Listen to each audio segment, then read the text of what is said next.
We're continuing to follow the discovery of a body in Boone Lake earlier today. Good evening, I'm Sarah Diamond. Casey Marlar has the night off. Johnson City police say it was found in the area of Knob Creek Dock Road.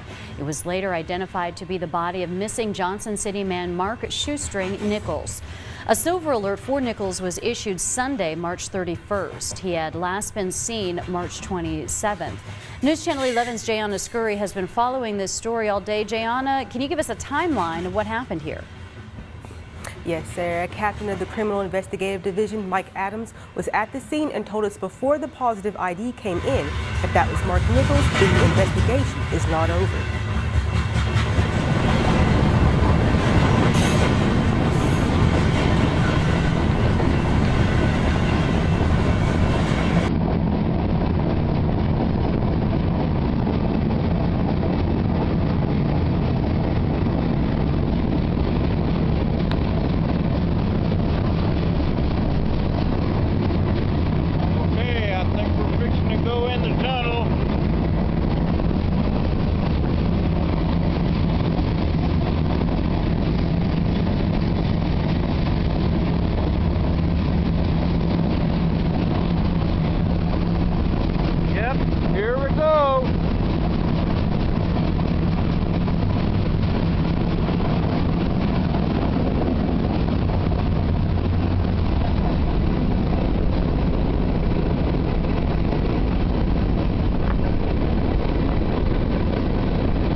get out of this damn hole. I'm suffocating in here.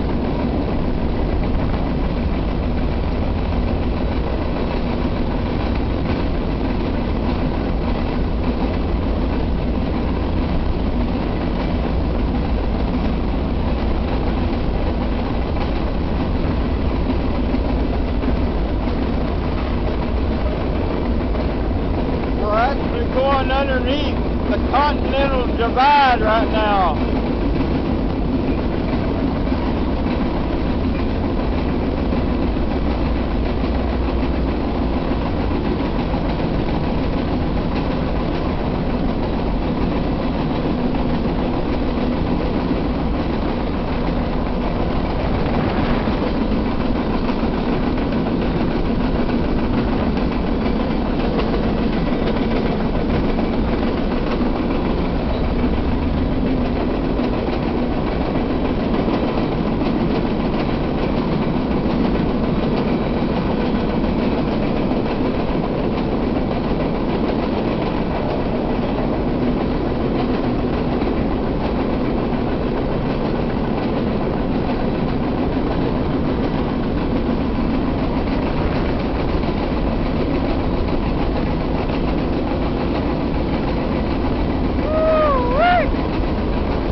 I can see the end. I don't know, it might be a suction light.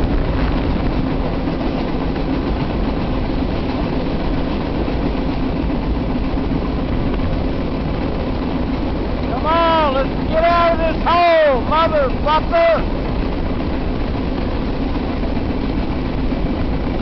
Yeah, here we go.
We got about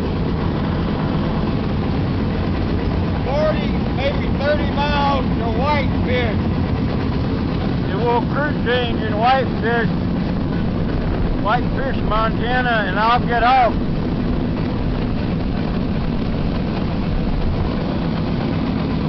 Better save my battery again. Shutting her down.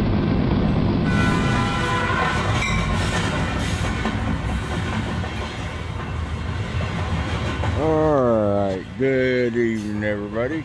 Got my Larry hat on. It's a hat Larry gave me back when we first met about 2-3 years ago. But yeah, today we are gonna cook. There's some tenderloin, and I had a fan send me a knife set. It came with a spoon and a fork that's white and green. I got the spoon in my bucket, but we were gonna try this fire stick, kind of like the ones Loretta sent. Never used a fire dish. Actually, for the last couple of years, I never used any of this stuff. I just used paper or a beer flap.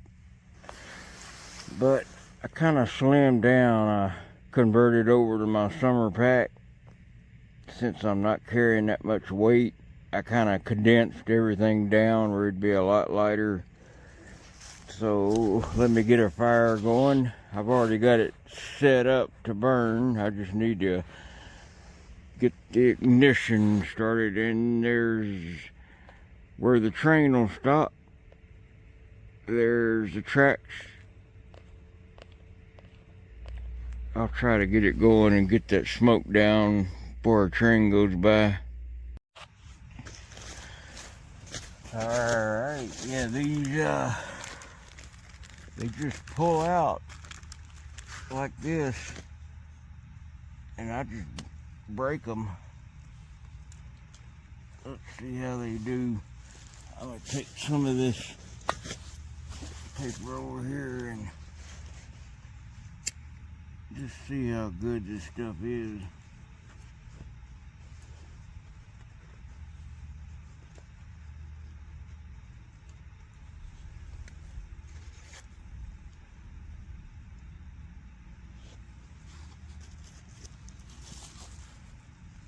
I think I'll throw that fire ring on there too, or down in there.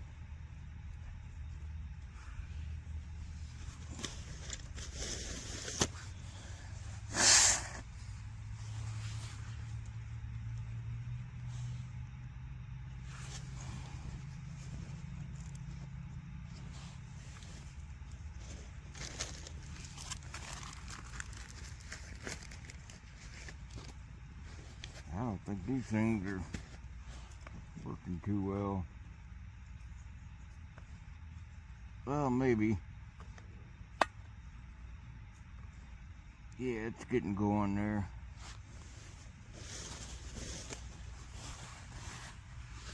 Now if I can just feed it over to the other side.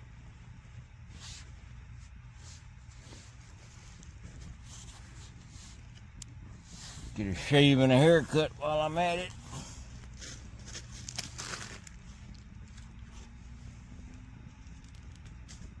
And we will prepare those steaks. I've had those steaks a couple of days on me.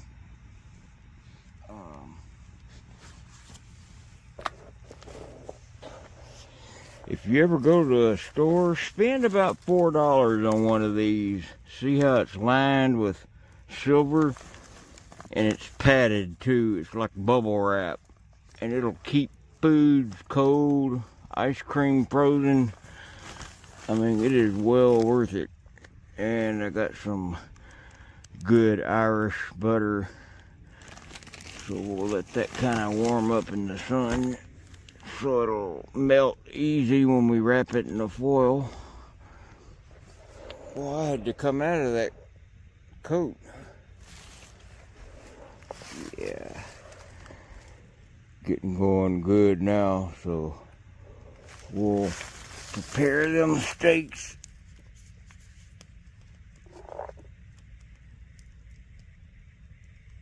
I think, yeah, this came with that pack that Matt sent. I've had these on me during the ride down to Cleveland, Chattanooga, and back to Knoxville, to Bristol and Radford. Yeah, these bags I've always used everywhere. All those places I just named, and I mean, you can go anywhere. And they'll even be in the sun, and they'll stay cold inside there, because that'll reflect the heat back. And the same thing with hot goods. If you have something hot you want to keep hot, well, it works the same way. All right, I need to start feeding on some bigger stuff, so I'm gonna turn the camera off for now. All right, got some good thick stuff on there. You don't want to cook on that. It's too hot. Too many toxins. You got to let that burn down to coals, because that's a lot of toxins in there too. Got my little lady finger case knife. That is a swell knife. My pawpaw had nothing but cases. So did my dad. He liked Uncle Henry too. Or old Henry, I mean. We're just getting this out to prepare these.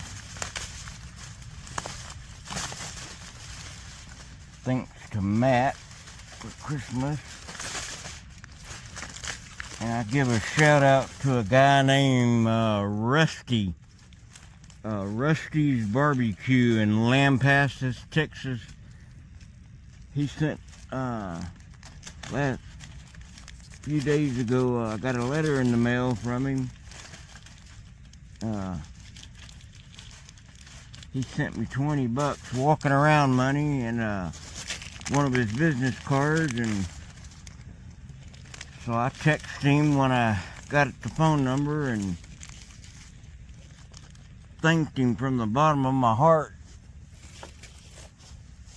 I couldn't appreciate it more when, here we go.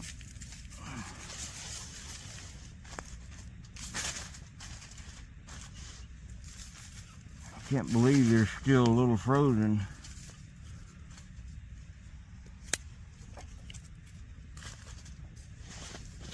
Now we will let them kind of thaw before we wrap them up. I don't want to wrap them up yet because that foil will just impede the thawing process. But anyway, yeah, I had another fan send me a package that had probably 10 or 12 of these little keychains, and I'd been looking for these rubber ones for so long. I didn't think they made them anymore. You can wash them, put them in the dryer, and that never fades or comes off. I put them on the zippers of my coat. Put them on the zipper. It's easier to unzip and zip.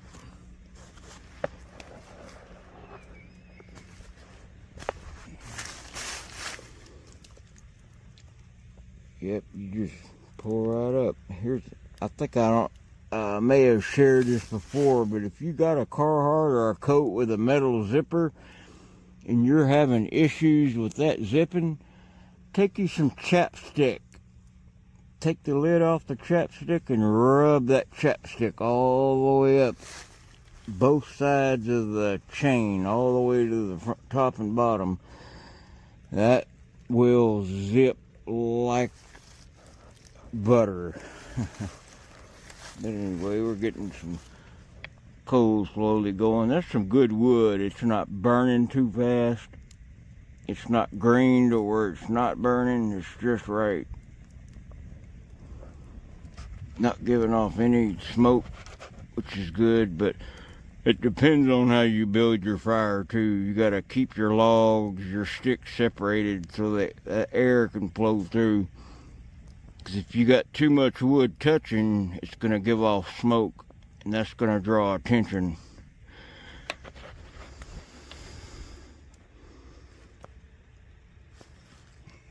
I may hang that hammock from there to that tree this time. You know, I didn't quite have all ingredients I needed, but I think I'm gonna start cooking some recipes out of my own cookbooks. And you can find my cookbooks at shoestringarmy.com on the merchandise site. You can download them and fix them up outdoors just like I do. Alright, I'm going to take one of these.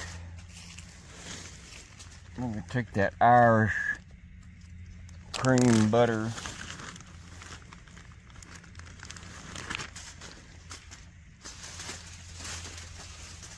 We're going to cut it right down the middle.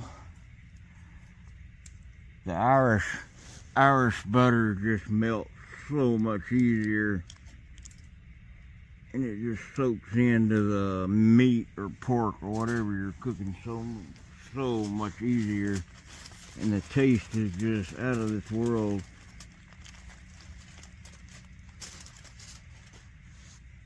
Put one on each side, roll it up and over, keep rolling it like a burrito, fold your sides in, keep rolling, make sure you don't roll no leaves up. If you do, it don't matter. Actually, the sycamore leaves from the sycamore tree, these actually give a really good taste if you can put a few of them like on top of your steak. It's almost like using a bay leaf, but you're using a sycamore leaf. They have a similar taste. Now we'll take the second sheet.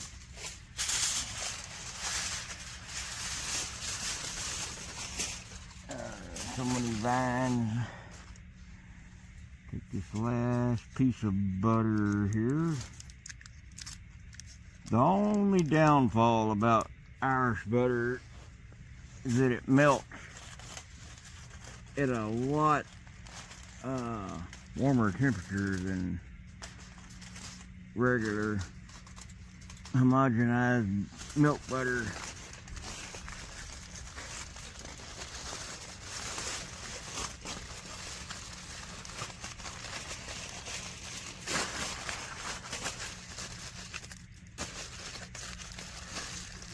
Alright. Now what'll happen is once I put these on the coals, that butter will melt and surround that steak, and it'll more or less fry it inside. But the way you wrap it up, the way you bend your sides, make sure those are pointing up so your butter don't drain out. Alright. My hands are all buttery, can't touch the buttons. Alright, try to get rid of, normally I don't burn plastic, but we're not going to be cooking you on that yet, so it'll burn down and completely gone by the time we're ready to cook.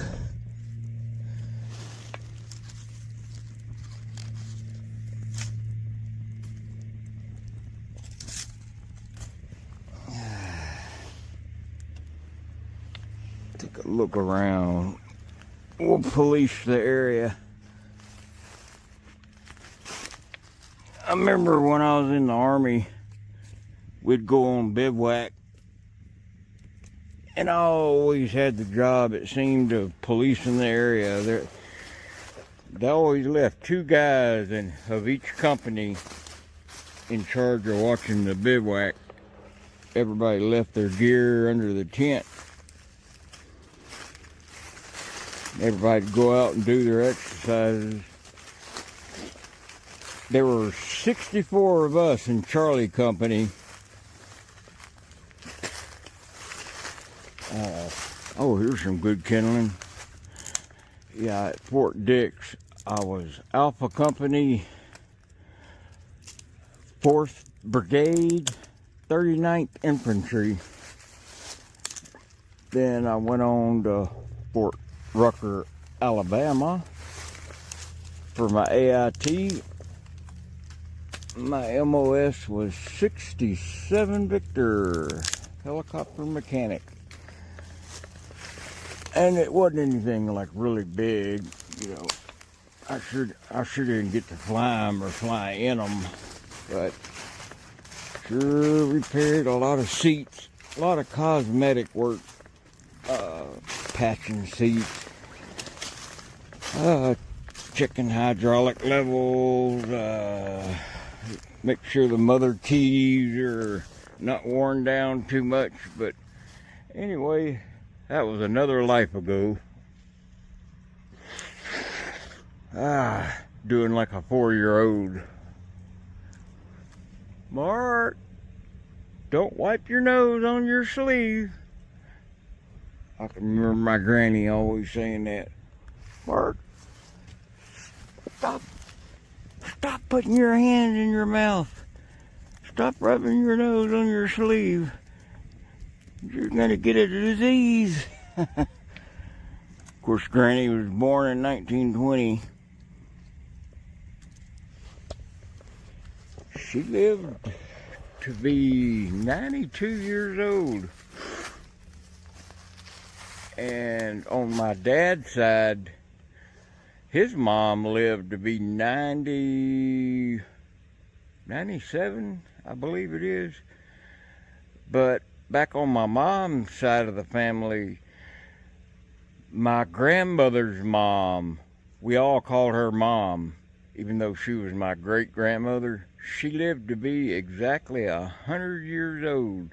She was born in 1900, and she passed away in year 2000.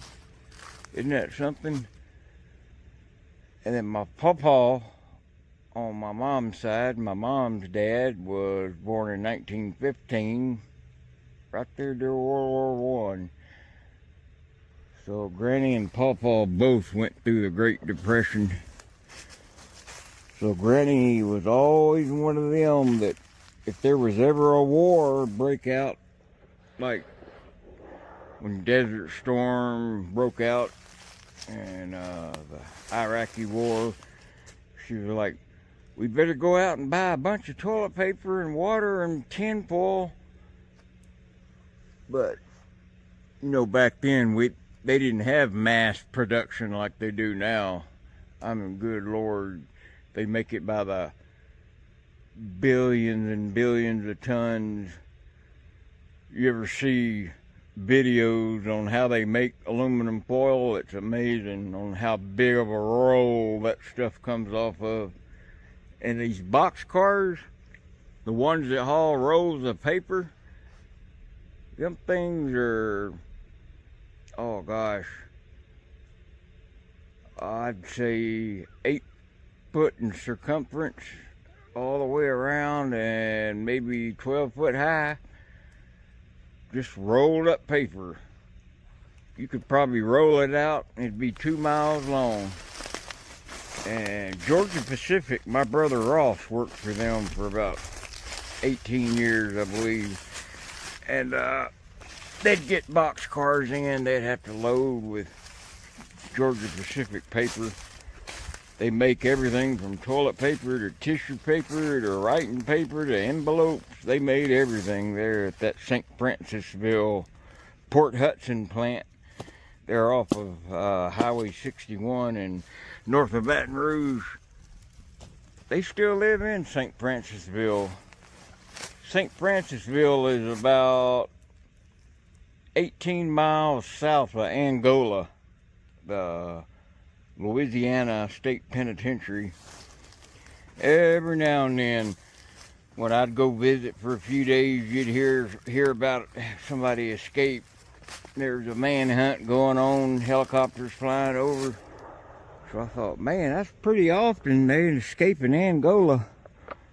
But the stories I heard about Angola, I don't blame anybody wanting to escape from there.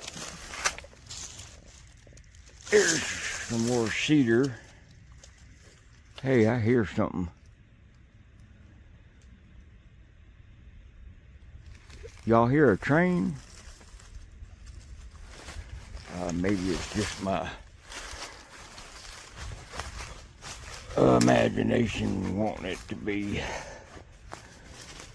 The only thing I hate about this, cracking wood like this, is you can hear that 2 miles away when you snap wood.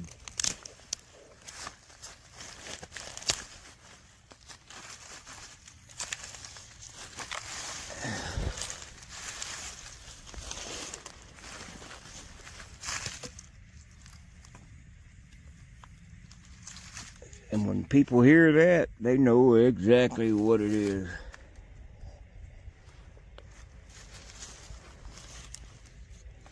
There we go.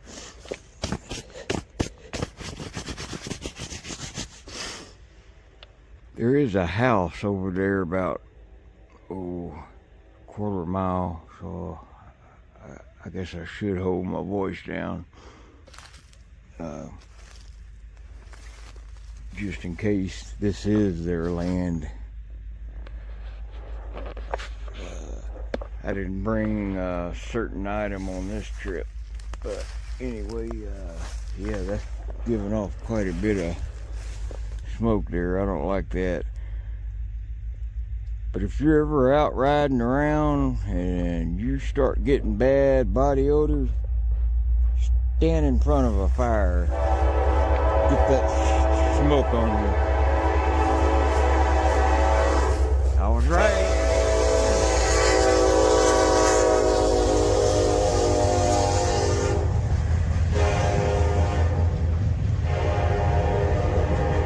There's that trash train again.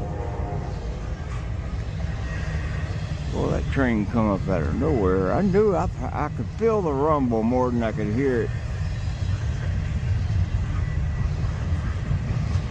People try to get me to explain to them if I'm deaf, completely deaf in my right ear, and I'm 40% deaf in my left. How can I know what's going on so well? Well, it's a combination of vibration, and if I know what subject's being talked about, I can pick up on key words, key syllables, and certain verbs you know to expect when you're talking about a certain subject. So you more or less expect to hear what you hear, if that makes sense, in a conversation. Now my eyes, that's a different story. I see silhouette, but I can't see a person's pupil or iris or nostrils. I can see their lips moving a little bit.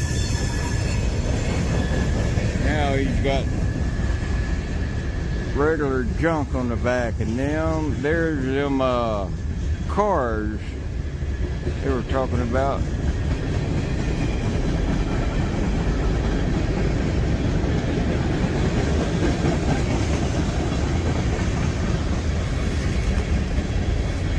Yeah, I thought they were rock cars, but Billy said they haul zinc oxide in those.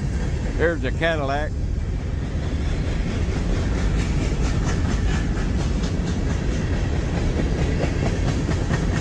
There's a lip drainer. Another lip.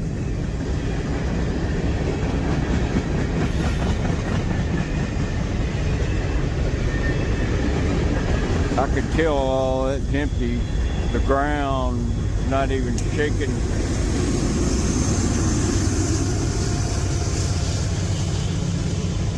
Adios, amigos.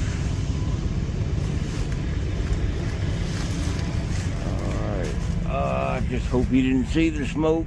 I knew I should have brought my scanner on this trip. I could hear if he's reporting me. Ouch. Alright, come on, we need to get some coal and get this cooked. Well, if the cops show up in the next 30 minutes, we'll know. But if they don't, He must have not seen nothing. Boy, I'm telling you, these are like having 4 cups of coffee at once.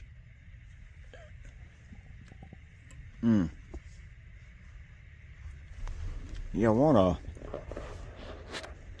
give a shout out to my buddy Ernie. He went to the same school I did in the military, Fort Rucker, for his AIT. He's 67 Victor also. Give a shout out to my friend George in California. He sent me a bag of the Alpine mint chocolates. Oh, I'm still eating on them. And my friend Larry and my friend Gibb, my friend Lawrence and his mom. So many people I could go down the list and thank. But yep, it's just about time to see that wood, even though it's not burnt down to coal, is low enough temperature I can at least cook partially out of the way a little. That way it'll slow cook in that butter. Oh yeah, better flip them around. That's the side with the butter will leak out if I don't.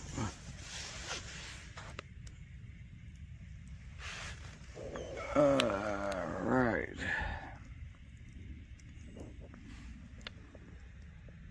Man, I can already smell that butter and that meat together. Man, that was quick. I wish y'all could smell this. What was that old, back in the 1950s, a guy predicted smell-o-vision, where you could actually smell the food watching TV. He called it smell-o-vision. I had to add a little more heat. That sycamore burns real slow, but it sure gives a good taste.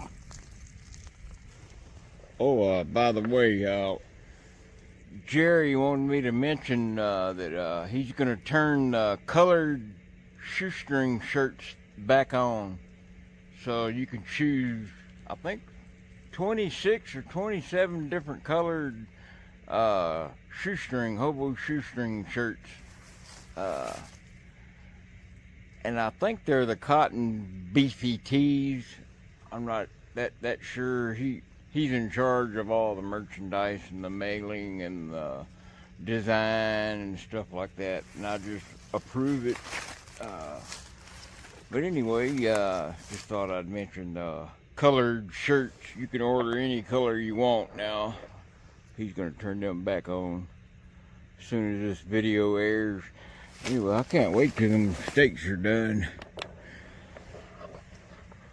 Matter of fact, tenderloin's about the only meat, like beef, that I can eat, because I don't have no teeth. You know, earlier in my life, for like 27, 28 years, you know, I was drinking 40, 50 cans of beer a day, and that just dehydrated me, and all that sugar in the beer. And back in about 2007, I started getting the enamel right on the gum line in my 2 front top teeth. Started deteriorating down to the cumin, or whatever that second layer is called.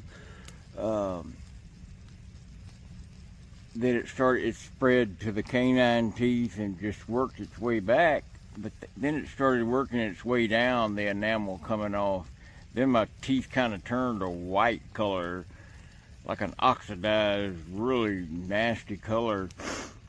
So they were pulling one tooth at a time as it got abscessed, and they pulled like 4 or 5 that way.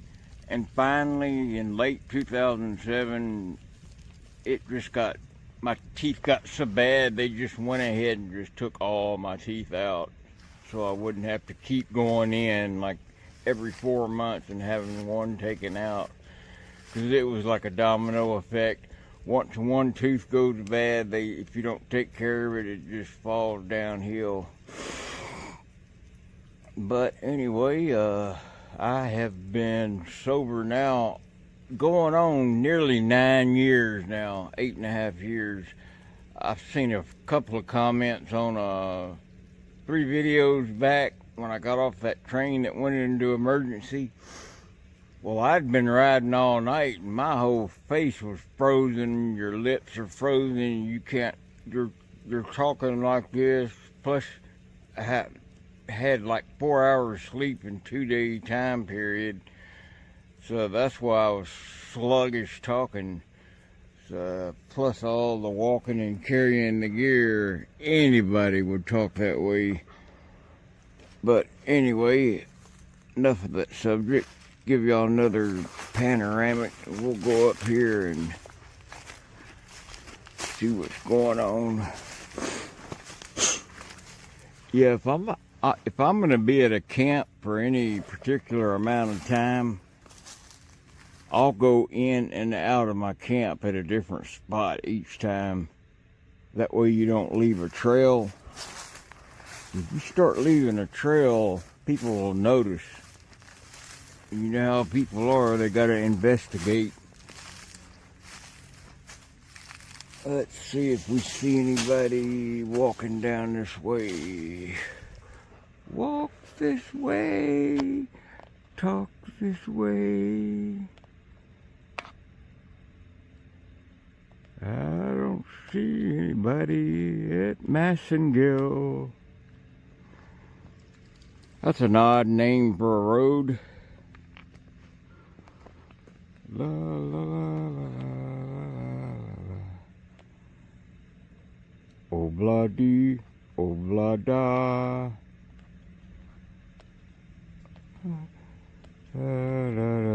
Life goes on. Yeah, I got friends in low places where the whiskey drowns and the bear chases my blues away. And I'll be okay. I got friends in low places where the whiskey drowns and the bear chases the blues away. And I'll be okay. And I got friends in boxcars from the grainers and the tankers. All right, let's check on our meat.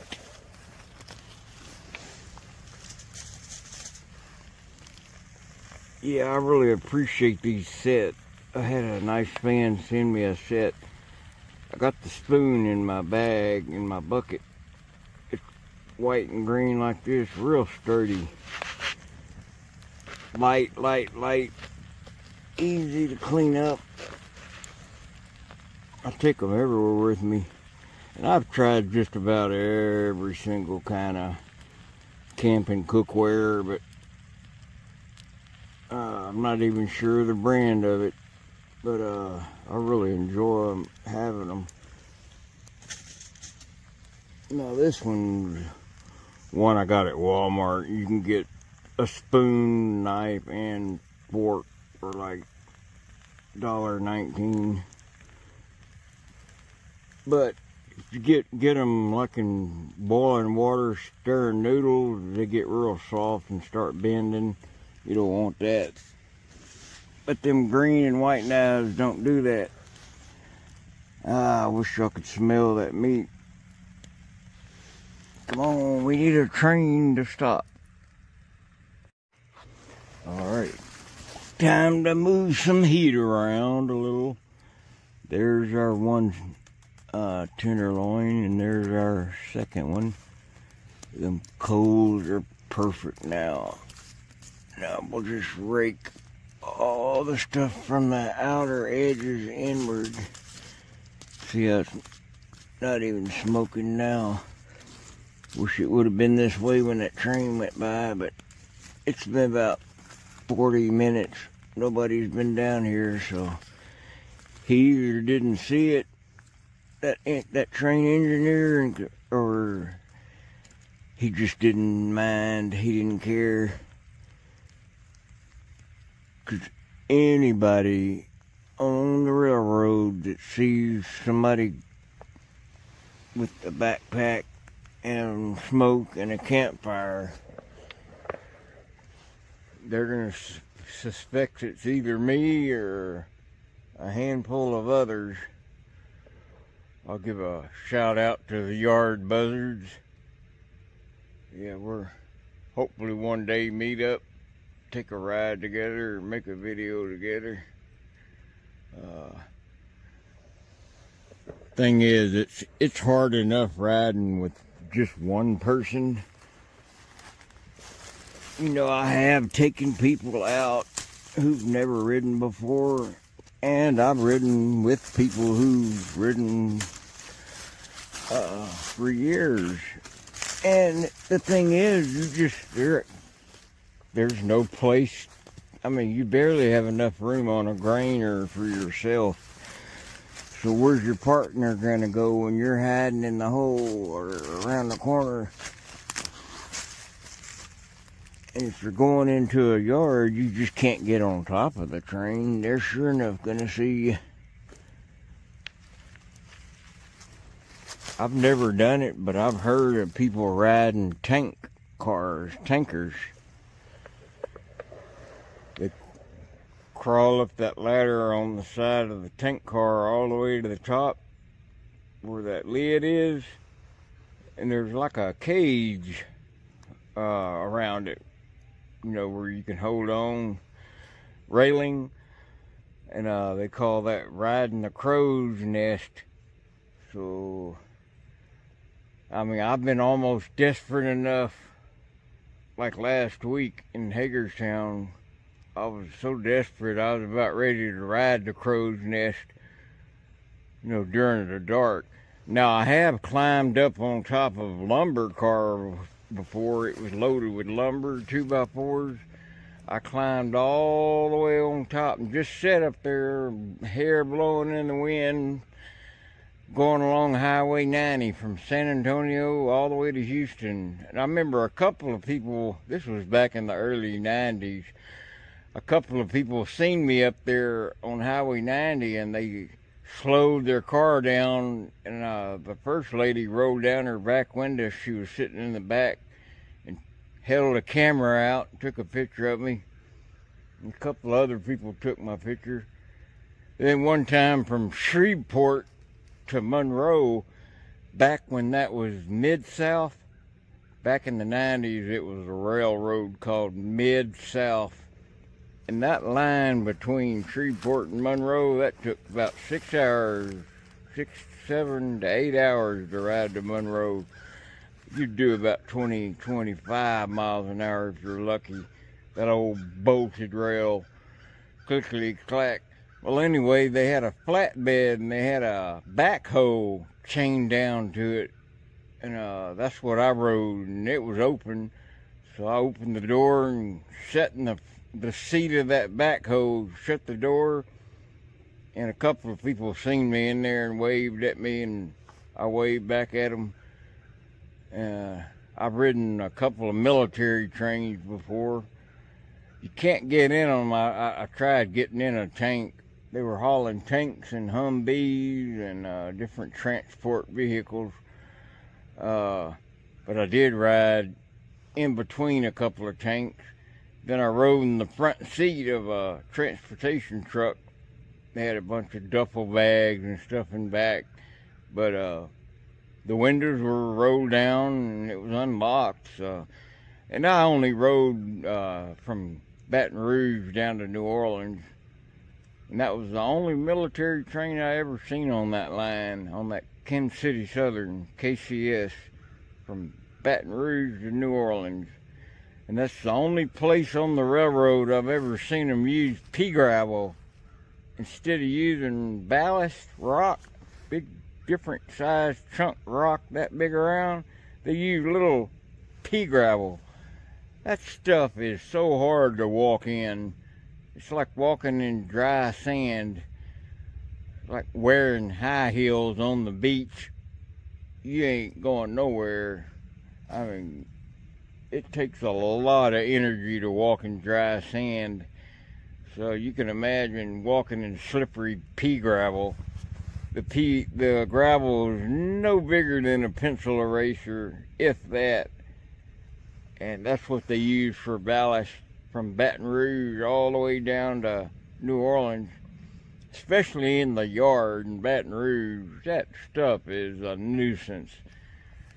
You know, you could hear railroad workers walking down that cussing. If I catch the son of a gun who tried this pea gravel instead of ballast, I'll choke him to death. I mean, it is hard walking in pea gravel.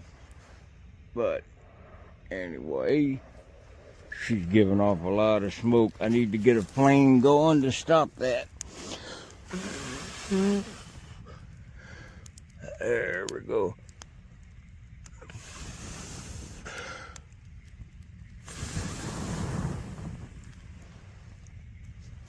Now, let's stop that smoke.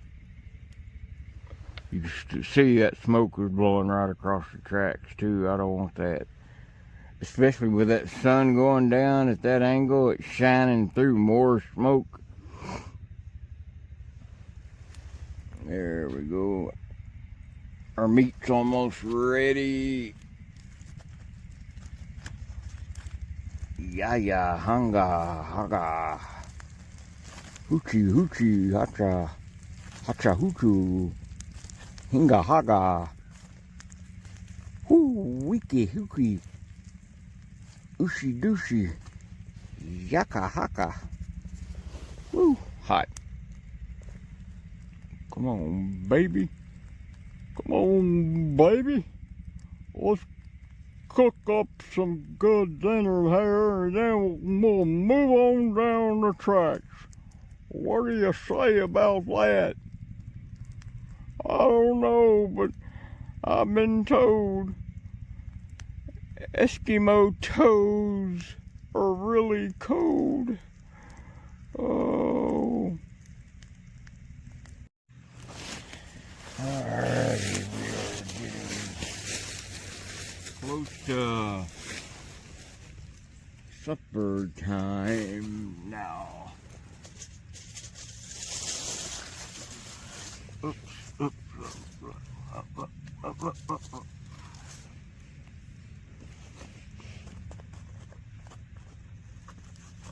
Hiya, hunger.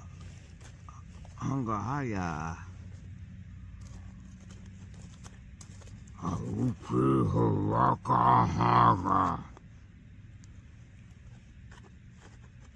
Look, Java, I was just on my way to pay you back. Droid. Jedi.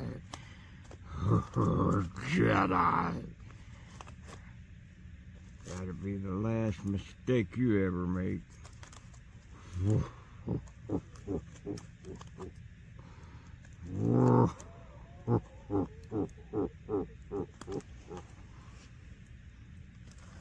Boba Fett, where? Anyway, we will cook until it's done. It's almost done. So, look at this smoke shower. Good smoke shower. Thought I heard somebody.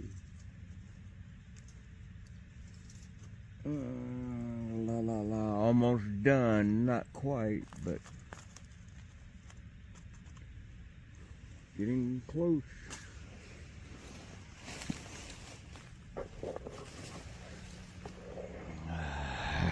Let me smoke again.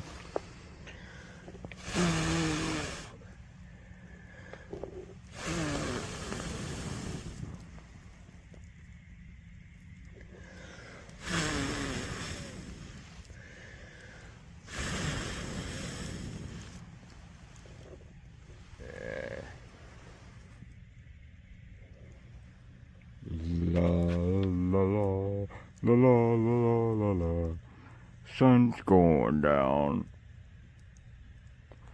Don't let the sun go down on. All right, let's get one of these out and open it up. Yaya hanga.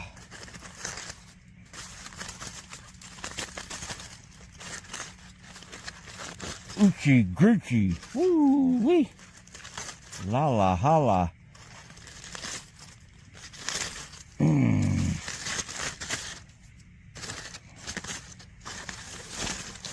All right. Shrank a bit, didn't it? Perfect for my knife if I can get it out. My little lady finger.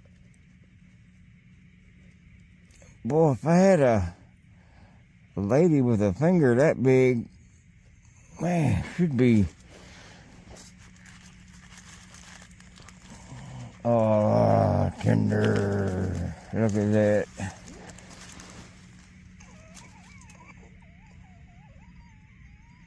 Well done, too. Because I've had this meat out for a couple of days, so it's kind of good to do it well done. That way, any bacteria. No, I like it a little redder and pinker, but I also don't want to get food poisoning or anything. Let's see how it tastes.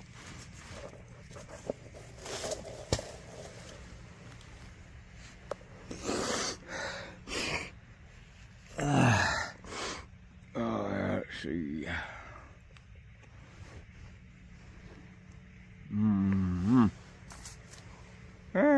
Hot, hot, hot.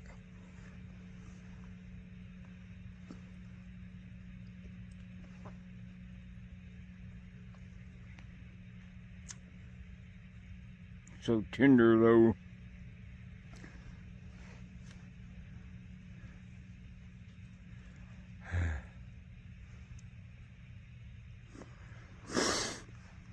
You can taste that sycamore. Gives it like a bay leaf type taste to it. To me it does anyway. Yeah, leave in the comments what you think about it. I'll start cooking some things out of my cookbooks. And if you hadn't checked them out yet, go to shoestringarmy.com and check out my cookbooks. They're all stuff I've cooked out here on the rails. Also, the t-shirts are all the colors are turned back on. Be nice to have some English muffins with some butter to go on them. English muffins pack pretty good in that bucket. If you ain't got a bucket, they still don't mash much. A lot of people tell me, lose the bucket. I'm like, are you kidding me? No way. That thing's a seat. Get inside boxcars with it easier.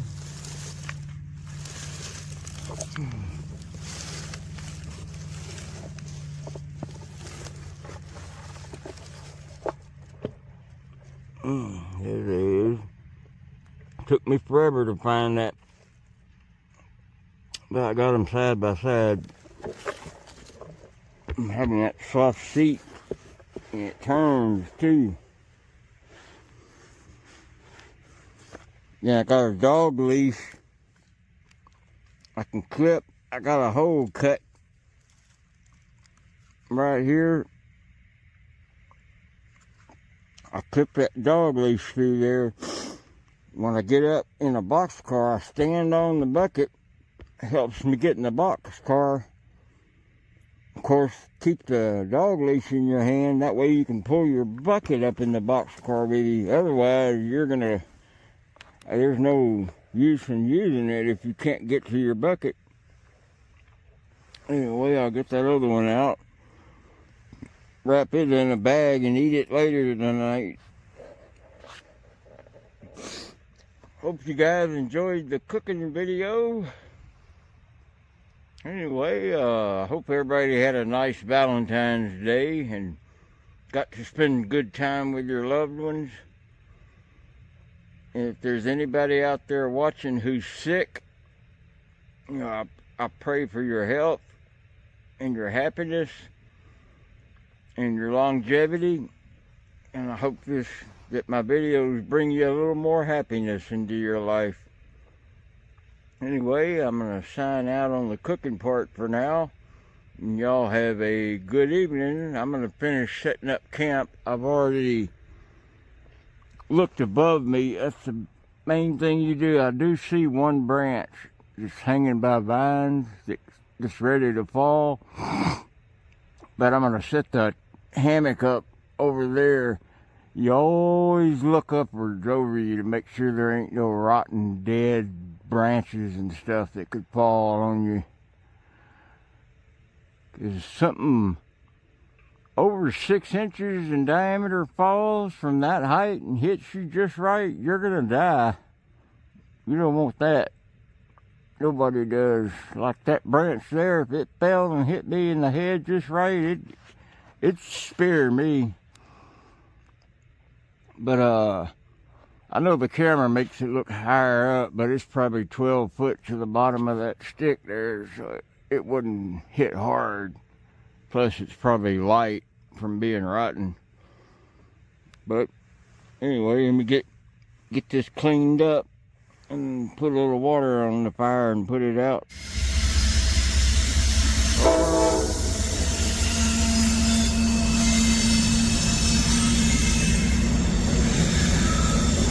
Alright, this is the beginning of my camping trip. I decided on a different area, the Nolichucky River. I can night fish here. I got some red worms, some night crawlers. I got my 1-day fishing license for 2 days, just in case. That was a local. He's already gone. That's the end of it right there. But in my video where I'm coming back from Bostic, that's where we almost stopped on top. But this is where I'll be fishing. I went by and got my cornmeal mix, and it's the kind that requires no egg and milk. It's Zatarain's too. I gotta find a place to set up camp, my tarp. I should have brought my rubber boots and I could wade across, but I'll find a place somewhere around here I can set up my tarp lean-to.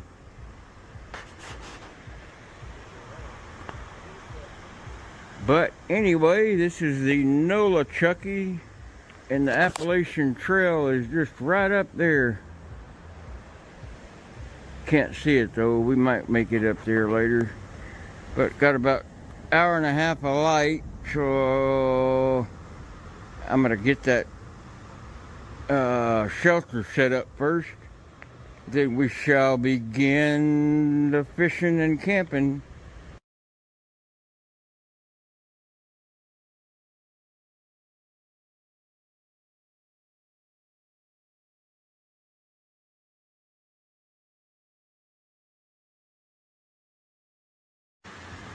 Alrighty, we're under the tarp. I'll show you what I brought. Some cooking oil in a peanut butter jar. Salt and pepper and med bottles. And I got some of that, you don't need egg or milk, that Zatarain's fish fry. And I got a bunch of these new Body Armor makes them, but they're extra hydration flash IV. So I got some of them, and Smokey Joe sent me these half-gallon canteens with the covers, and I filled both them up.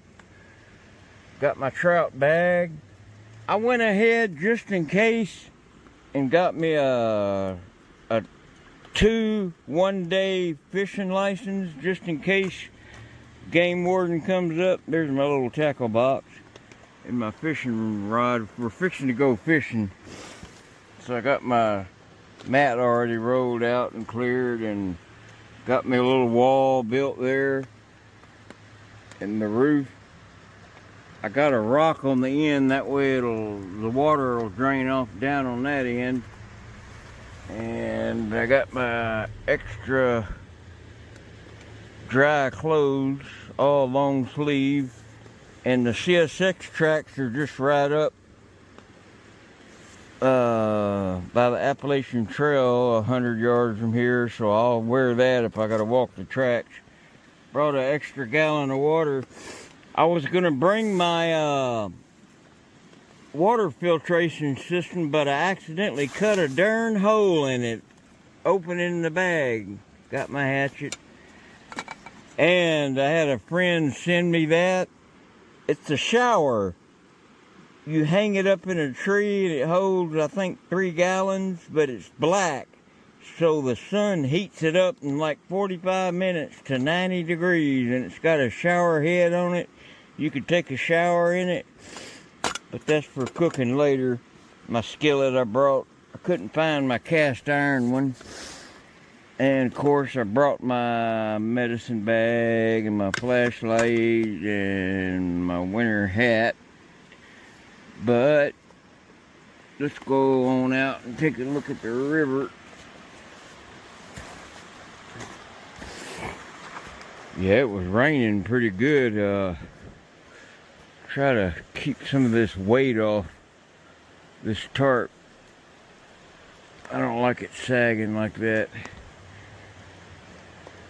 But I'm in a really good place.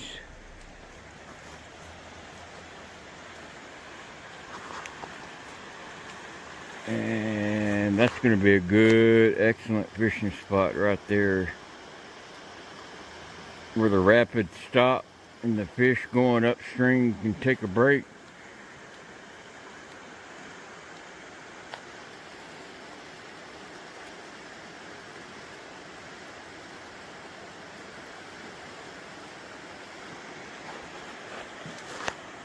Real pretty through here.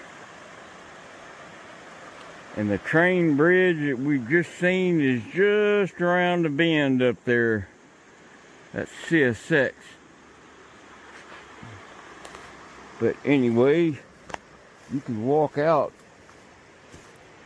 And yeah, instead of rocks, a lot of people condemn me about this, but I take and cut a little hole that big and that water can drain out, because it ain't gonna make it over that lip where they fold it, so the water will just drain out of that lip, out of that little hole.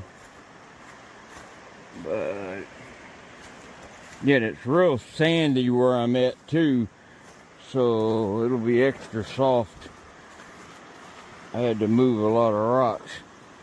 You can tell at one time, this is Appalachian bedrock right here. So this is like 380 million years old. You can see the direction the water used to in the river at one time run that way. You can tell it almost looks like glacier rock up in the Great Lakes. Even on Long Island in New York, like in Central Park, you see rocks like this that are gouged out by glaciers. Woo, this is slick. I gotta be careful, but I'm coming out here to go fishing. That's about knee deep right there. But you can see little minnows. I got me some red worms and some grubs. Basically, they're both earthworms, but the red worms are just a little smaller. Good for those little bitty brass hooks. The first fishing license I got covers all species until midnight. But the second one I got starts at midnight and lasts till tomorrow midnight, but I only got it for trout. So I got to throw back anything that's not a trout. But anyway, I couldn't have picked a better place. Man, this is nice and quiet. And it's right by the train tracks too.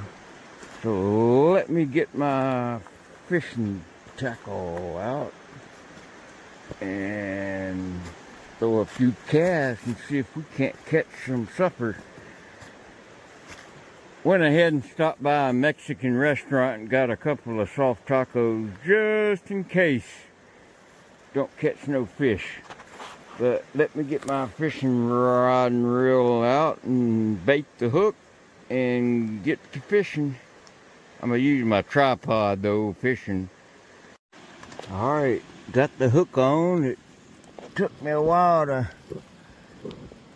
see that swivel, but I used a weight-headed lure. You can also make, a hook. You can also make lures out of them. But I got some red worms and some regular grub. They're basically the same. The red worms are smaller, and the grubs, the earthworms, are larger. Let's see. Yeah, these are...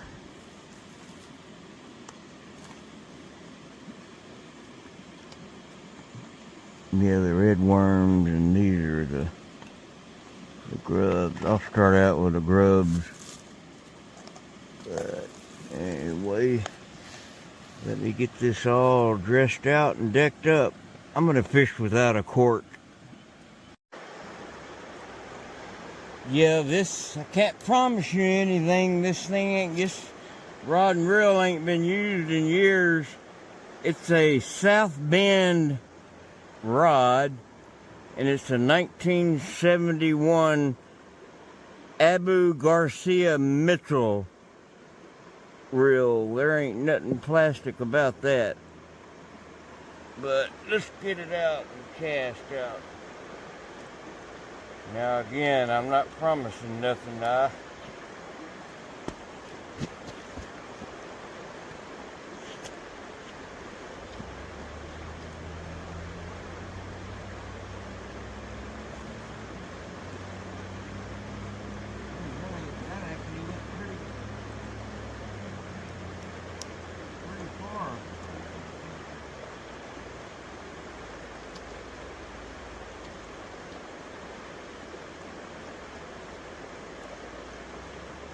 Already gotten hung up.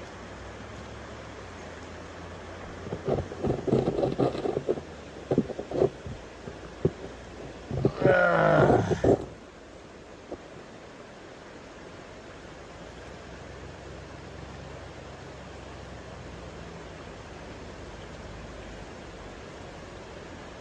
don't know what I'm hung on.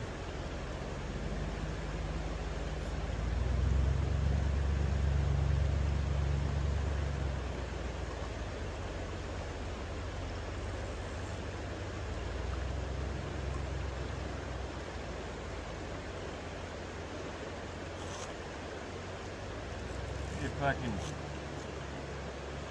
pull it, might be a limb or something out there. There it goes. Now to see if I did any damage to the hook.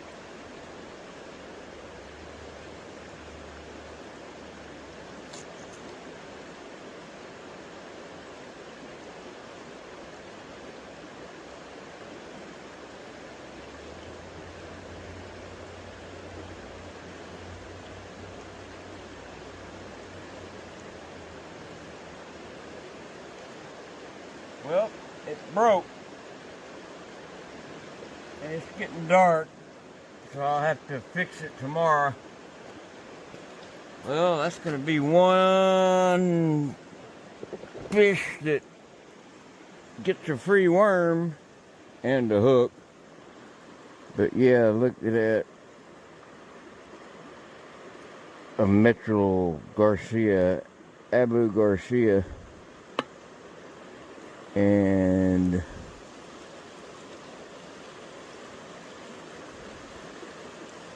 South Bend rod. Well, that fishing deal didn't go too good. I have to remember there's a log or stick out there somewhere, so, and it's getting dark, so I'm not going to be able to fix it until morning, and even then I might not be able to with my eyes. I didn't bring my magnifying glass. I should have, but well, darn.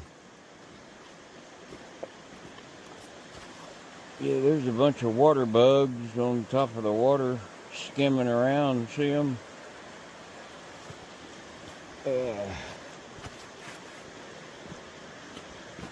I don't know what kind of, what genus and species those floating bugs are, but they got a really odd name for their genus and species name. So we'll set this expensive, rare fishing rod out of the way so it don't get sandy, and we'll have a look around. Right now I'm asleep over there against that wall, but let's go have a look.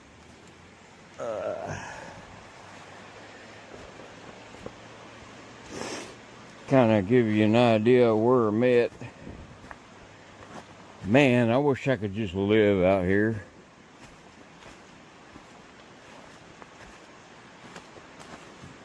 Free rent.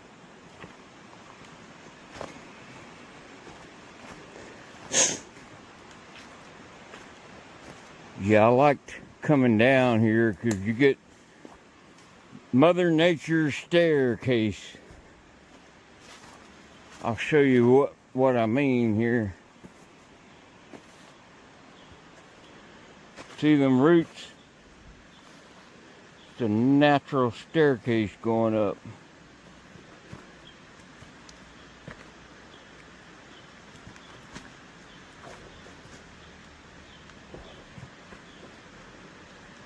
Pretty neat, huh?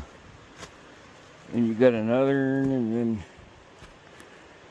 you're up top.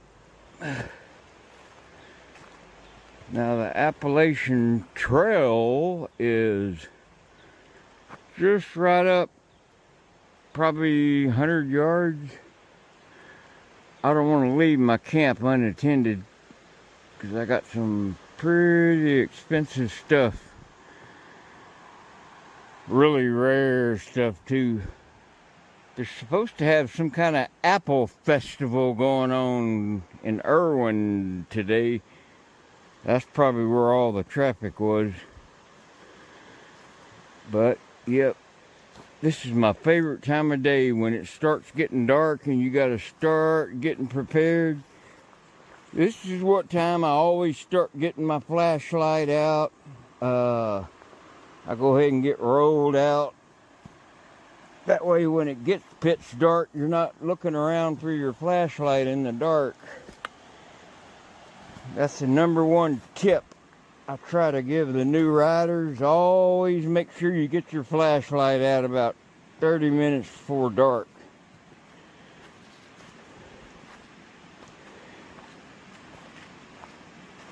You know, I was telling Larry about, and I've never told anybody this story, but when I first started riding, I was still in California. It was that trip that I rode from Laramie to Stockton, that first trip I ever rode. Well, that first week, I was rolled out behind like a mini storage unit, but it wasn't on their property. It was beyond their fence on the back side of one of the units. And it was like 4 in the morning, and I could hear some giggling and some rummaging around, and I smelt fuel, but it wasn't like gas. And I come out of that sleeping bag and yelled, and these 3 kids run off. They were squirting my sleeping bag with lighter fluid, and they was going to set me on fire. And I'm not the only one that's ever told that story. I've heard about that happening several times. I even read a story where, I don't remember, it was Houston or somewhere around Houston, these Boy Scouts, probably 8 to 10 to 12-year-old Boy Scouts, were all in their sleeping bags, and these kids went in there, these teenagers that belonged to some gang, went in there and squirted them all down, but they lit them on fire, and a lot of those kids got third degree burns. And I thought, man, that a person like that don't deserve to live on this earth. I don't even know why they breathe our air. That people like that breathe in my air, that sets a poor kid on fire, that's out having fun, that thinks it's his funnest time in his life, and he ends up in a burn unit. I ain't got no time for people like that. And to try to burn me in my sleeping bag, I ended up I tried washing that sleeping bag a couple of times, but you know, that lighter fluid just doesn't come out. You can't ever get rid of the smell. Well, there's the beginning of the Appalachian foothills. There is a road over there, but I don't see it anywhere. Well, it's time to start gathering some wood and make a fire pit. There's a bridge. I forget what road that is, but if you walk across, go up about a half mile, take a right, go down about 1.5 miles, there's a Shell or a Roadrunner gas station. So if I run out of water or anything, or I can't catch any fish to eat, I'll just go down there and get me something to eat. I got 2 soft tacos, just in case something like that just happened. But the thing is, that line on that reel is probably from 1971 also. But if you take your rod and reel to Academy or Bass Pro and you order a new fishing line, they'll put it on for you for free. And since my eyes are so bad, I should have done that. I should have went in yesterday to Academy and had them put some 15 or 12 pound test line on for me. That way it'd be wrapped right. It wouldn't be weather rotted and dry rotted. I'm glad I didn't use that brass hook. Those brass hooks are expensive, but they don't rust, they don't tarnish, they don't corrode, they stay sharp as can be. They're more expensive than them steel hooks. I don't use anything cheap, believe me. See, I'm already lost. That's how good I'm hid. And I'm also focused up too far. You've probably seen my nostrils in that last one.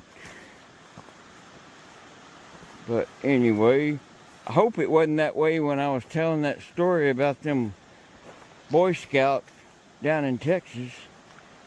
Well, you got to hear it anyway. That's all that counts. I wish I didn't have to tell a story like that. I wish humankind was better than that, you know. But I've had better nice stories than bad, so let's just tell nice stories.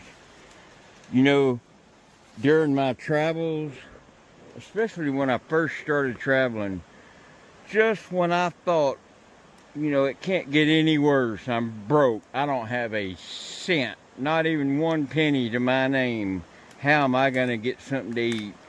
There ain't a church in this town for miles. Everybody in town is just acting weird. They don't look friendly. Well, I tell you what, it don't matter where you are, what situation is, somebody's always, a miracle happens. You'll find $50 laying in the weeds, or somebody will just walk up and say, God told me to give you this.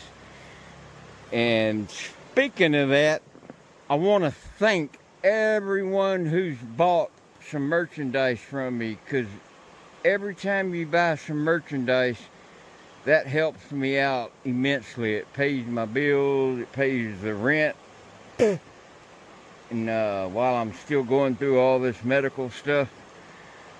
But anyway, I just want to thank you guys that have bought my merchandise. And which reminds me, Jerry, the manager of the website that does all the hard work, he wanted me to let everyone know that for 2 weeks, starting now, the colored shoestring shirts like I'm wearing, and I believe the Hobo Shadow shirts in all colors and sizes for 2 weeks are up for sale right now. Just to let y'all know. Let me get around this real slow and see if I can get my sleeping bag and everything out before it gets dark. Well, in case you started late, I was going to give another quick look. I like it low. That way I get to hear that rain pitter patter.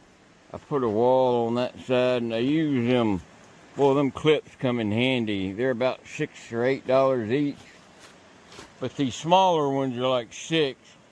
But you can get the really small ones, like, let me show you. These at Walmart for like $1. These little small ones here you can get, but they sure help. See, it's already sagging, so I'm gonna have to put a string underneath it to raise it up in the middle, or just start on that end and push this way and get some of that water off. But once it ain't supposed to rain much, but yeah, it's sandy and soft under here. I got my let me find my light, that way I can show you my bedroll. Yeah, that's just my mat there, and I brought my CSX jacket in case I want to walk the track, my fish fry and my fishing pole, my bucket. But yeah, pretty nice little right by the river. Look at all the rapids out there on the river.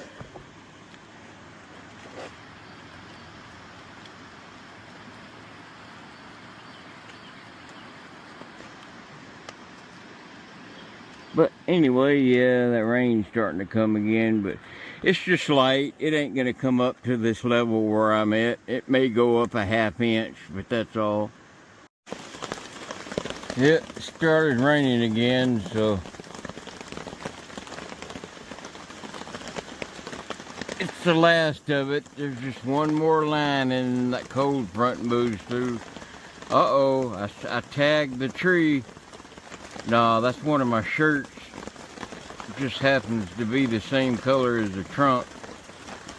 I got that fishing rod put to good use. It makes a arch on the tarp to kind of shed the water off. So it's serving a good purpose. Yeah, check out these canteens. You ever seen a 2-liter canteen this big? Smokey Joe, my friend, sent me these. 2 of them. They hold 2 liters each.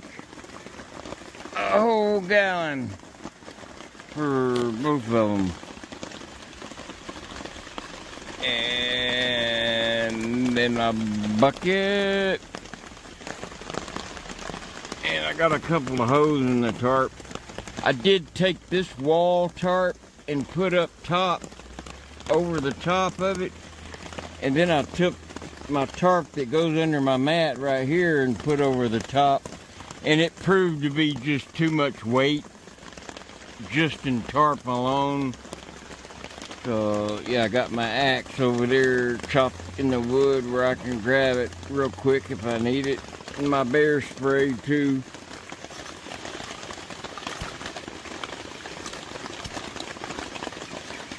So I don't spray myself again. But anyway, that's it for now. I'm gonna go ahead and sign out, and tomorrow we'll go to the Appalachian Trail and look around, and we'll walk the rail down to the bridge and look around and go from there. And I'll thread that line on there again through the eyes on that rod, and hopefully that line won't break again. It's probably 10 or 12 or 15 pound test line, but if it's a line it come with, it's 53 years old, so no wonder it broke. Now if I go to Academy or Bass Pro and buy their spider, I want to get that spider line. They'll reel it on there for you for free. That way it's done right, and that's what I'm gonna do. But anyway, as soon as it quits raining in about 20 minutes, that'll be the end of it. I already feel the colder air. It's about 8 or 10 degrees cooler already. You can already see my breath. So I will talk to you guys in the morning, and I hope you guys have a good night. Alright, it quit raining, and there's my feet in my sleeping bag, and just gonna tell everybody good night. Here's that river, the Nolichucky River. Oh, I can barely hear it. I can imagine what it sounds like if I had full hearing. You guys have a good night. I know I am. I'll see you in the morning, and we'll go fishing and catch some breakfast, hopefully.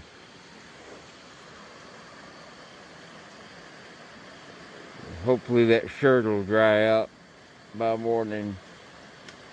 All right. Good night, everyone. Well, it's morning now. I should have wore my coat. Yeah, I had a nice surprise. My friend Gib came down and scared the crap out of me. He snuck up on me over there, came on the side of my shelter there and beat on it with a stick. It started making these weird noises, and I thought it was a big old possum or raccoon at first.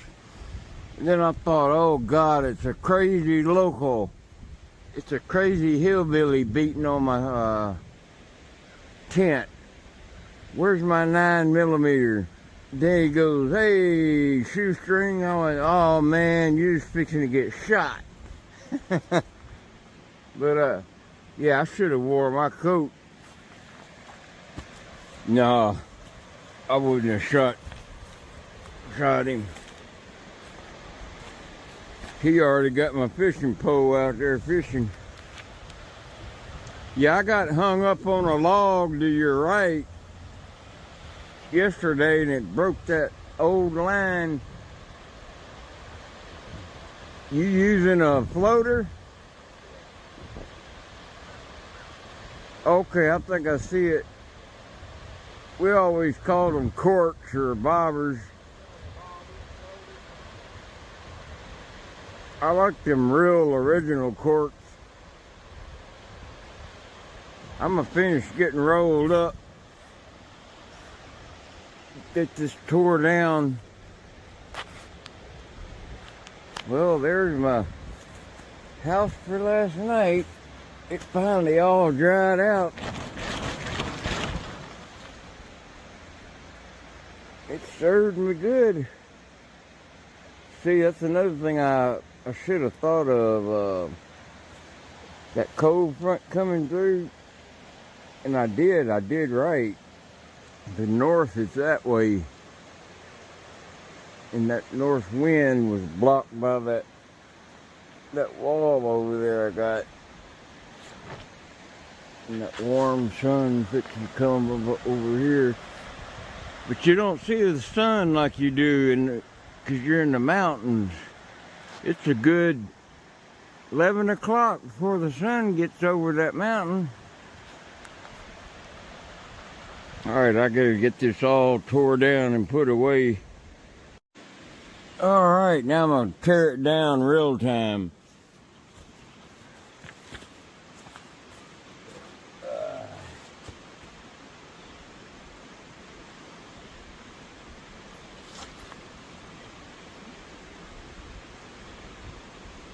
I never could sleep with my wallet in my pocket.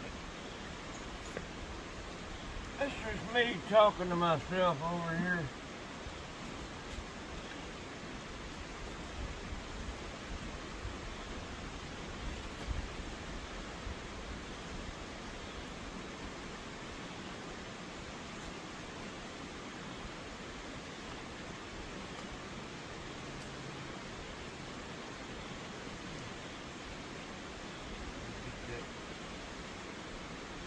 Back in that bear spree.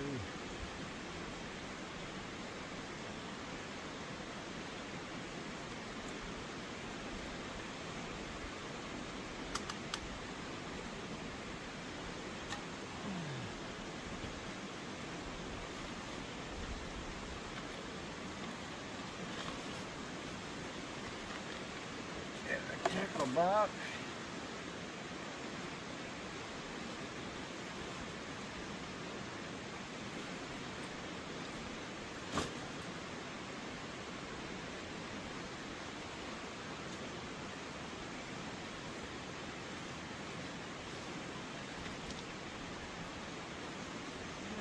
I give him my little flashlight.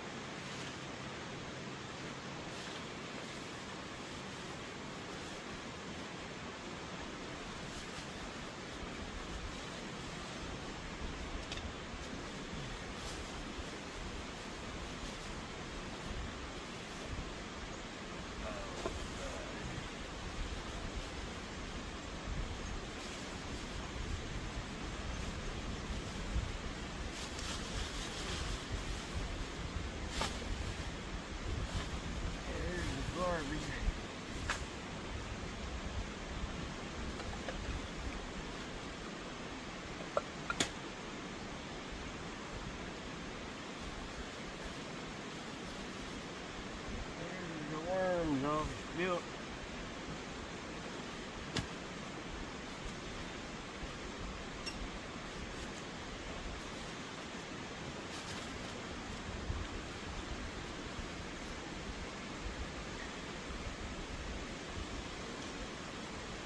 I knew I should have wore that Carhartt coat.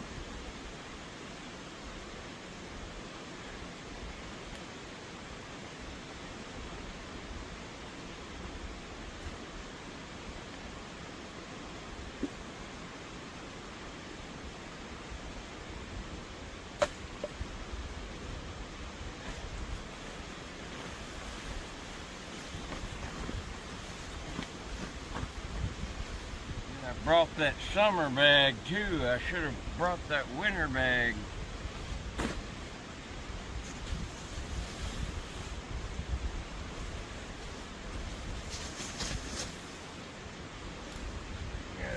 Show that down here.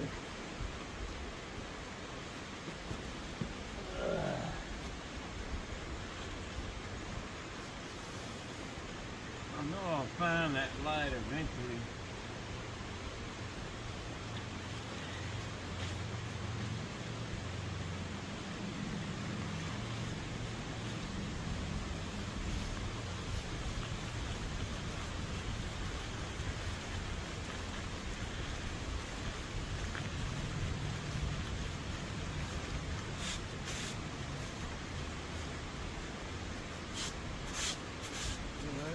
got so dry.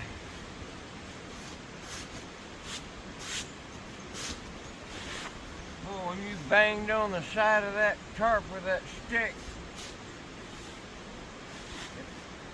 I thought you was some crazy local from the campground up there. Well, at first I thought it was a big giant possum at first.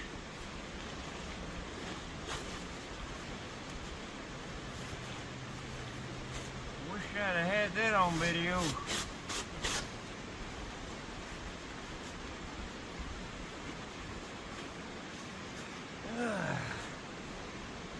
Getting old.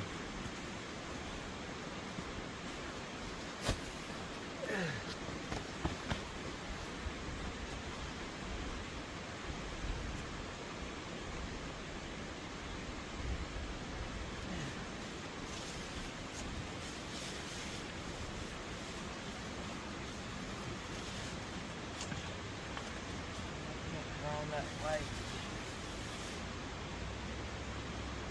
It'll probably show up in the weirdest place.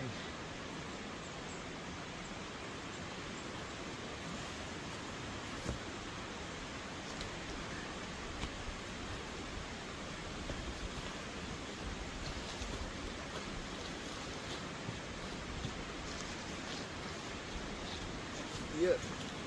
Having these clips are your best friend.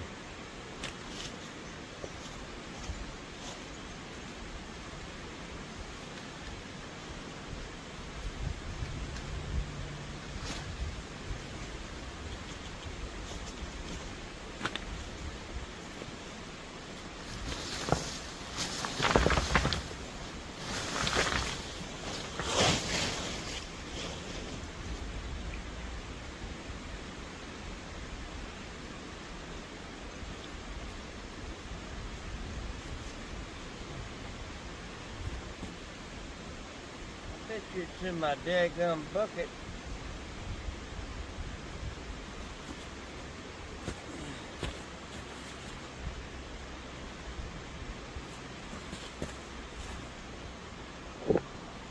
Anyway, now we'll see if my buddy Gibb catches anything out there while I finish putting the rest of this stuff away.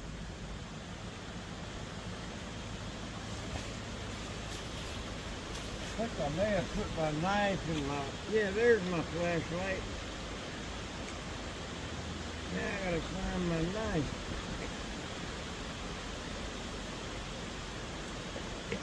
Yeah, and there it is.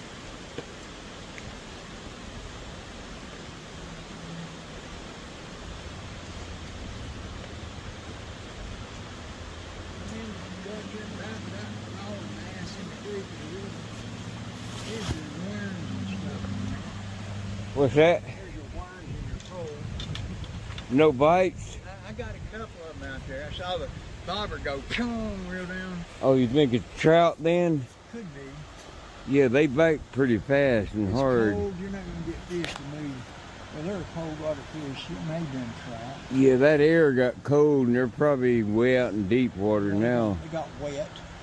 They got wet and cold. Went under the bridge. Didn't get any wet. They're going to dry off somewhere. Went under the bridge. Well, last night down in that pool, these minnows were right here looking for protection from predators. I should have recorded them, but it was darker than I've ever seen dark since I was a kid. All these big rocks are good rocks to fish. Yeah, that's another good hole up there at that railroad bridge. There's a big pool, tidal pool that swirls. Deep ass. All right, now this is after. You can't even tell I was here. Got the trash right there to take away. There's the fishing rod and the gear. It all went down into that backpack. And here's Gibb. And one thing, yeah, Gibb's having a seizure standing up. No, he's having his moment. Getting in the water. He is crazy enough to jump in there buck naked. I was going to show you the new Hobo Shadow shirt. Get them while they last. I love it. It's that good beefy tea. They're worth the money, I tell you that. But yeah, Gib got a couple of bites, a couple of strikes. So they're biting. It's just that water, that air turned cold last night, and they're just seeking warmer, deeper water. But with all that mixing, that water should be cooling off equally. I'm gonna see if I can't pan in on that rock he was talking about.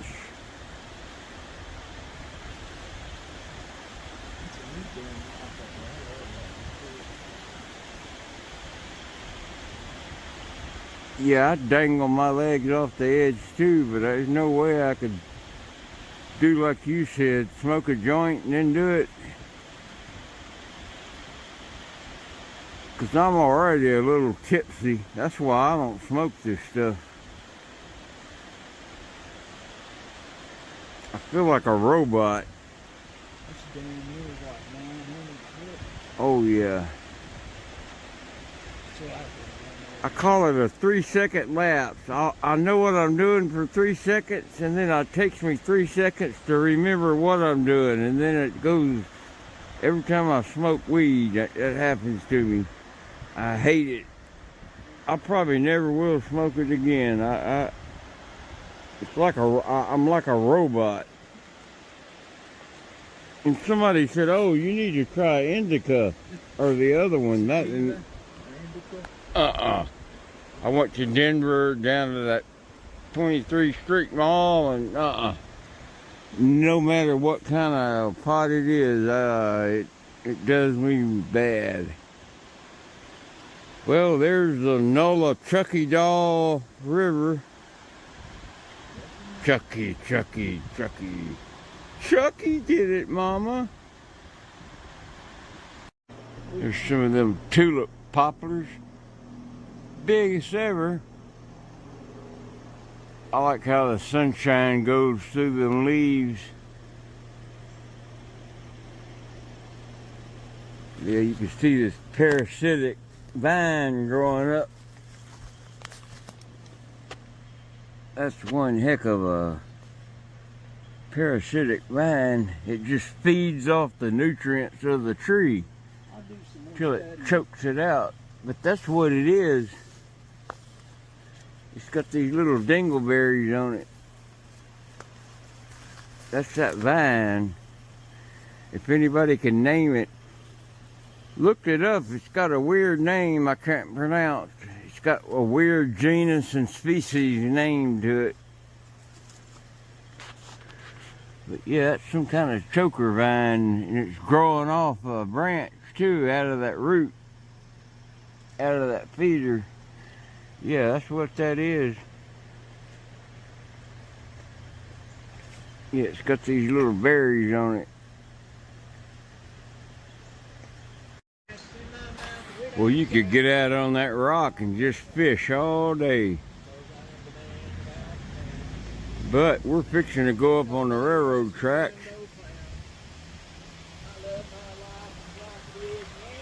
You can hear Gib singing. All right. Oh shit, I almost got hit by a car again. Oops, sorry, didn't mean to say. This, I gotta turn the camera off to get up. All right, that's looking towards Irwin.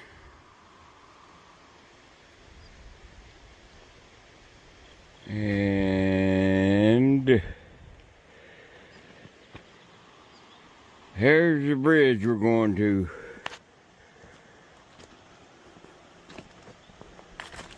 Well, there ain't no footing, so if a train comes, it's gonna be like on Stand By Me movie.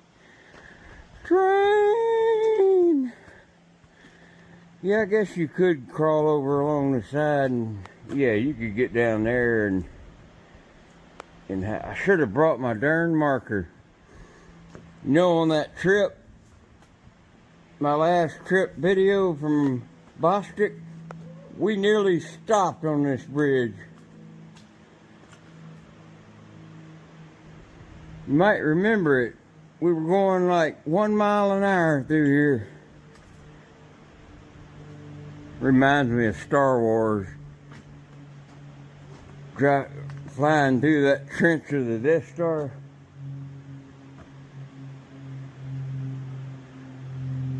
Well, I thought that airplane was a train. Woo-wee. Hoo-hoo.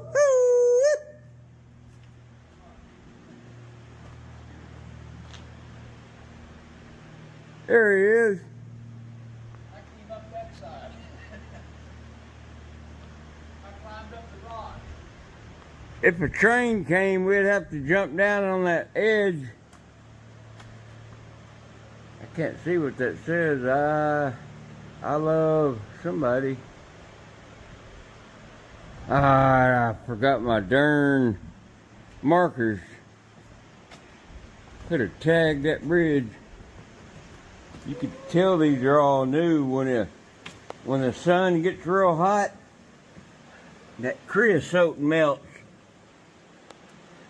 And when it's hot, like 90 degrees or hotter, and you step in that, I'll tell you what, you might as well throw them boots away. That stuff, you ain't getting it off. Well, before a train comes, let me zoom into that sun's presenting a problem. It's kind of got a glare into the... Somebody played tic-tac-toe. Why don't they call it tic-tac-finger? Hey, Marco. What does the toe mean? Tic-tac-toe. Or what does tick and tack and toe mean? Toe-ho-yo. Or hangman was me and Ken's favorite. Oh, you brought one. Black market. This will stay for about a year, so I'll do it underneath the shelter of that. Watch I fall through that hole. Right down in the Noah Chucky.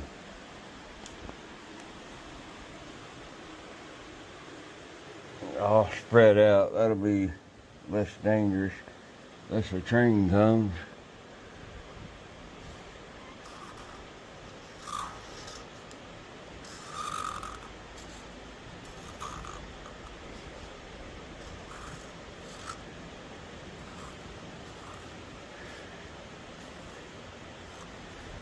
There's no way no one can copy this, even if they looked at it.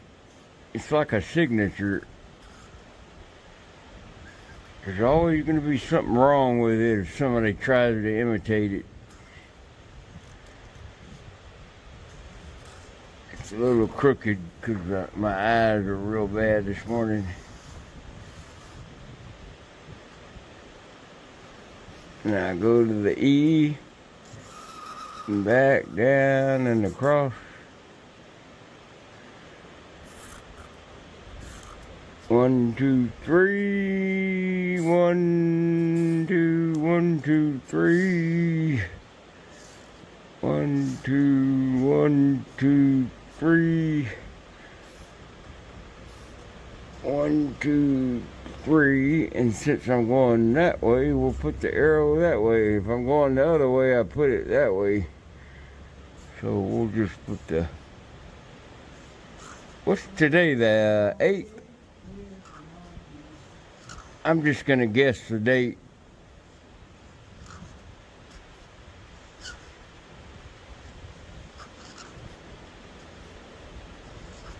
I can't believe I'm putting 24 on there already.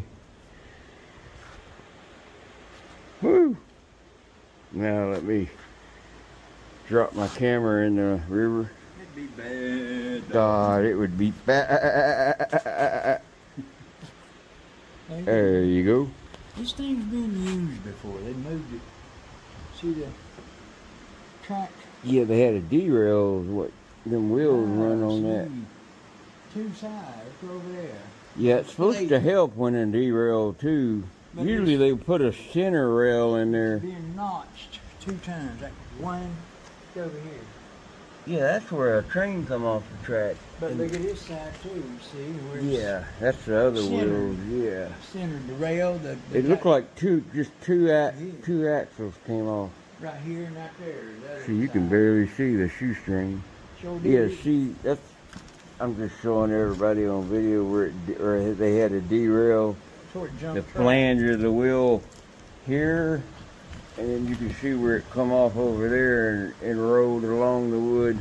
Must have been an empty car, or it would have left a deeper trench than that. It's leaned harder on that side. This side's leaned harder than that one.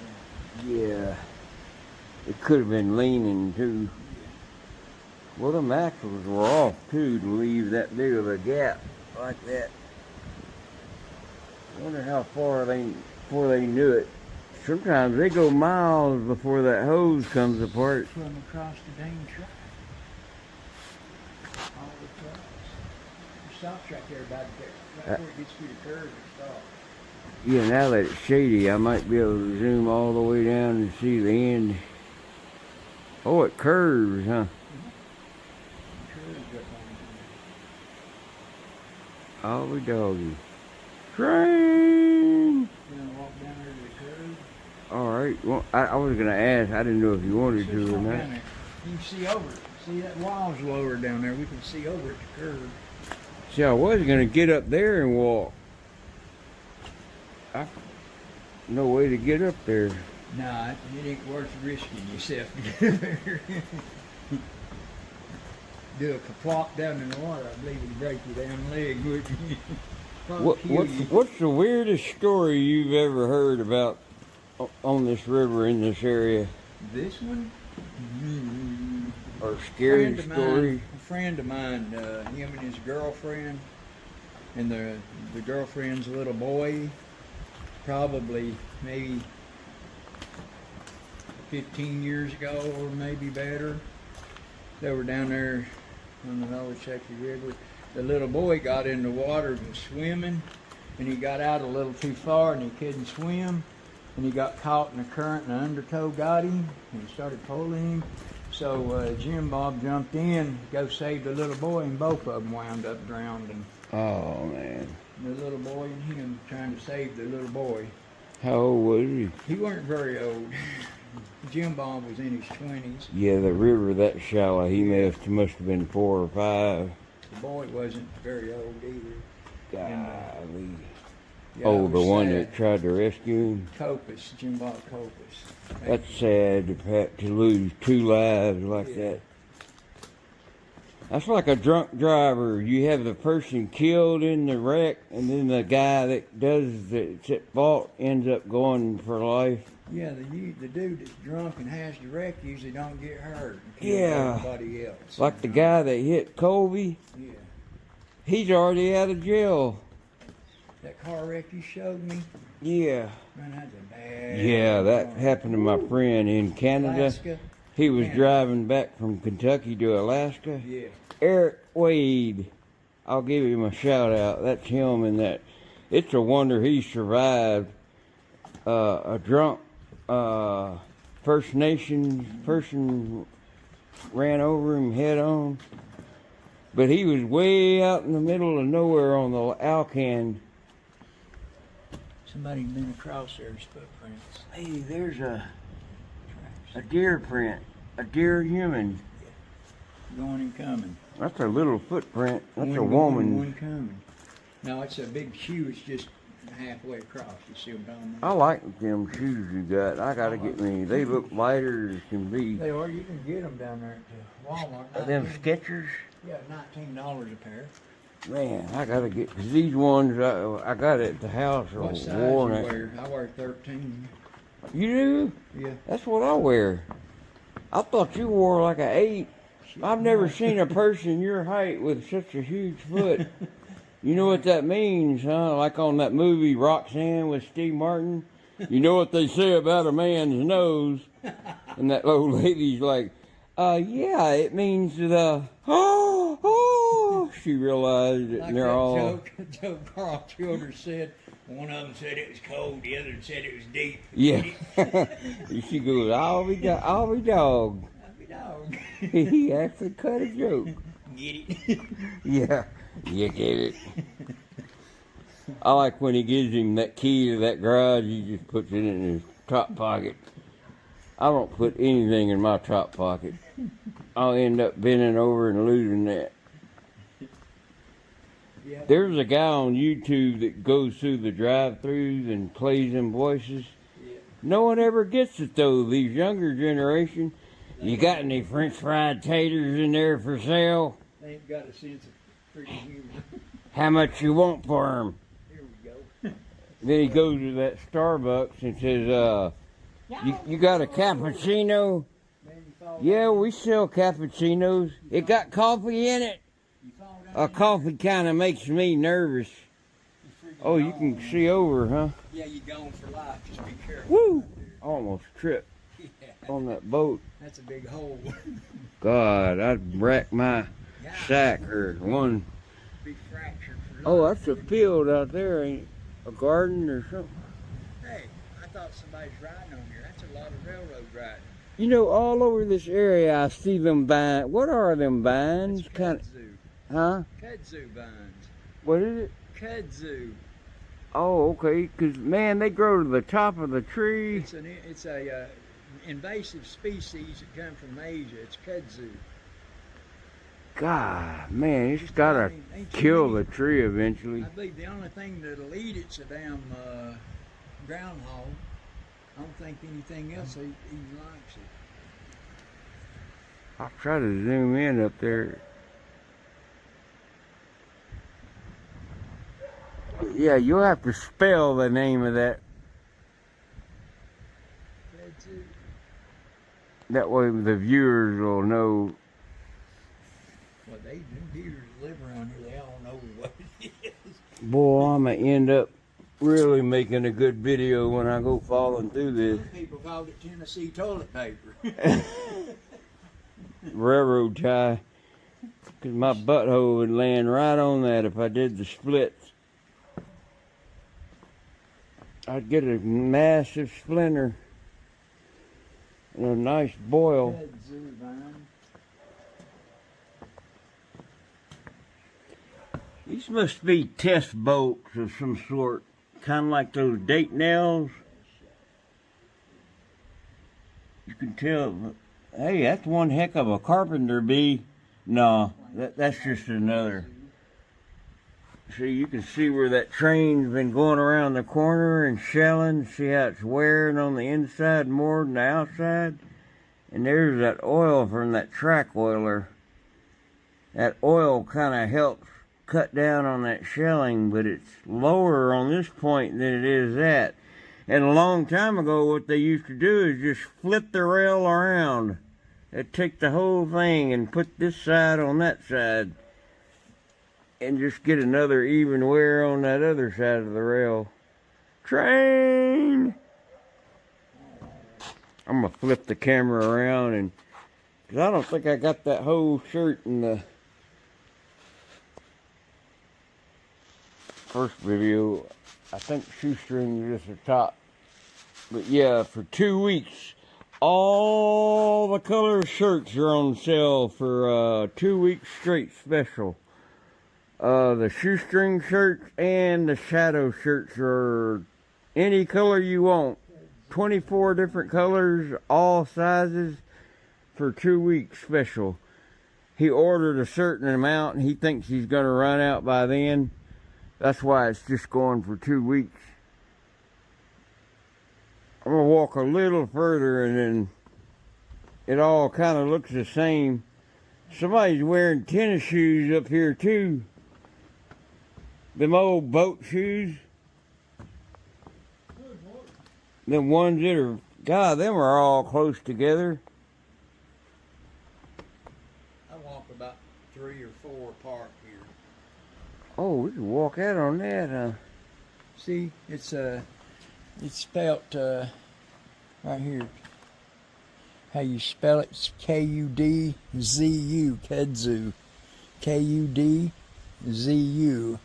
And it's- Kudzu vine. Yeah, kudzu. It's called a Japanese arrowroot or Chinese arrowroot.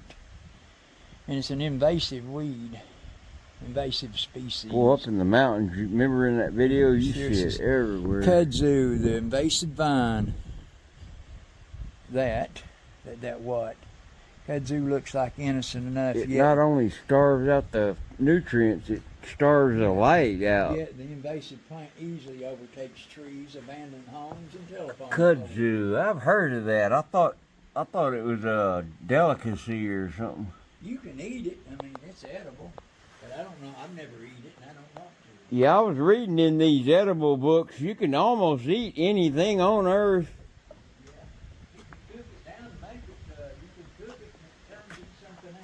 Oh, Jerry said when we go to Africa in March that he's going to let me try some camel meat.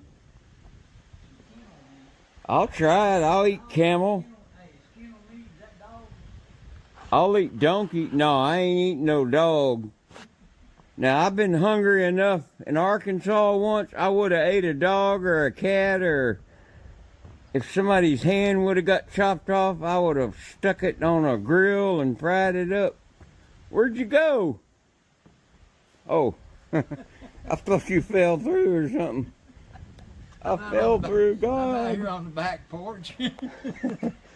Hey, you could good lay out camp here. Yeah, get out here and the train comes. Golly, that's nice. Oh, look at all the... Kudzu. Hey, there's that kudzu. Look at the infrastructure. Kansas City is the worst as far as your bridge is crumbling away. Look at that. There's some old dang names. Oh, written on with a rock. 1988. That's it, 1890, I doubt that. I think it's what it says. Oh, yeah. Holy. S.G. Ferguson, 1993. I wonder if how many of these are dead. Brenda Cooper. Ding dong. Dawn. Oh, Dawn. D-A-W-N. Here's a 1978. 78. Lady Falcon. Lady Falcon. These are probably just local people, huh? Yeah. Whew. Boy, that would be a... Thawed. That would be a head buster. Or a leg buster. Well, I can lean really far. I wouldn't. I don't get that. No. I'm just reaching out. That's my favorite tree in the world. Sycamore. They're the best climbing trees on earth. See them dingleberries? I used to shoot them. See them balls on it? Oh, yeah, you can eat them? No, you shoot them. Oh, just chew on them? With a rifle or a BB gun. Before they turn into... Well, anyway, when they turn brown, they're just like that, and they fly everywhere. Poof! Yeah, we used to pull them apart and let them... Used to shoot them with a slingshot and a marble. Oh, that's a good idea. And they Shoot at bust 'em. open. Yeah, we shoot at them all the time. I never thought of that. I'm going to get me a slingshot and a bunch of them balls. And... There's a bag of marbles is what you shoot. Oh, marbles work the best. Or ball bearings. And up north, they got that iron ore pellet. Boy, them things are good to use. See all these markings right here, Mark? That's railroad markings. Markings marked. Mark. Where it? All of these circles and shit, that's Yeah, I think railroad. Yeah, them were numbers like for the spacing of the tire measurements. For the railroad, been marking them what boats are loose and it tells Yeah. the boats and what work needs to be done. The I figured that 34th out. tie or Yeah, like 31 feet from something. See, there's the span it's telling you about. It's telling you the span and everything right here. Span number 6. One boat and 238 and 2 on 236. Oh, they got them fixed, so they marked through them probably. They know what they are. Boy, they got grass and everything growing. Boy, you could hide anything up under here. You camp out under there, couldn't you? God, that's coming all apart. That metal strut. Yeah, there's a bunch of good iron down there. There's them, what do you call them, them spikes and everything. Yeah, there's 1,000 of them down here. Yeah, there's spikes and plates. And Yeah. That's terrible how bad the infrastructure is. Look, that don't even meet up. Yeah, all kinds of junk. No wonder they had a derail. I don't really particularly care for them kind of rail anchors. If I could get one of them spikes, I'd reach down and grab it, but I can't reach it. An arm ain't long enough. Now I got to turn the camera off in order to get my old butt up here. All right, check out how that's worn unevenly. See that side, that flange on the inner wall of that axle rubs that on that corner because it's going to the right. The rail and that oil, there's a track oiler somewhere around here that puts a bead of oil on every axle, and it spans out, and it helps reduce that friction, and that squealing and that shelling's not as bad. Otherwise, that whole rail would be worn in half.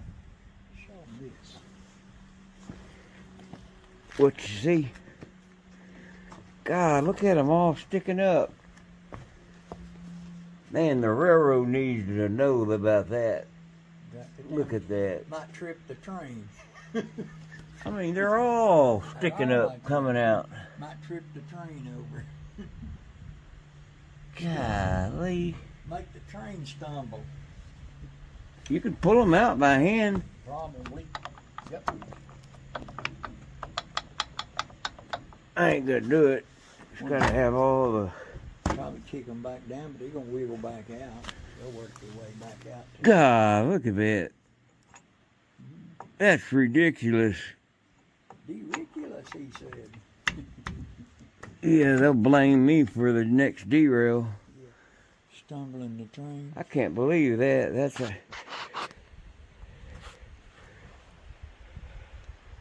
All right, goodbye, Nola Chucky. Yeah, Gibbs seen this, a Colorado Rambler. That is a rail rider there. Almost looks like Bozo Texino, but not quite.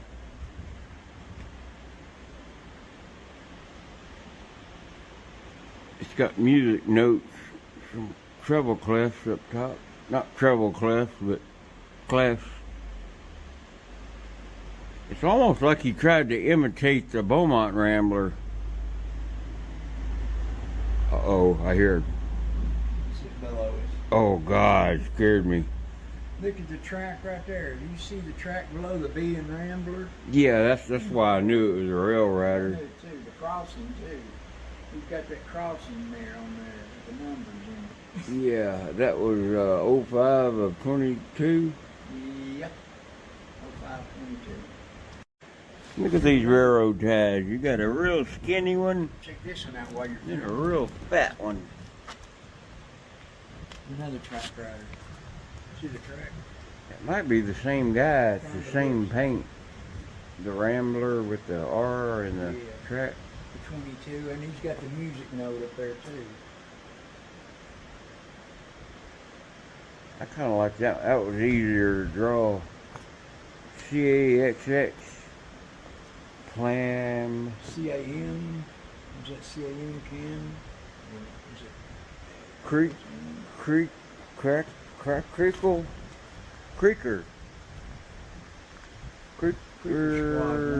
Squad. Oh. Geek Squad. My dad never paid child support.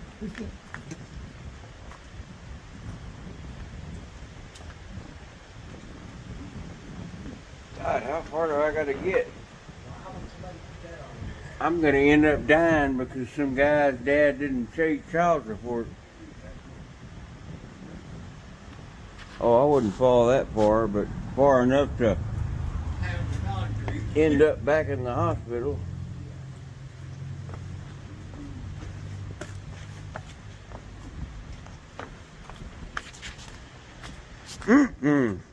Scared me. Long what? Long coat. As long as it didn't say long dong silver. Cracked flange. See, a railroad worker wrote. Yeah, that derail went all the way down to here. They probably didn't know about it for miles.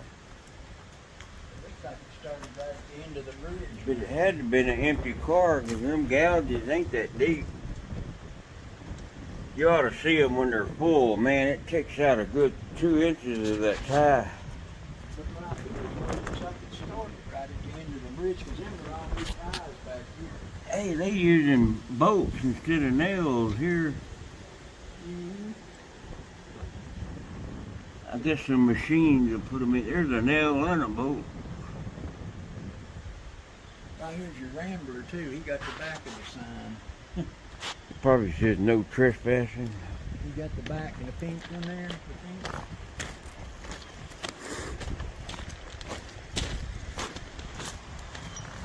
Yep, CSX. Oh, we weren't supposed to be on the bridge.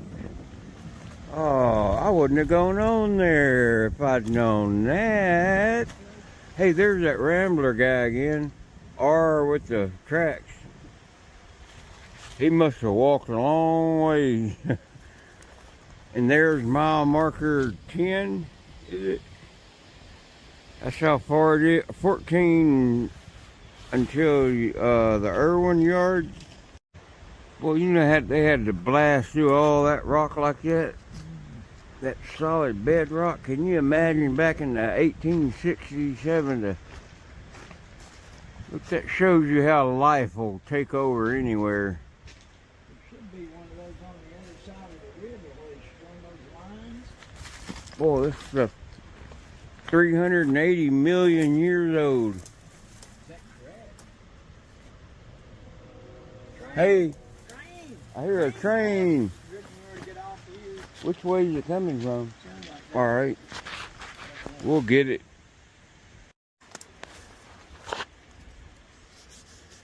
Use that for toilet paper, use it for a bandage, anything wrapping. Huh. It's called. Yeah, it is velvet. I've seen it all over the U.S. Here comes your rafters, kayakers. So it's good for burns too, huh? It's good for everything, medicine. Going right out of the rock. Hey, there's one of them hanging, what you call it? I might try to take that home. What's it, a hanging pussy willow? Yeah, because it'll grow anywhere. Yeah. Hey, Mark, there's some kayakers coming down right here. I'm gonna get the kayakers. Oh, I'm gonna get your train. He's already. Stop right here. Now here comes your train right now. Get I the don't train. see the kayakers. Get the train. Here he comes. He's flashing it there. Well, he should be coming. I thought I seen the light. All the light, I do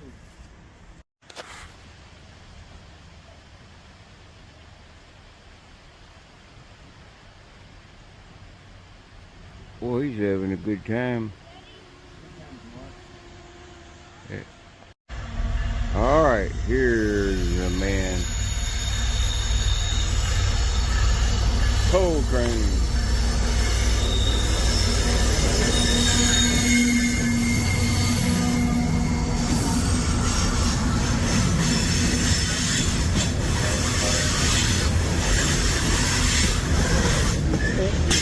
Gone. You know where you put it? You know where you put it? It'll leave around mark. Boy, if it derails, it's going to come straight for us.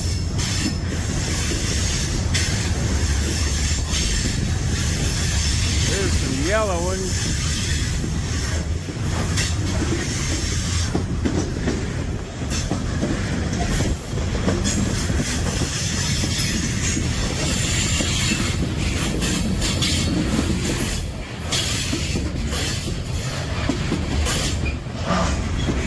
One long.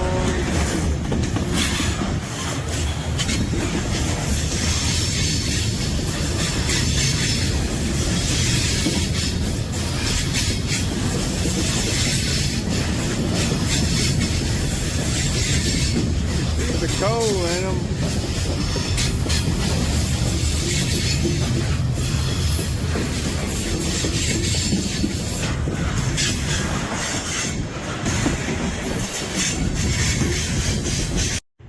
That's that mullein mullein.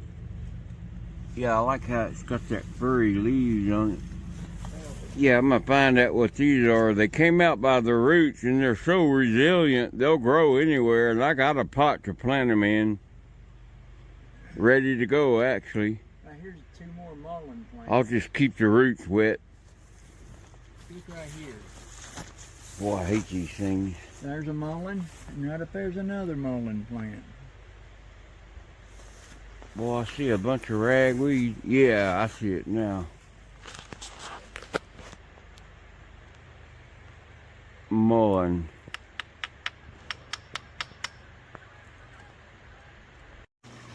Well, here's the artesian well. When we was in Alaska, these were everywhere, but they were secret. You could tell, look at all that iron.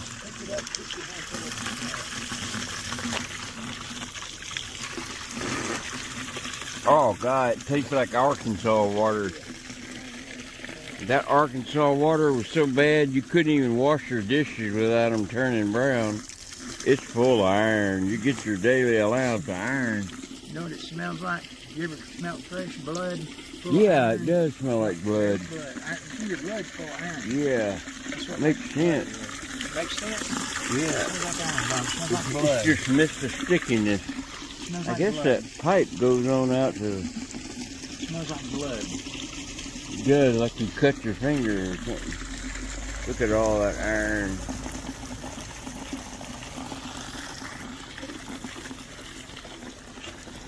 This is a spring. They built this thing up around the Oh God, I wouldn't have drank if I'd have seen that. That's okay. This is the same thing. It's got all that iron. I mean, it's got floating, looks like Iron, diarrhea. Iron. It's iron. This is coming out of them mountain springs. This is iron mountain springs. Well, they got a lot of iron In that rock, in the rock. you remember that rock I picked up there and I said you could really sharpen your knife with it? Yeah. Did you see the iron inside that? I'll say it like my little nephew when he was 4 called these shmushrooms. He called scuba divers scuba gobbers. But they're full of iron too. These are called turkey tails right here. Called what? Turkey tails. Look at the Turkey. Oh, they do look like turkey tails. I'll be dogged. It's some kind of lichen or shelf mode. I think it's the type of mushroom. Turkey tail. God darn, that does look just like a turkey tail. It's growing on top too. There's some more of them.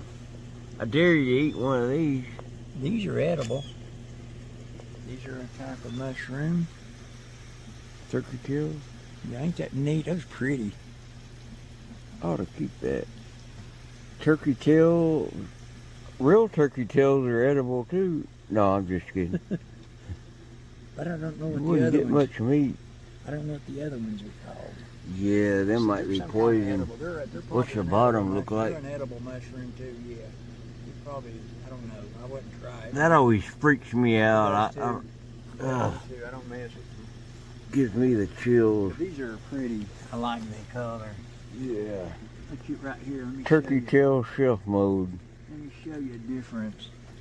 The two different colors in them up there. See, they're pretty. Huh. Anything else? That's all I see right now. That's some flowers, some rhododendron, ain't it? Yeah. Here's the moss. The moss on the wall. Yeah, up in Alaska, the whole ground is covered with that, and it makes the best bedding. There's a little bitty mushroom. I ain't ever seen nothing like this. Same thing. It's just a. Oh, is it? See right here, it's the same thing. Right here's more of them right there above it. That's the same thing. It just ain't flipped up yet. It's a nice orange color. Probably from that iron. Here's some leaves off the hickory tree, I'm pretty sure. Oh, yes, getting that time of year. Yeah, all fall. They marked that twig for some reason. Yeah, boundary or. Got an orange tag on it.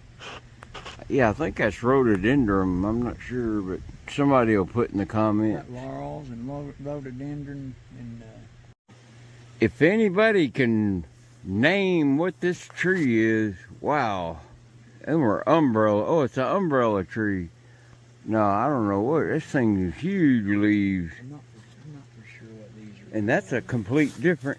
No, that's the same thing, ain't it? Yeah, I know. You know them big, it's got them big old flowers on them. What are they called? Them big old huge flowers. Magnolia? That's what it looks like to me, but it's not a magnolia. They got shiny leaves and them big white flowers. Yeah.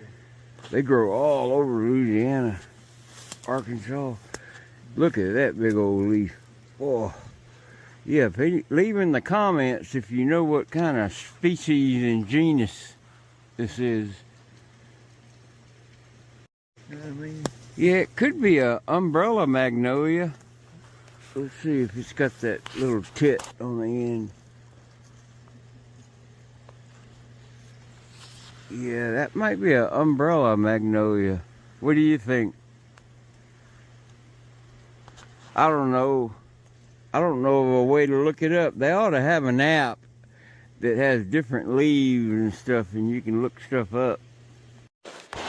Well, the fishing trip didn't go quite as I planned. I planned on fishing a lot longer and making that the main thing of the video, but the line broke. I should have had it changed. I should have known better than to take 52-year-old fishing line out there. But I figured somebody would have changed it by then. But Gibbs stopped by this morning, my friend, and banged on the side of my shelter with a stick and scared me to death. My God. He snuck up and started making noises at first, and I thought it was a small mammal. And then he started growling, and I knew it wasn't a bear. He was trying to pretend to be a bear. I still didn't know who it was, so I grabbed that bear spray and my weapon. But by then, he beat on the side of that tarp of the wall with a stick. And by then, he stuck his head around and just started laughing, and then I started laughing.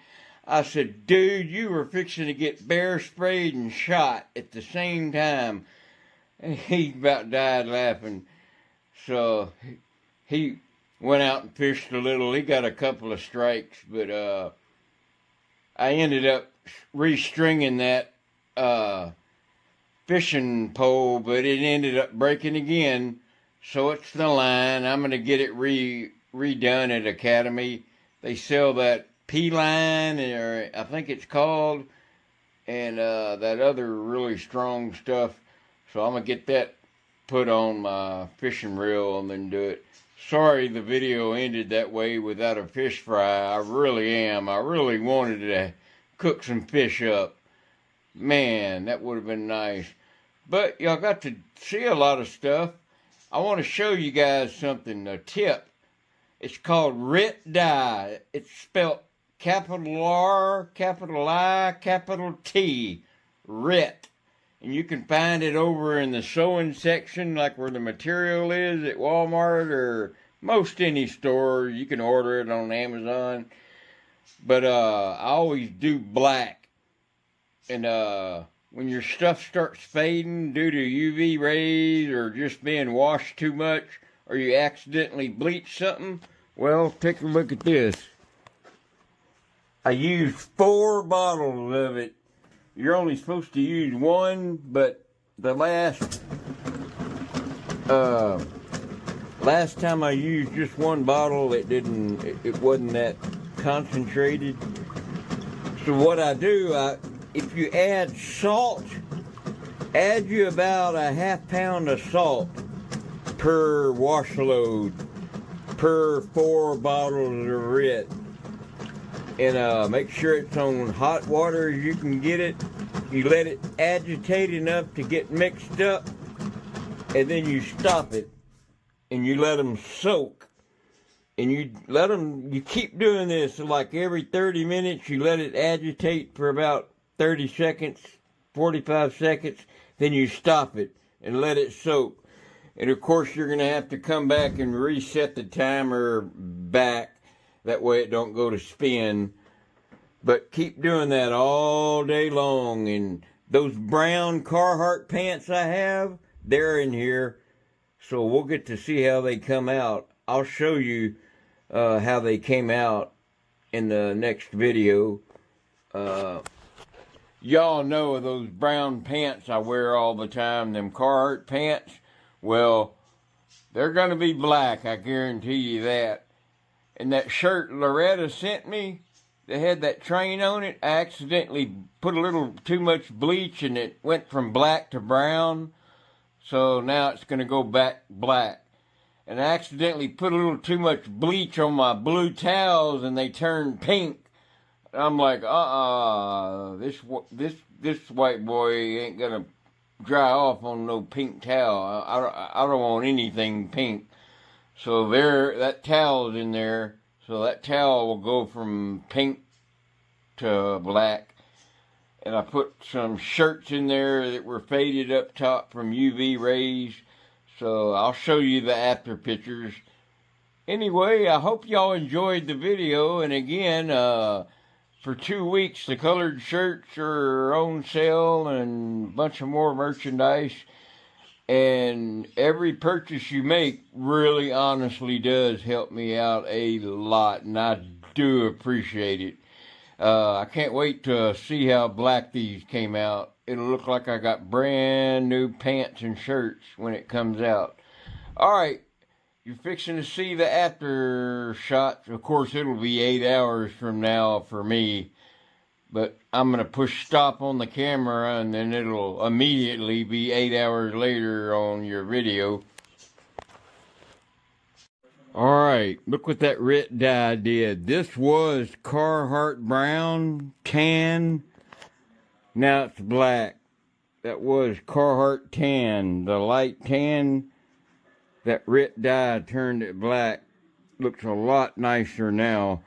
And those brown Carhartts I was wearing in the earlier in the video, they're black now. Look, brand spanking new.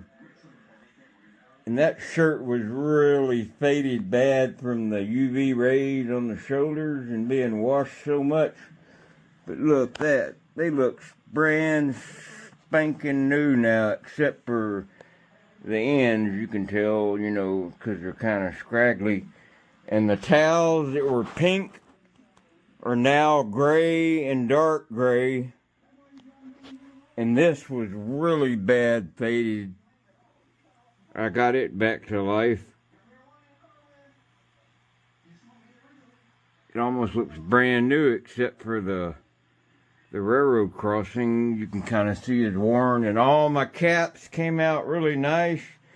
Some of them still retained the green or the gray, but they are a lot darker.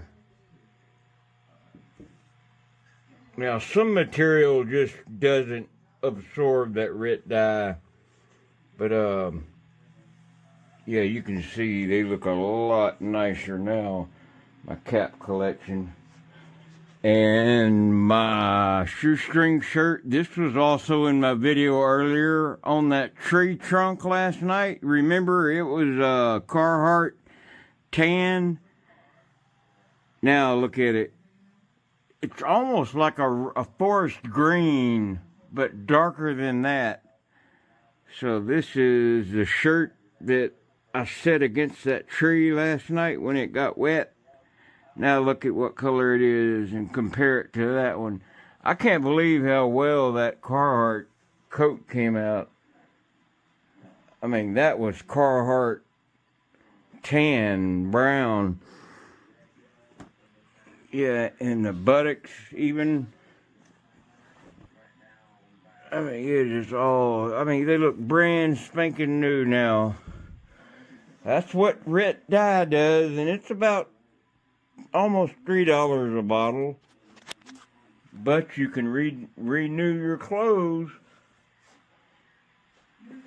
I hadn't wore this shirt in a long time, but anyway, I was just throwing that tip out for you if you'd never heard of red dye and how it can rejuvenate everything you got to new.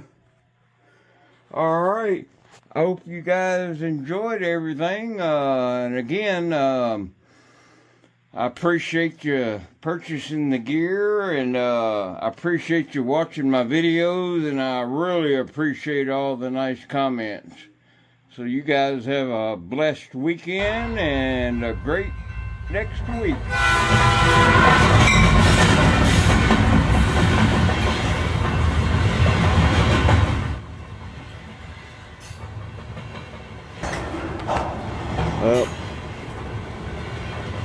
This is the southbound. I'm not sure how much he's gonna work of it.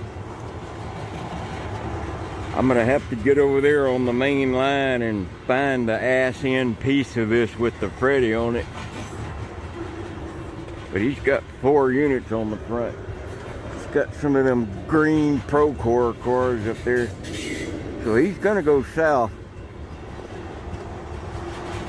He'll end up in Waycross eventually. He'll hit Spartanburg and then eventually down to Waycross. I'm just seeing what he's throwing on or off before I go down and get on. Well, there's a blue one you don't see often.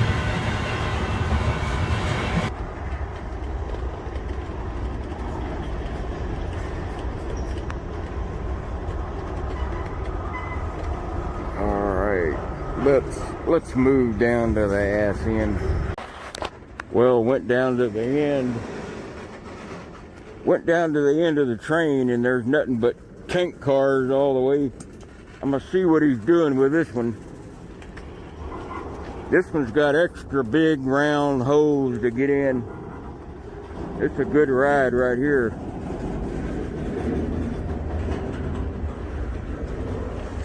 I'm just seeing what he's doing with him. He's just working the train now.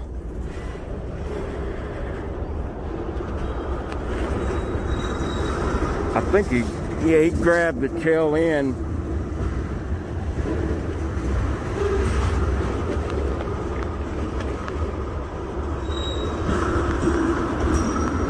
Yeah, it's just nothing but tank cars from here on out.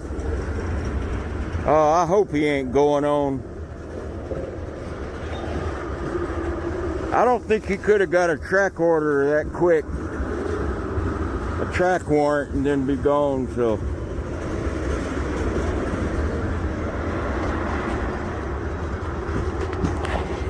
Let's see.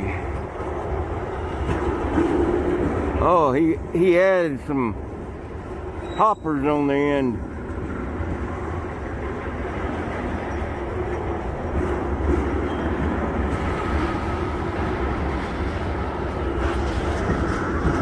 Yeah, he's still in the makeup phase right now.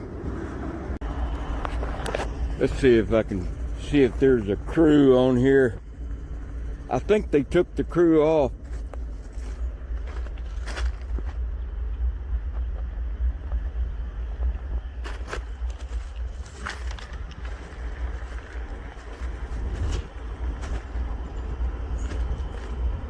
Damn, I can't see them windows, them FRA tinted windows.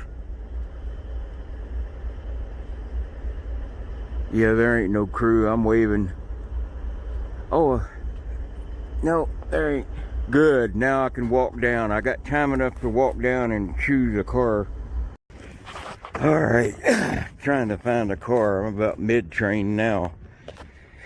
Whew. I gotta go back and get my pack. So, walking ain't done yet. Getting back in shape. At least this is giving me a little time.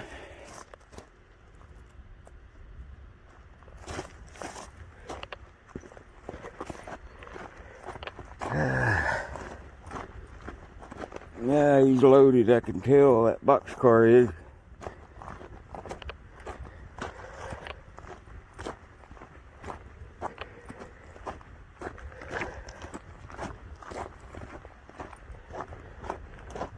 That one's loaded. Usually when you have a loaded boxcar with another boxcar there, that one's going to be loaded as well.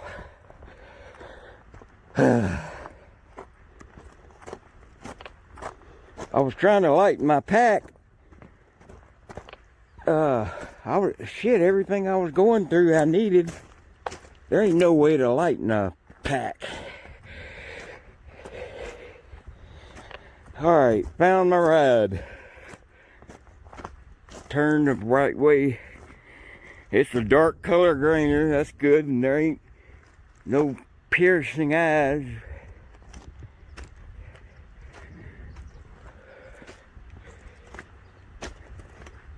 Yeah, he's pulled up to the signal. Yeah, it's kind of out in the open, but no hole. That's a big V neck. I can hide in. Yeah, this will be my ride. Plus, it's darker than a light colored when you're wearing black. All right, that's the plan to ride this grainer here. All right, gotta go get my gear. Yeah. Ah, crap. Shit. I know I can't catch it now. I went back to get my damn gear and he started pulling.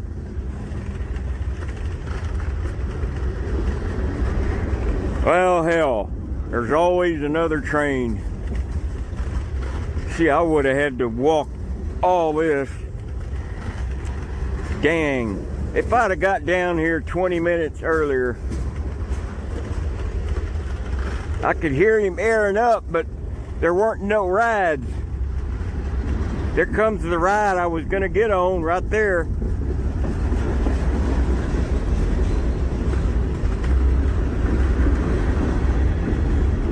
Son of a biscuit eater. Well, I'd kind of rather go northbound anyway, so. You know that old saying, it wasn't meant to be and there's always another train. But I think that's what people do say to comfort themselves for a mistake. Well, hail.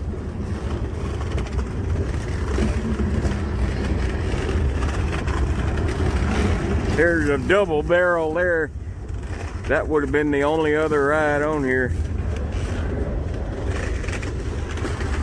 I love the sound of them railroad ties creaking.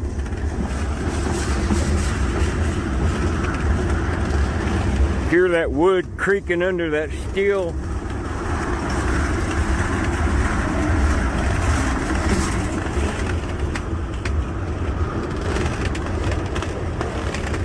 Yeah, I just threw my gear down when I knew I couldn't catch this anymore. Yeah, I had about 25 cars to still walk. Dang, I knew I should have brought my dang gear with me.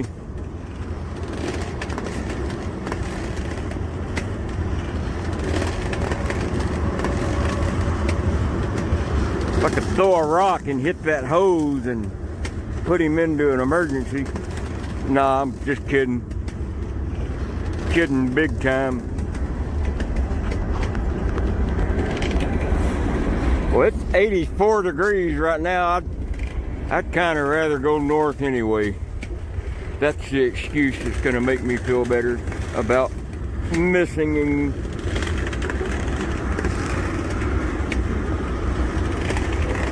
Well, I'm going to have to get my marker out and tag that building there.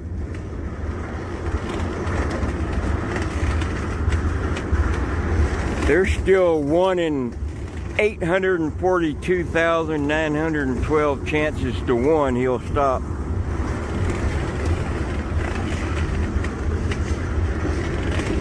Wow, he added a lot more to the butt end.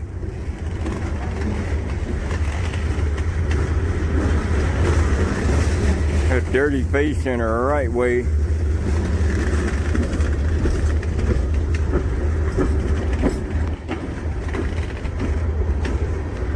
Hell, I could have gone down to the restaurant and caught 2.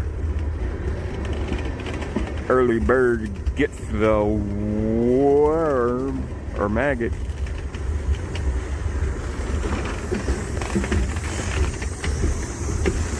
See you. I would love to be ya. Well, heck.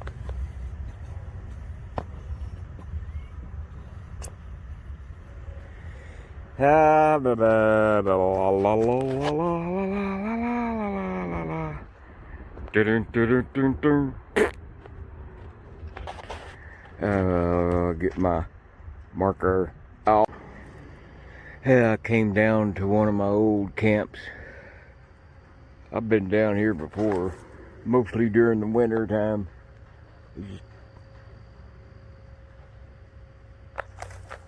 But there's a security guard over here in this plant, so I always got to be careful. He does like a loop every hour, just checks things. He ain't got no jurisdiction over here. But anyway, almost dark. I'm gonna catch the next thing. Too bad I missed that other one. Getting tired, so I'm gonna roll out for a good night's sleep here in a bit. Or at least a good nap. Warm today. It's getting dark. At least majority of the bugs aren't out yet. Back at my old camp. Hey, who's that? Oh, I forgot when that was. Yeah, there's the yard. Let's see, I think I see a light up there. Yeah. Just waiting for it to get dark where I can go over to that box area. This area, this plant over here has a security guard that every hour on the hour he does a loop and just shines a spotlight on all that crud over there. I mean, who in the heck can steal a 6,500 pound metal 36-inch culvert? Yeah, those are going for a high price right now. Yeah, I'm gonna have to get my little hatchet out and chop some of these stubs down. It's really grown up a lot since I've been back here. Can't believe them water bottles of mine been there for about a year and they're still hanging. A lot of poison ivy back here, but I'm pretty much immune to poison ivy. Yeah, I can chew it. Somebody got my canned goods I left. I mean, that's alright. That's why I left them, but I left a bedroll about 10 years ago at one of my old camps, and I come back and it was still there, but went back like 2 months after that and somebody had taken it. Talk about a weird timing coincidence. Yeah, trying to air it out a little bit. It's been rolled up so tight. Yeah, I don't know. They moved all this stuff in the last month or two. I guess they're building something out here now. I don't know what. And the waste treatment plant's right on the other side of the tracks. So you get to smell the old doo. It's almost dark.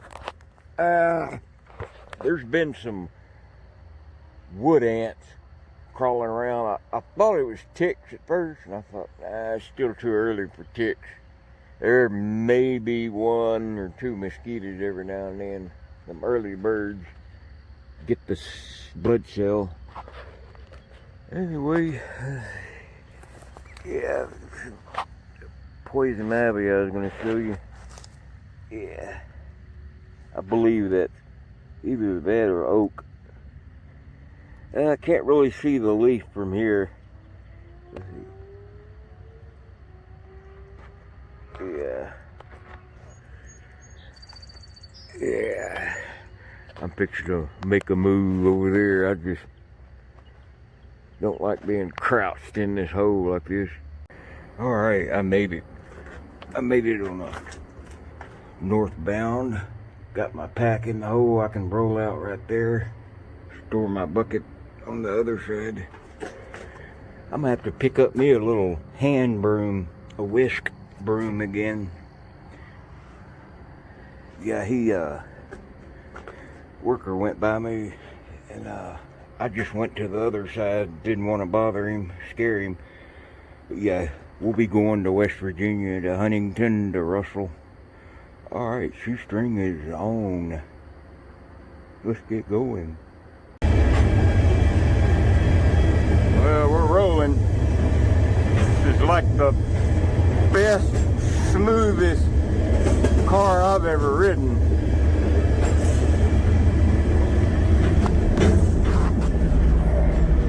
Yeah, this is the best car I've ever ridden.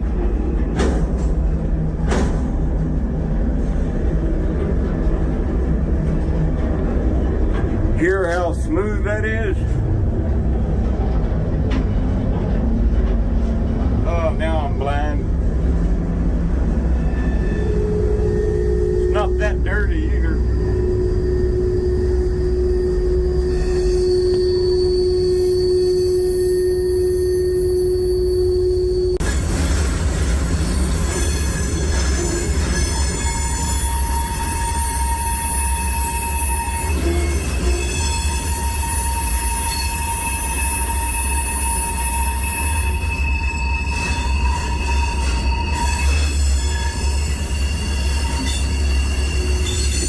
Going around a corner when you hear that. That's actually not the brakes you hear. That's them flanges on that axle rubbing on that rail.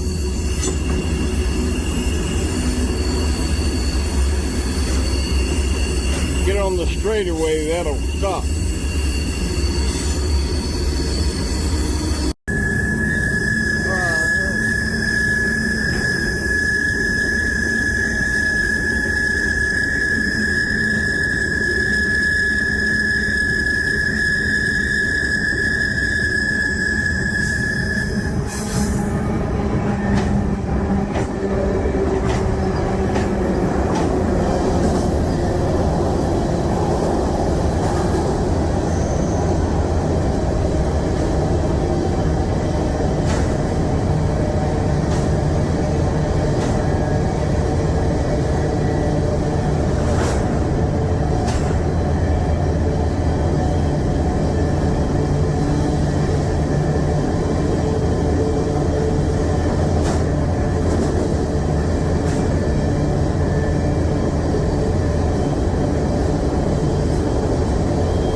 line that goes to Richmond, Virginia. That way, we're gonna link up with that.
I just bailed here.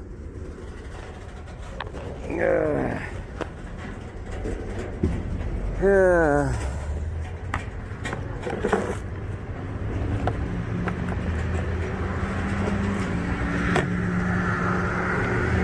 there's the car we picked up last night in Kingsport. That's the only thing we picked up.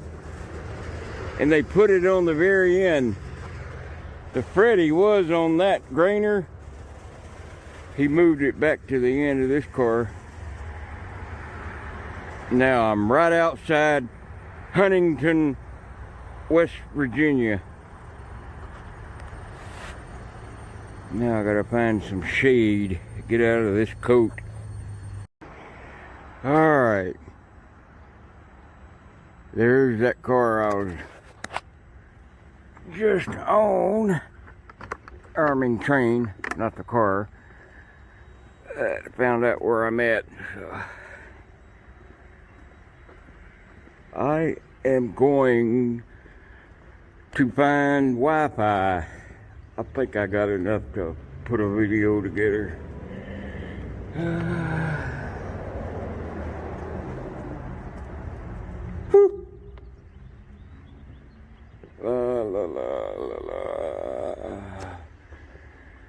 Well, that was easier than getting off here the last 2 times. I couldn't get off until Russell. Hell, I never got off this easy here. He must have been waiting on something to get over before he got on the other 2 lines. I finally slept about 6 hours last night. That's the first time I've got 6 hours of sleep in, shoot, 2 months.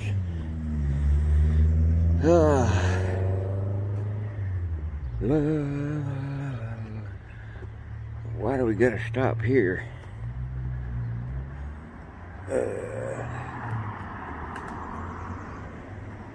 Narrow bridge. Good Lord, it is narrow. What, I gotta walk on that?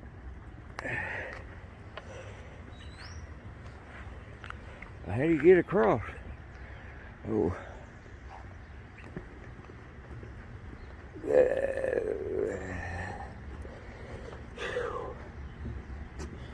Man, I gotta come out of this coat. It was like 65 degrees until midnight, and then it didn't get below 60 until 4 a.m. But boy, once it dropped, hell, it was like 48, 50 by the time sun come up. I didn't have to roll out though. I just went to sleep in my coat.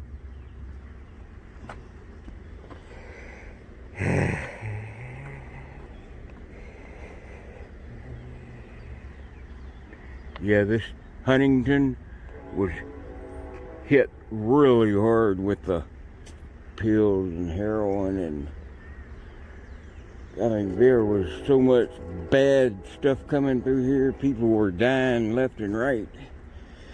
This stuff I've seen in documentaries. Yeah.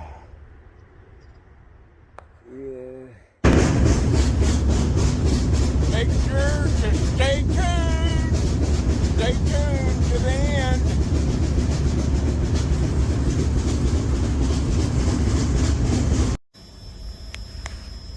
Well, it's dark again. This train just came in. It's only about 30 cars long, and that's the EOT blinking. They took track number 5 and put on the front of it.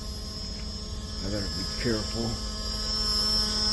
He's at 71 pounds. He's gotta be at 90 to leave. So his brakes are applied right now at 71 PSI. This is the very last car or grainer. And they've been messing with this track number 2 next to it, so they may be adding that to this train.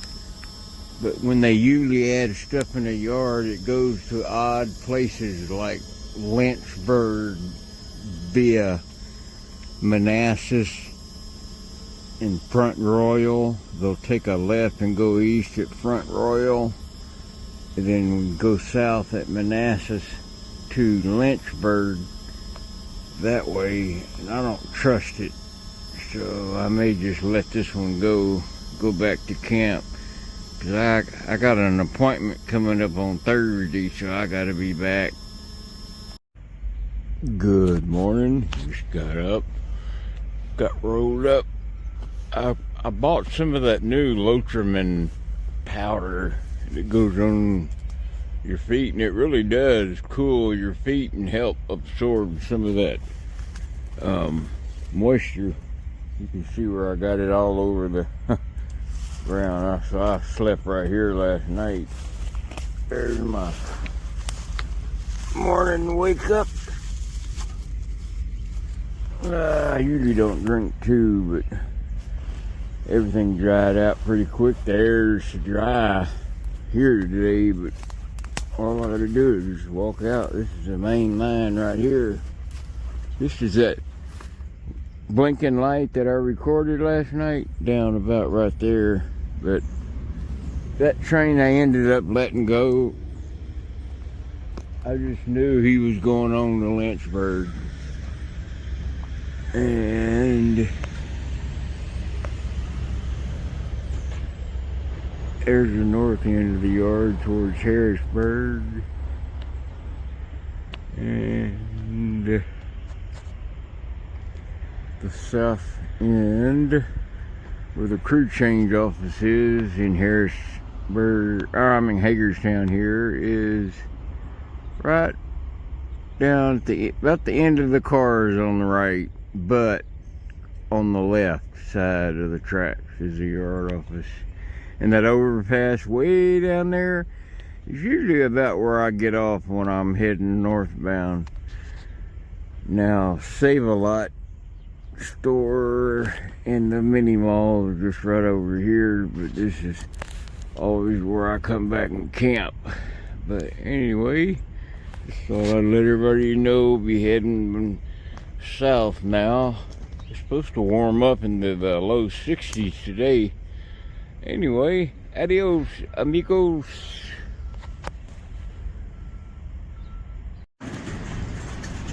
He's all flat now.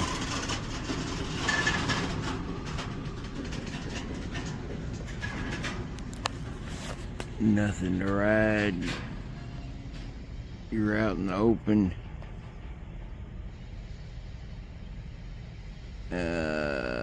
Shoot.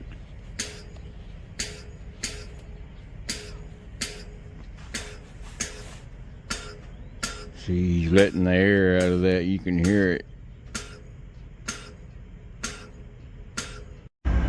Alright, this may be my train. Here it comes.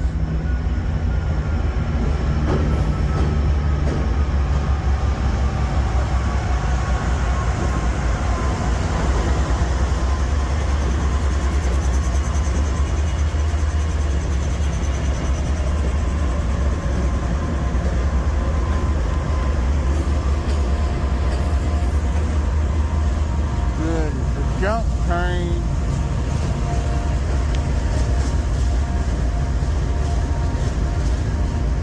Oh God, please let this be my train. I'll let you know here in a bit when he stops. Alright, come on baby, be my train.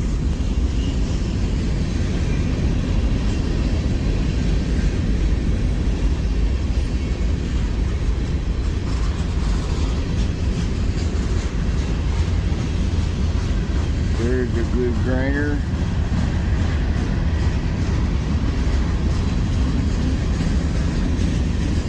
Come on, baby. Hey, there's them rock cars that go through Bristol.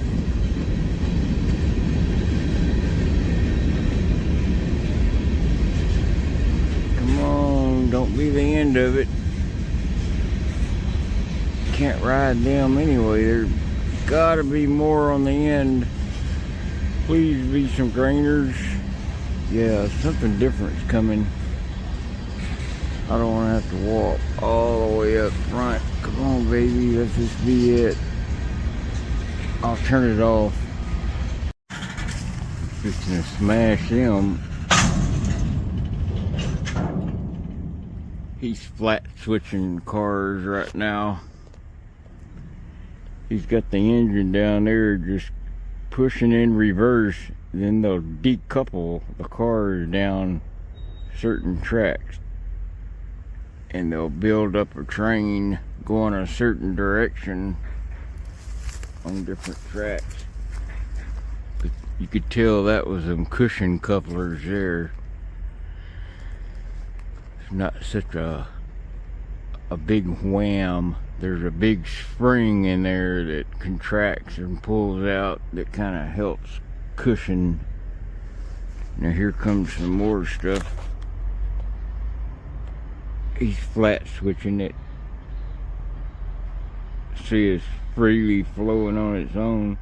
He backed it and let it go. And they usually do it at 7 miles an hour. when they go over a hump at the hump yard, it goes over the hump at 7 miles an hour and it hits a set of retarders that, boy, he's moving that one. That one's gonna hit hard. And they hit a second set of air brakes that slows it down to 5 and then down to 3 miles an hour on the third set. Now he's actually got engines on it, so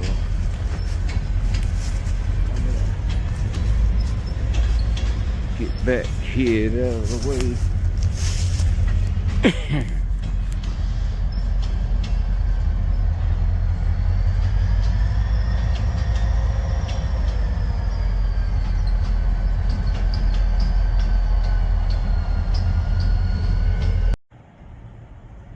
Well, this trash train IM just came in. It's got a pretty good mini well on it. See, my bucket will fit upright underneath there, so can I can lay out.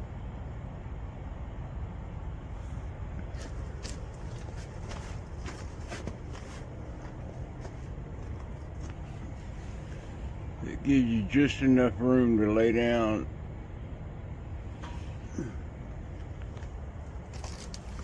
But it's on track 2. Unless he's just sitting here waiting for a northbound to pass him. That's got a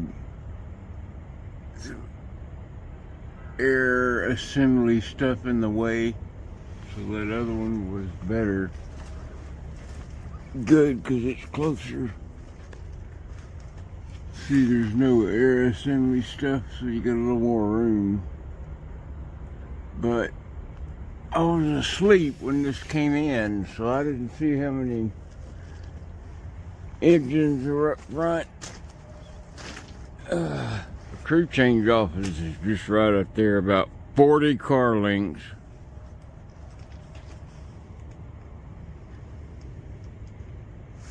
There's that spur that goes in there to that lumber company. They usually load, unload 2 or 3 of them cars a day, and during the night they'll come drag them empties out and push some more full ones in there for them. But that's the top of it. The lumber company, they just stack all that lumber under there.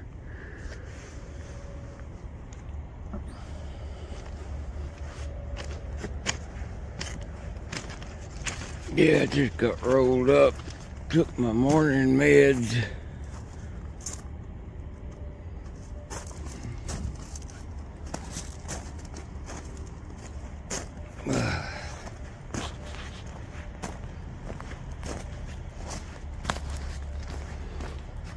Yeah, you can smell that IM too. Stinks. It's like garbage. Probably empty if he's going back south. But see, when I woke up, all I seen was it barely moving southward. I didn't even hear the engines go by. I don't even know if it has engines. I don't know if they just push their stuff back. But anyway, I'll keep alert. So all I gotta do is run over there and get on that car right there. Let's see if I can zoom in down there. I've never seen them pass each other here.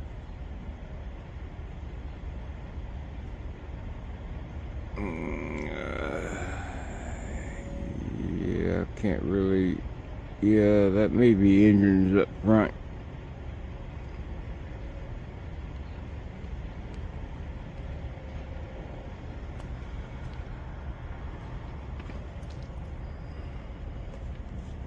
See if we can see a DPU anywhere.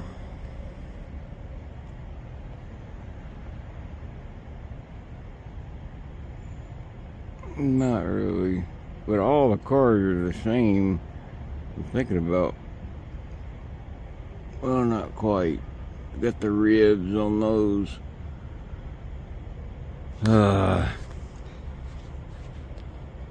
Price you pay for being asleep. But when it gets cold out, you know, you get sleepier a lot faster. And the clouds are moving in. It's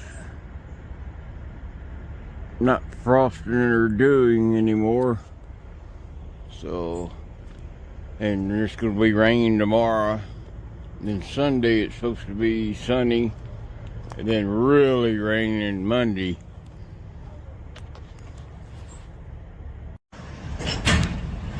See, that trash train that I just videoed in the last scene had all these hooked up to it. And they don't travel together like that.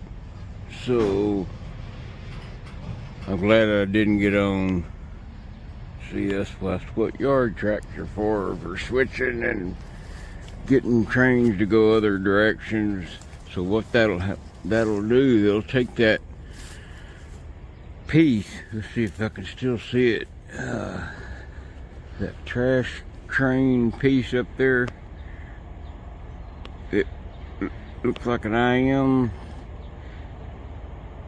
That stuff, they'll split it right there at those empty lumber cars, and they'll shove that back on a different track. And then another train that comes through with the garbage train on it will pick that garbage stuff up and take it on, and something else will come through that's going to grab this lumber.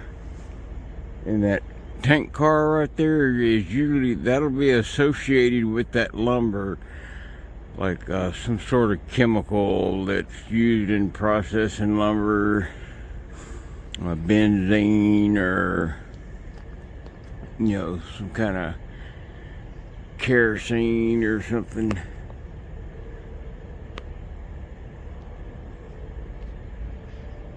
You know, up northeast, you see a lot of Pillsbury cars. See, there's the end of it right there. So, yeah, there's an open box car, I think. Alright, look.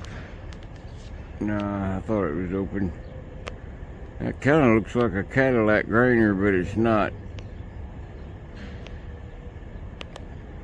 But you can look on that lumber a lot of times and tell where it's from. Like this. Let's see. I guess you could go to that website, but it usually has the name of the company on it. Like Idaho, so and such, or Oregon Wood Products. You could look up J.D. Irving Lumber Company.com and find out, or call that number. See where they get their lumber. That way you can see where it's come from. But anyway, I just thought I'd share a little more knowledge. Yeah, you know, after doing this for so long, you just get them funny feelings. You're like, well, there's track 2. He could use that to pull in to let a northbound by, but no, because this yard on the very far end, the west end of the yard, is a bypass track. It's a main line with a 115-pound rail like this. But it's the farthest track, and they use that to go around one another instead of having to use a yard track. Because yard track is usually a lot lighter track. That's probably 90-pound track. See the height of the track compared to that? I'll have to show that in a video one day, the differences. And like this track here, That's some pretty heavy duty mainline track. You could just tell by the height of it from the rail head to the base. Now old yard track that's 85 pounds, the head's about right here. That's how high it is, but look at the difference. It's almost twice as tall compared to yard track, which doesn't see but 7 or 8, maybe 10 miles an hour of traffic ever. You ride up in there and hope you don't get jarred and squished. Yeah, let's go see what this tank car is. Oh, I wish that would have been on the main line. That would have been a perfect ride.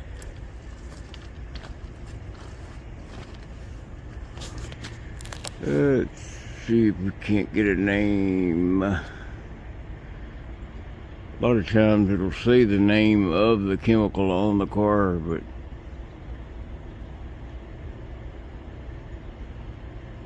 I'm not seeing anything.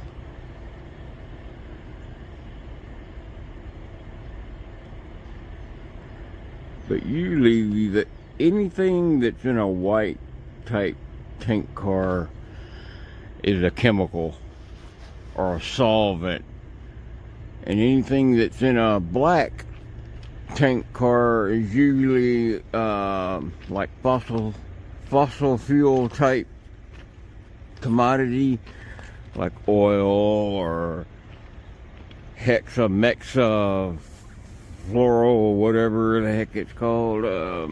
All them oil, fossil fuel based chemicals will be in black. But chemicals and solvents and irritants and stuff like that will usually be in your white tank cars. And it has a lot to do with the cooling effect too. They like to keep that petroleum warm so it comes out fast, so that's why the tank cars are black. They absorb that heat. But white tank cars reflect sunlight, so they stay cooler, and the chemicals thus inside stay cooler. You don't want that pressure building up. But they all have a release valve on tank cars. Each chemical is set at a different pressure. If that tank car was to get up to say 250 pounds per square inch inside, there's a blow-off valve that releases the pressure. But you know, I'm just using that for an example. It may not be 250. You know, it's just set at different pressures. That way there's a way, always there's a way for a tank car to vent so it doesn't blow up or implode if there's a vacuum ever created instead of a pressure. Alright, yakety yak. Till these been here for a while. Blackberries grown up to them. Yeah, it's nice and quiet back here. I better check the forecast. This will kind of give you an idea. Anyway, this train just pulled in southbound junk. There's a guy from Canton, Ohio that sent me some silver coins, 1964 Nichols. The one year they made them silver, for me to smash them by the train for his two sons and send them back to him. Well, I set them on the track, took a picture of them, and the train just happened to stop right where they were. They were laying right there, and they fell off on the other side of the axle. And I'm not about to reach under there and try to grab them. I don't even see them, because they're likely fell beneath the gravel like they always do. And then the train vibrates as each car goes over, and they work their way down deeper in the gravel, Plus, when the locomotive first ran over them, it was doing 25 miles an hour when it hit the spot. So they probably flew a good foot up. So I just can't find them. If I can't find them, I guess he's gonna have to send me some more. Yeah, it's just too dangerous to be flirting around, you know. But, you know, his air piston's out, so that means his brakes are on, so I feel a little safer. But anyway, back to what I was saying, searching for a car. See, you're wearing mostly dark clothes out here to blend in with the environment. Well, most of your grainers, they're going to be white. So you're really going to stand out wearing black or camo on a white grainer. Especially these type. This is not a Cadillac or a lip grainer. See, that's the B end with the air reservoir. I mean, you can hide a little bit if you lay down the entire way. There's a hole you can get your body in, and maybe a small little bag, but that's it. You ain't fitting nothing else, and that backpack's gonna be showing. See, anybody at any road crossing can see you sitting on this white car wearing black. Even if you get in between, you know, it's just really impossible unless you got a lip grainer or a Cadillac. Hopefully what he'll do after he crew changes, he's gonna pull up and take some stuff off the front and shove back and then pick up some stuff. So if that happens, he'll pull up some more cars that are way down there. All I see down there past some box cars is tank cars. And I'm not about to walk all the way down there and then find a good ride and then miss it because I didn't bring my gear. But if I bring my gear, there's not gonna be a car, and so that'd be a wasted walk. Happens that way every time. But yeah, look how white. Well, let's just hope he takes something off. I should have set them coins on a yard track. Had a yard train run over them instead. I'd have them in my pocket right now, ready to mail to him. But I don't, so. And he just happened to stop right where the axles are, where them coins are. And it's just too risky to be sticking your arm underneath that axle. I mean, even though his piston's in now, he's got a crew on it, the brakes are released. See, that piston's gone in, so he's gonna yank at any time now. That means the new crew is on. He's already crew changed. Let's see if we can see a worker down there. If we do, that means maybe they will take some stuff off.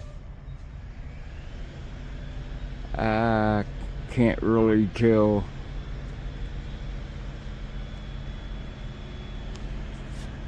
Well, at least I'll be able to get these coins. There's nothing really to ride. And see, this is what I mean by a bottomless grainer. This type, suicide. Now, I've ridden up there on that porch, but other than that, no, you gotta stay awake. I mean, you could maybe lean over and get some sleep, but you better take your belt and tie around you and tie it off to something. That box car is loaded, the next one's empty, and the next one's empty, but they're plug doors, and I can't risk opening them. Railroads aren't allowed to move the train with the plug doors open. All right, see what he does. I just went to the store too. Just while I was telling Jerry, I said, Eric, you can sit down at camp for 20 hours and not one train. But the minute you get up to take a 7-minute walk to the store and back, that's when your train comes. And guess what? That's what happened. So I wasn't here when the coins got run over. But that rock I put on that railroad tie to mark the spot. But there will be marks on the track where the coins were run over. I should be able to find them with some digging. But let's see what he's going to do first and see what all other kind of rides he did have. I see some white silhouettes down there coming. Must be more grainers. Maybe he'll slow down and take some stuff off the front. I did hear some loosening in the slack in the coupler just then. There's them rock cars, ballast cars you see down in Bristol and Knoxville.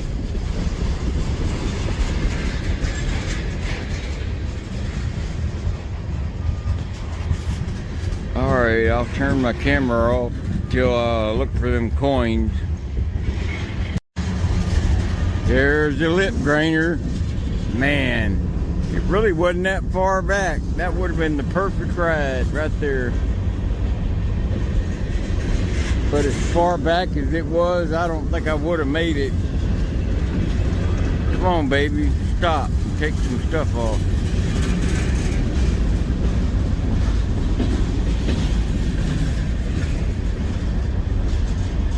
More bottomless grainers.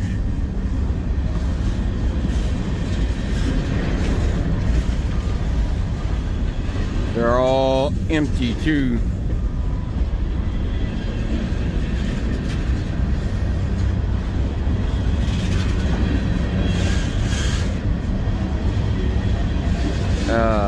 Wish I'd have been in that spot where that lip grainer was.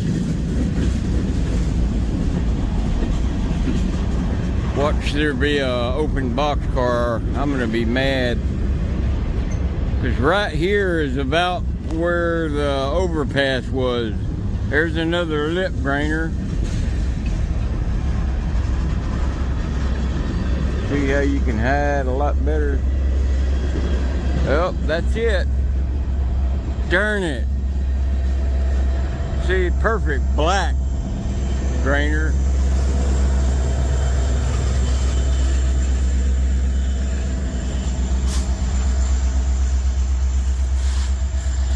Well, God, that would have been my train too, man.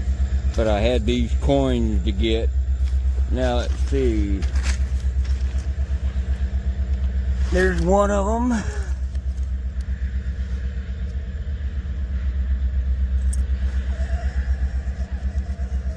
Let's see if I can't find the other. I'll have to turn the camera off. Alright, I'm riding finally.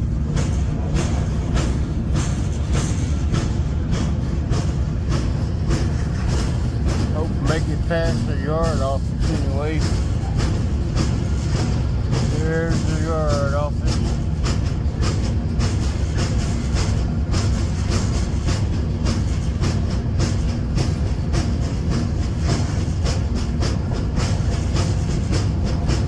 Got a flat space on the wheel. Get past that overpass before we can get up.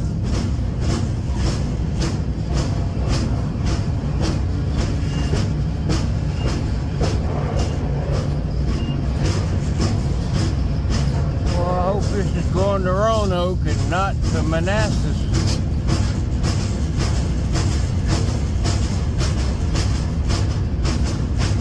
As soon as we hit that overpass, I can sit up.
there later on. Well, I'd hate to drop my phone down in that hole.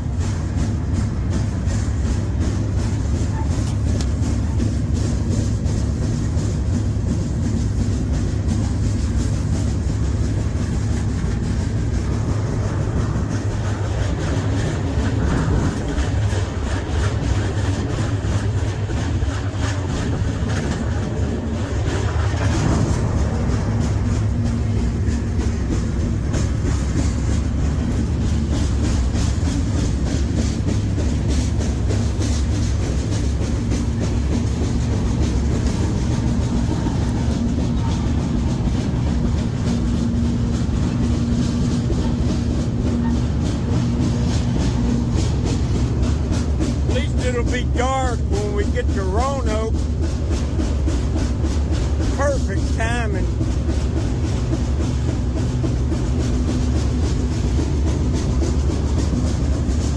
Maybe I can squeeze in under there a little bit better.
dark.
Well, we just stopped outside Manassas.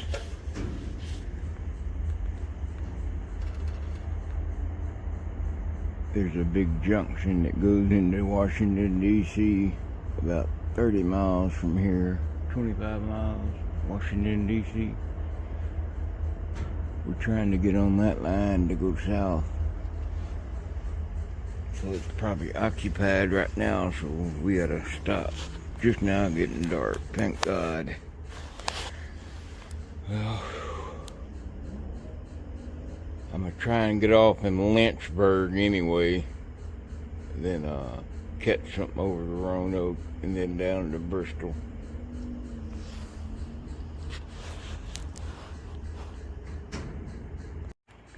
Alright, I got off.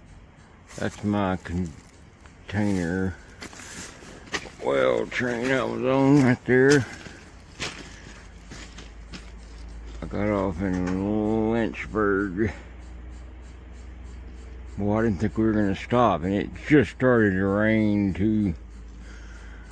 Got the big overhead signal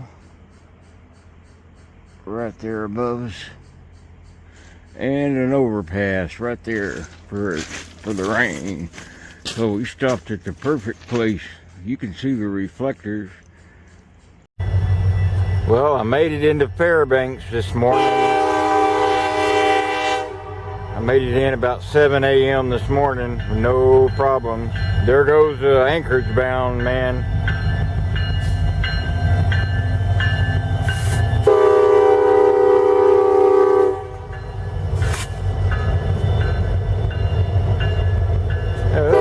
Those are the same units that was on my train.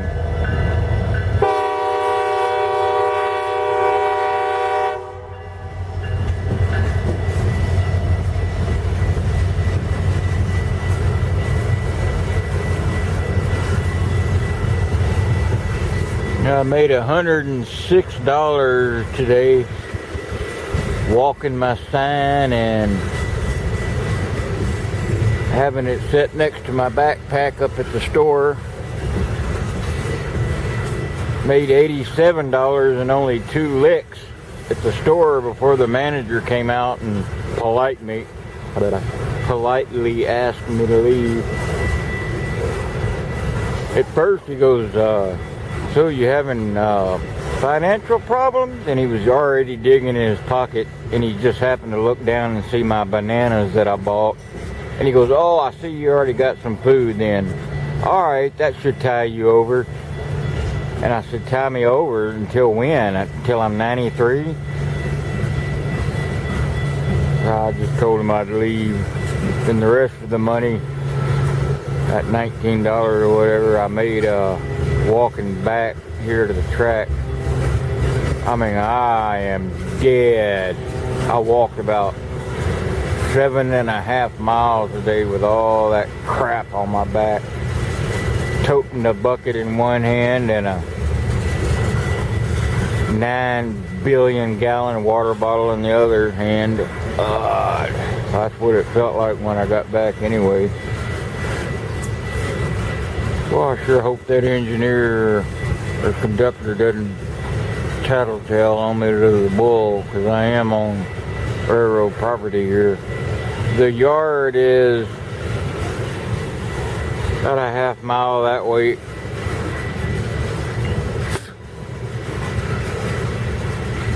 He just blew his horn there at University Avenue. Because right there at the intersection where he just blew is UAA, University of Alaska. Or UAF, or whatever it's called.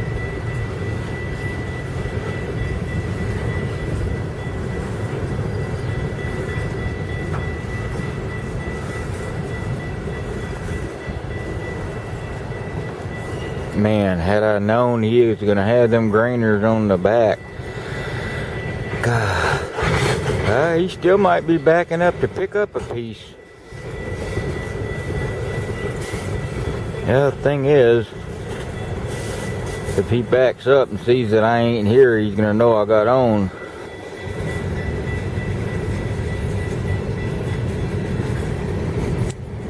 I like them grainers, them double barrel shotgun grainers.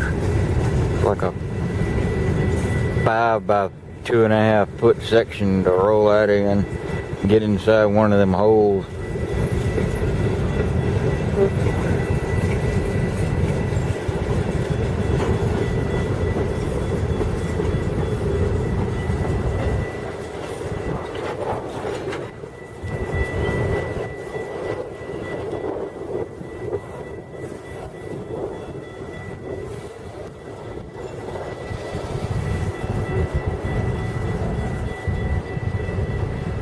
Fairbanks is really not mountainous at all. It's generally just kind of rolling hills for about 80 miles to the south of here, and then you pick up the mountains, the ones we went through last night. There goes that airplane again, pulling that whatever, pulling that sign.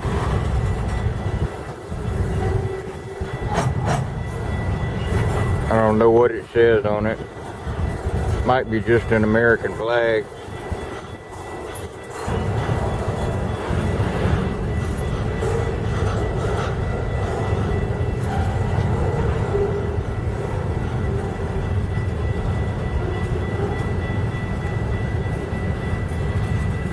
Yeah, that's probably it.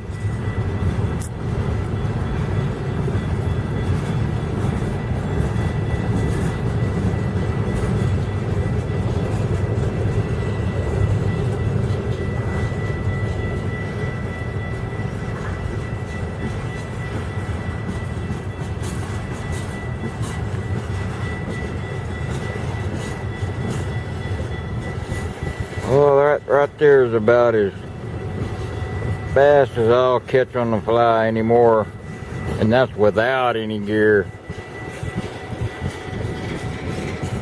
And if you had some crackhead chasing after me, I think I could catch one doing about 40.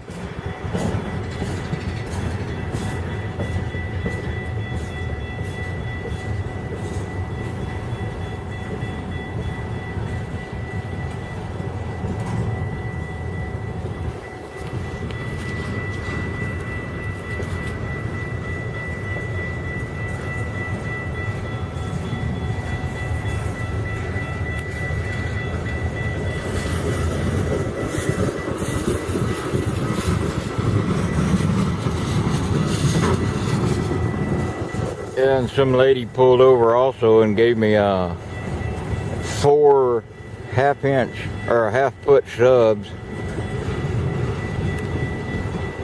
I'm not sure what kind they are, but they smell good.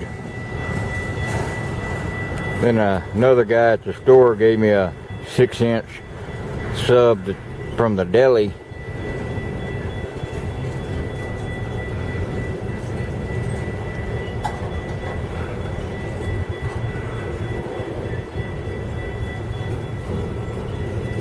Ham and Colby or something, salami and Colby.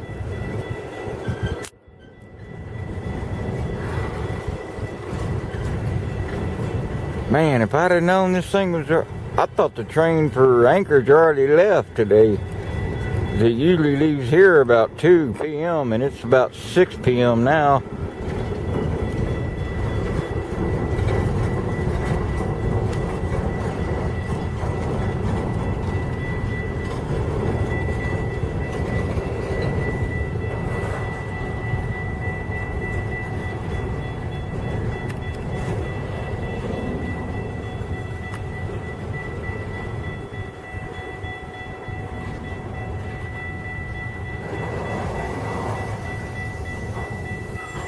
Man. Now I got my daggum boots off and I'm half unrolled here. And that's a long biatch. Of course right here, everybody and their dog, hamster, gerbil, and parakeet would see me get on. Man, I should have been down there at the bridge. Gosh dog it. Now it's going to be another 24 hours.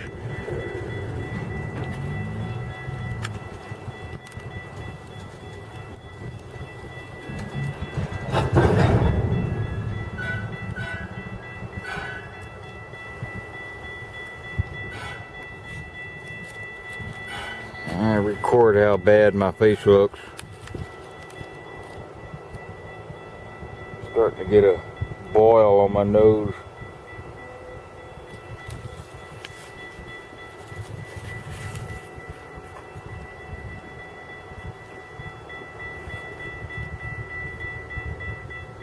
It's funny being white when you're spanging or asking for help with food or cash. It's always the blacks and Mexicans that help you out. Rarely ever is it your own kind that help you out. It's always the people who've been there, done that.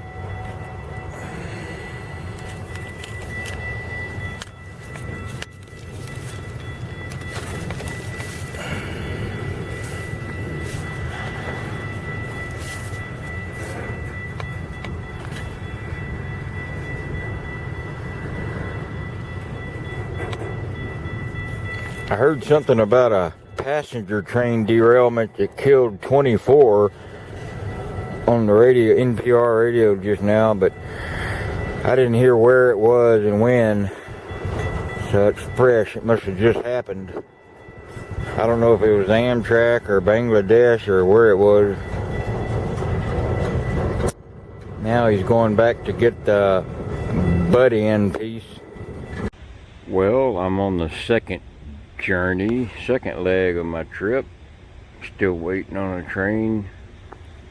I'm hidden good back here. I got a really good way back. I got some broken branches that I step over and then turn around, and these are loose ones I tore off, and I can stand them back up.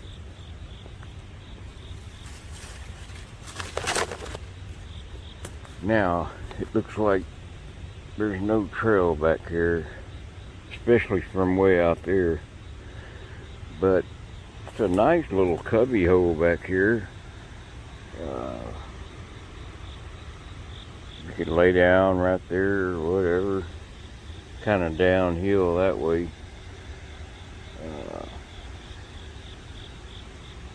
But yeah, I also want to thank a fan and friend for sending me it's a handheld lightning detector. It detects lightning within like 10 or 15 miles or 30 miles. You can set it to different miles. And he sent me a stun gun to protect myself. You can plug it into the wall or add a battery in case I'm in a bad area or need to defend myself. I can deliver 50,000 volts and make somebody think twice about trying to steal my stuff. But I have it all wrapped up in a shirt in plastic bags deep down in my backpack right now, both of them. The weather's supposed to be good for 5 days, so I have them both down in there.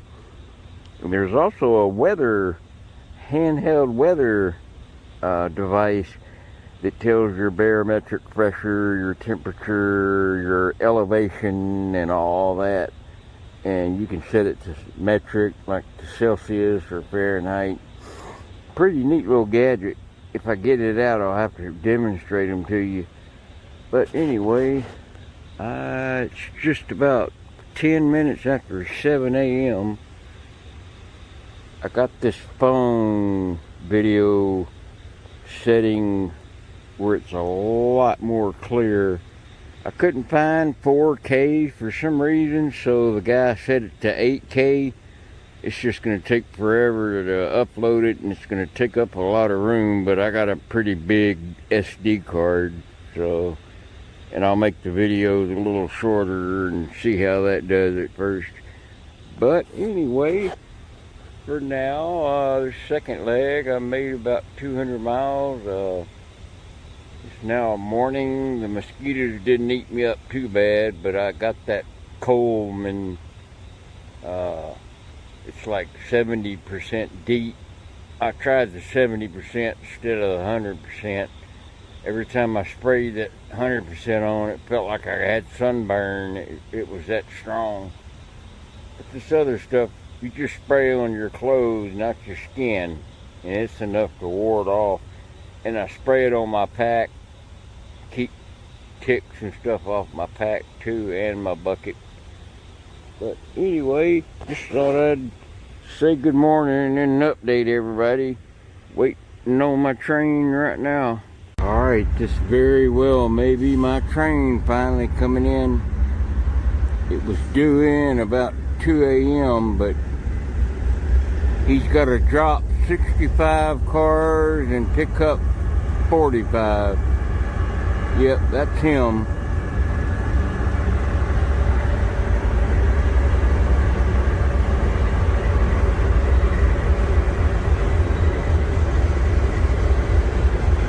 Since I'm on 8K, I'm not going to let it run too long until I get used to how much it's going to fill up my SD card.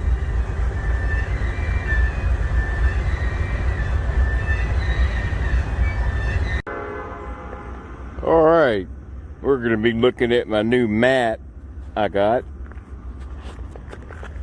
You know what? I've tried all them air mattresses. I've tried those bubble ones.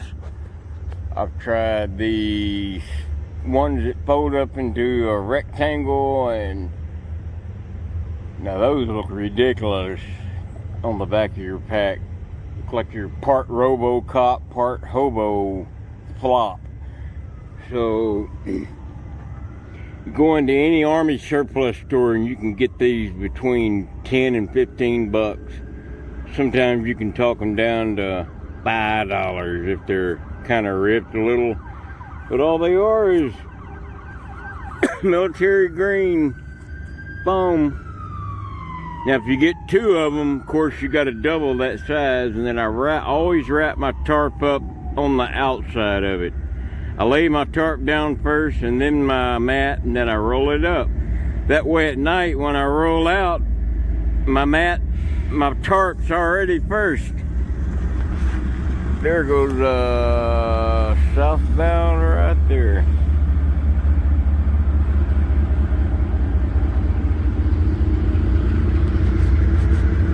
And I'm just carrying this summer pack don't think the thing costs more than 40 bucks. I'll show you some other things that are starting to come out. Yeah, I went by Academy, and these are only $9.99. They're long sleeve shirts. If it's not cold enough to wear a coat, you just throw on a long sleeve camo shirt. And here's that Gatorite I was telling you about. You know, I've heard several people mention this stuff called Liquid IV, and I'm gonna look for that. They say it's a powder you mix with water, so I'm definitely gonna try that. Now this stuff here is like $9 a can. It's 100% DEET, but you can't get it on your skin. You gotta spray it on your clothes and your pack only on your gear. It feels like you got constant sunburn.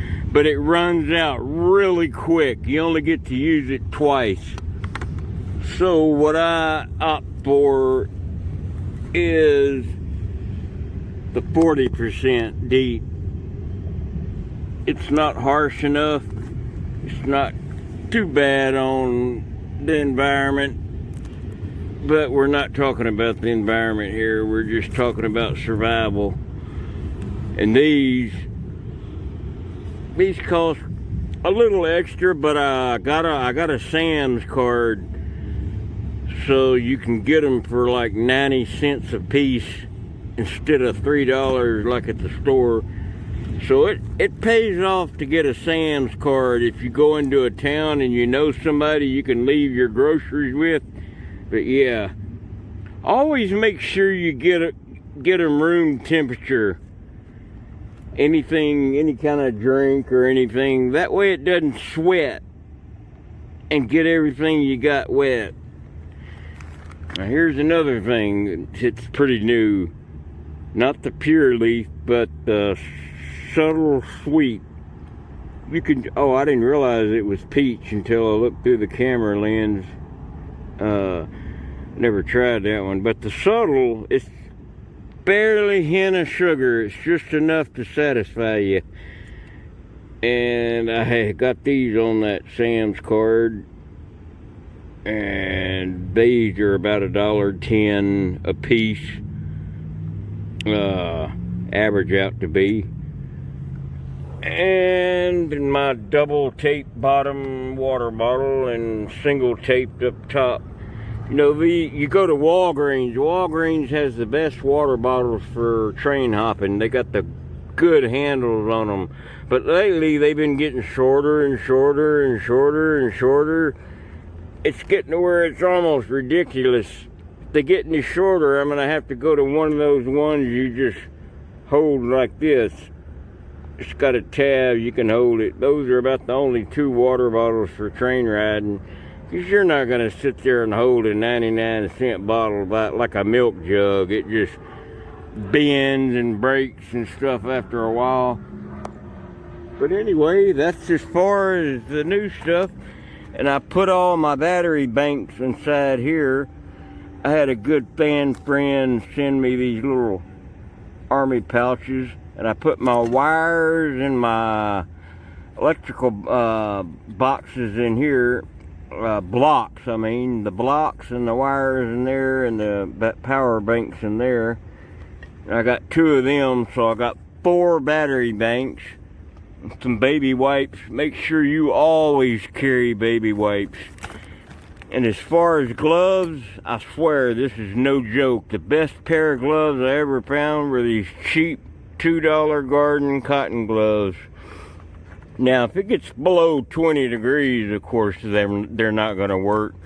But if it's like 30 degrees, get you a pair of $2 cotton gloves. You'll be happy. Because the tighter your fingers are, the less blood circulation there's going to be. So actually, some tighter, expensive gloves actually end up making your fingers colder. So make sure when you try on a new pair of gloves to buy, that the fingers aren't tight or the wrists ain't tight, or you're going to end up with colder hands than warmer hands. All right, I hope them tips help a little. I'm gonna wait around. The train I'm getting is going northbound, so I gotta sit around and wait on the junk. When I was rolled out last night, I seen a perfect Cadillac, turned the right way and everything, but I was rolled out. By the time I would have gotten rolled up, it would have been on the move. That's what I mean by always make sure you're ready. Don't get rolled out too much unless you're ready to go to bed. Once I roll out, that's it. I'm gonna sleep for 3 or 4 hours and then continue my day. But anyway, that's it for that little piece. Let's get to riding.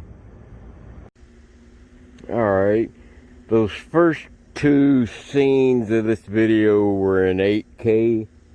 I got it set back to 9/16 UHD 9/16 ratio. But anyway, kind of show you where I'm back. Yeah, here's what I do. Once I make a path back somewhere, I take a really broad leaf tree and just break it off and stick in the ground, kind of like so. And you wouldn't believe it, that don't seem like much, but the eye is funny, the human eye. When you're out there walking on the tracks, all this other stuff behind these limbs blends in with that, so that hides my path back here. And anytime you get ticks and chiggers and stuff, make sure you spray from about thigh down. Spray your boots all the way around too. Pull your pant leg up and spray your boots. Make sure you try to keep it off your skin. And then find you a tree. I broke a limb off here to hang your pack up. That way you ain't got no jigglies and ticks and chiggers growing up. Yeah, there's my crummy keys I had a nice fella send me. And again, I brought my lightning detector. I had a good friend fan send me. I got my 50,000 volt zapper pack down in here that he also sent. I'm not sure if he wants me to mention his name, but when you see this comment, leave me a comment if it's okay for me in the future to mention your name. And my friend Gib Campbell traded me. I had some old brown tape for some camo. But anyway, I was also going to give a shout out to Lawrence and Larry and everybody out there. Pray for Betsy. That's Larry's wife. She's undergoing some health problems. If you'll keep her on your prayer list, that she makes a full recovery, I know she'd sure appreciate it. So would Larry and me.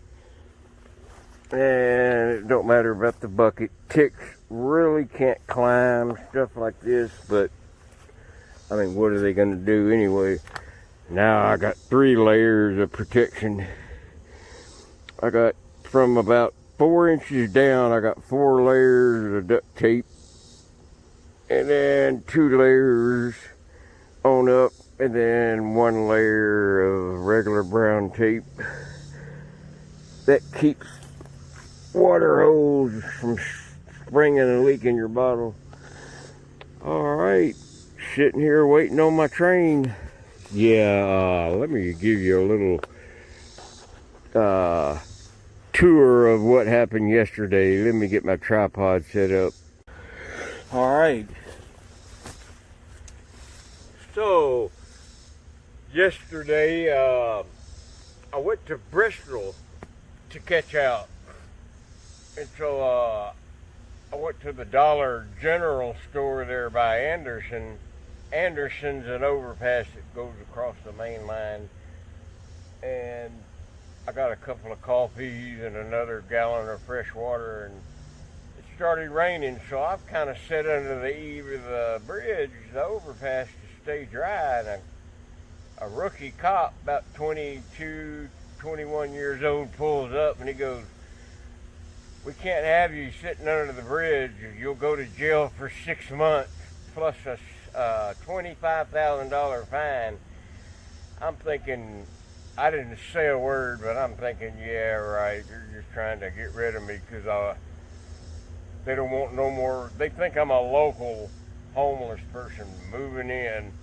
But just about then, a sergeant, a big black guy, came in. I mean, his arms, he looked like Michael Clark Duncan, bald head. He gets out of his car, and as soon as he did, he's like, "Hobo Shoestring, what's up, brother? How you been feeling?" And that little skinny 90-pound white cop looks at me and him like, "How do we know each other?" And he goes, "Yeah, we got some reports, people under the bridge." So I walked down to Ash Street, about a half mile down, and same thing. It was a third cop told me, "You can't be under the bridge." And I'm thinking, you know what? I bet you the railroad got together with the police department and trying to get me run out of town. So that's all right. I come way, way, way down near Greenville, south of Greenville, near Tedford, Tennessee, to catch out. It's below Bull's Gap where I'm at now. So I think I hear a train. I talked to Railroad Billy with East Tennessee Railway, my buddy, and he said they got one lined up to come in the Tedford siding. So that's what I believe I'm hearing right now. You hear that low rumble? Well, whatever it is, sounds like a different horn, like it might be, I don't know, it might be a maintenance away.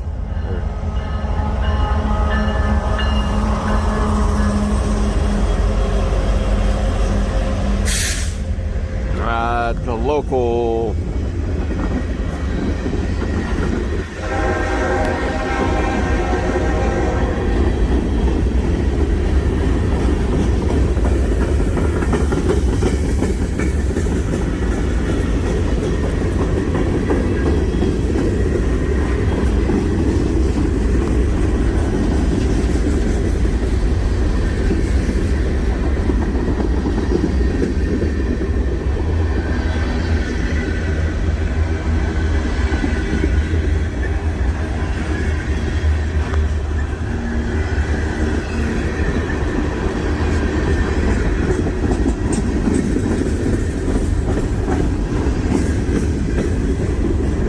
may stop.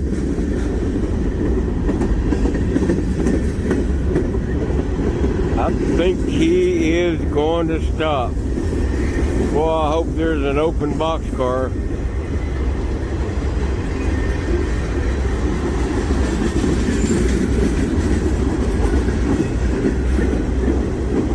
Now the siding's over on the other side, but a lot of times the train that gets here first won't take the siding. He'll let the other train take the siding. Because sometimes some trains are too long to fit in the siding. So they'll just leave them on the main. That way when the shorter train opposing direction gets here, he'll have space in that siding to get around. These are all empty. Maybe we'll get an old rusty, banged up, open one.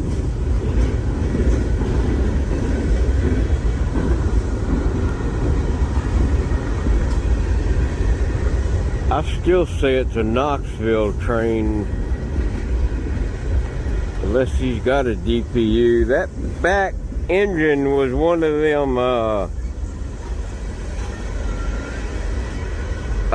engines you lease.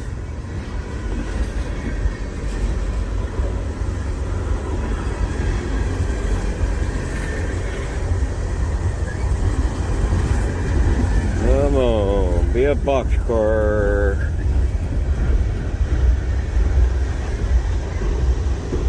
Now, if he's too short and passes up that road crossing down there, I'm not sure the name of it. I don't want to walk past it with a backpack or they'll know what's up. After what happened yesterday, I sure don't need any more heat. Yeah, these are all empty too.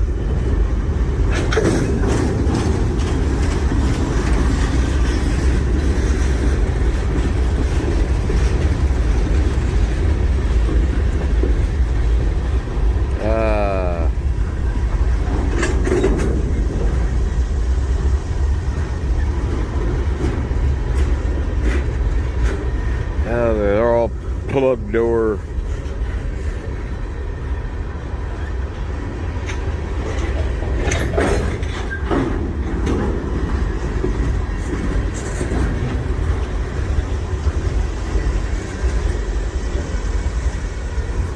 Yeah, they're all empty. Well, maybe they'll have a Cadillac grinder coming up. There's one of them weird gooseneck ones, like in Hagerstown.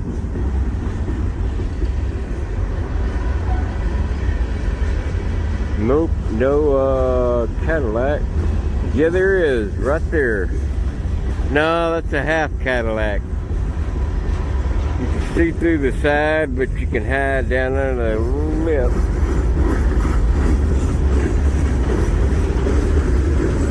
Boy, I hate those little stickers that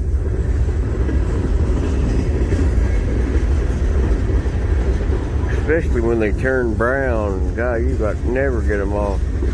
Oh, I don't stop here with all this junk crap, crud.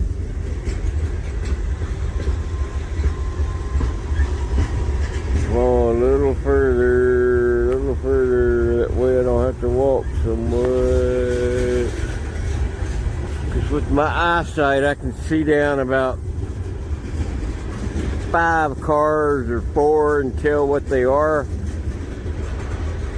Yeah, he's loaded with trash or scrap.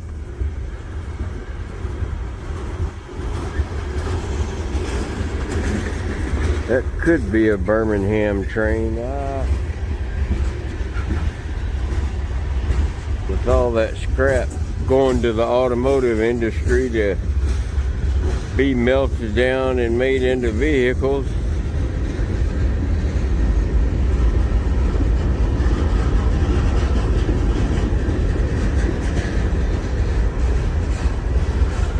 Well, he's a longin' anyway. These look empty too. Oh my God, an open one right there. Oh, stop.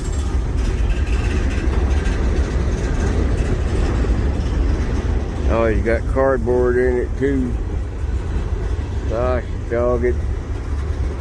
That's gonna sit right at the road crossing. Jeez.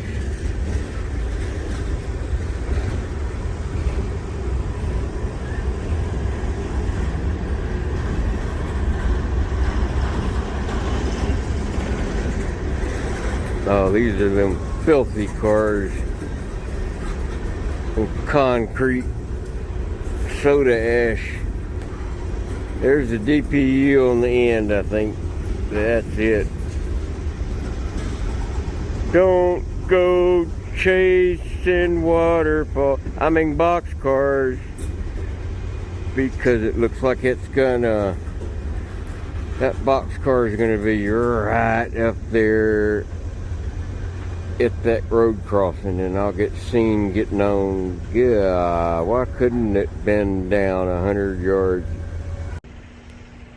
Well, shit, I told you, right there at the road crossing would be that open boxcar.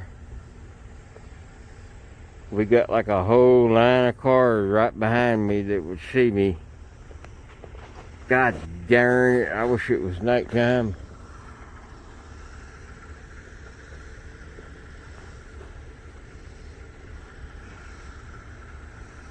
Crap. Yeah, too many cars in the way.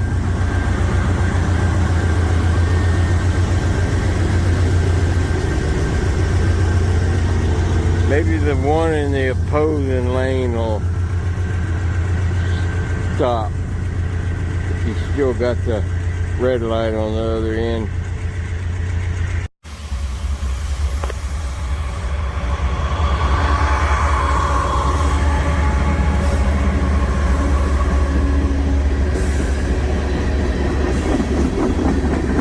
There's the NS 127.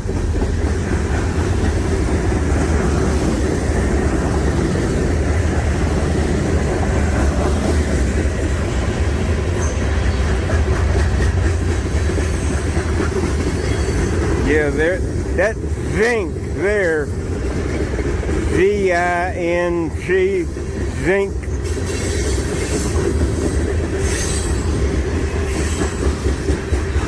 That's what that stuff was rolling around on that last video of mine. Like that zinc oxide.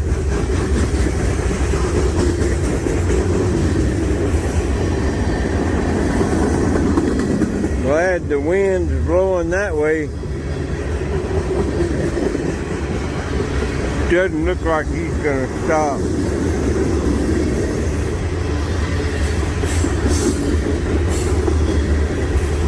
About a good ride.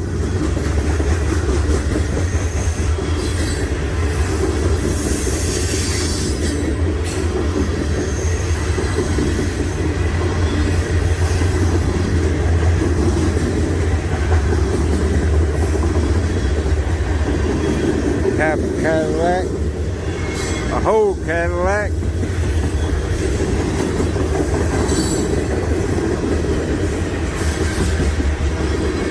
Yeah, he ain't stopping.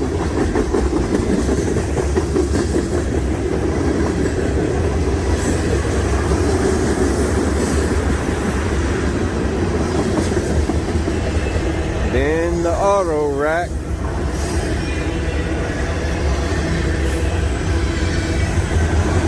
Half a Cadillac.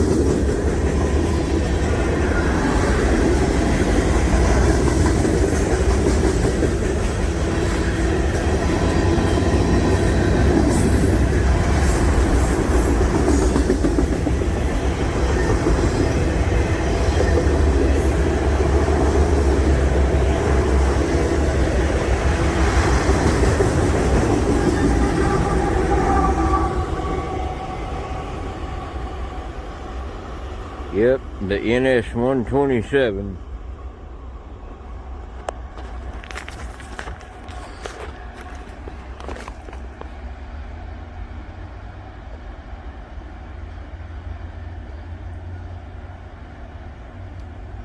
See you later.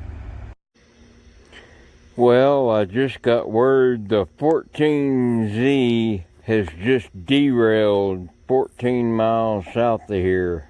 That's the train I was waiting on. The lead engine and some cars run off the track, so it's going to take them a while to clean that up. Depends on how bad it damages the track too. So, yeah, and I'm waiting in the siding right there. So there's not going to be any traffic for at least 6 or 8 hours. So I went ahead and rolled out. Got my new mat rolled out. My tarp's underneath that. You just can't see it. I pulled all the roots up, make it flat and everything. It's still kind of leaning, but I don't plan on getting a whole night's sleep, just till they get that derail cleaned up. And that's the train I was supposed to get on. So they'll start stacking in some southbound stuff. This is the first siding to the derail, and they'll put the first southbound in the siding here. Then the second one they'll do in Bristol Yard, and then Abingdon and on up till they get that derail cleaned up. I wish I could walk that far down, but then they'd have it cleaned up. That way I could go ahead and get on one of the cars that didn't derail and then just go on when they get going. But yeah, the 14Z mixed freight manifest derailed near Telford, between Telford and Jonesboro. So anyway, there's not going to be any traffic because that's blocking the right of way, all that debris and bent track. There's some critters already running around on them, but I don't mind as long. Oh, it's just an ant. Anyway, at least I can get a nap till they get things going again. Anyway, that's how it is, my luck. Alrighty. I'm gonna get a cat nap, or a dog nap, or a llama nap. Well, good morning.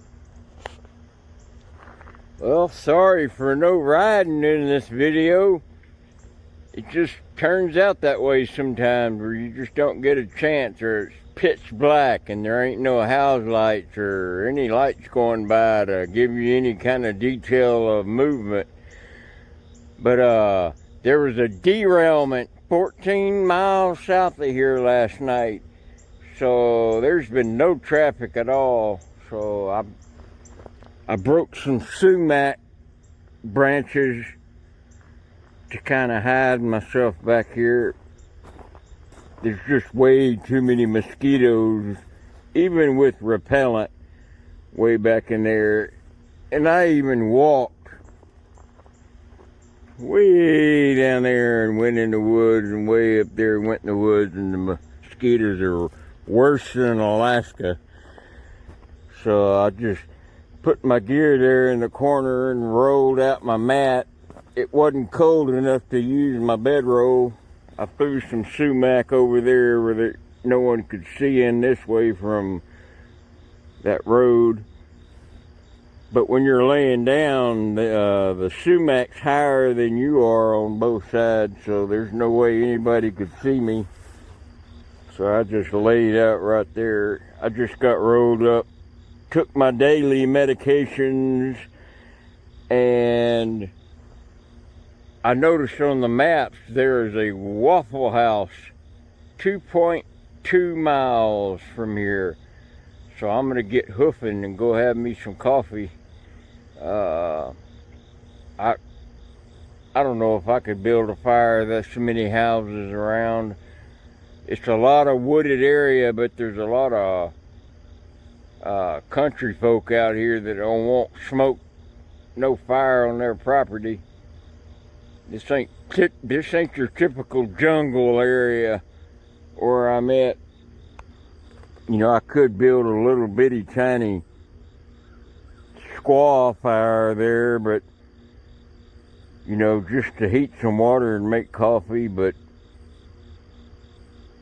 since I gotta go get some supplies, I'm gonna walk up towards Waffle House. They got a Kroger up that way anyway, so I need to get some supplies.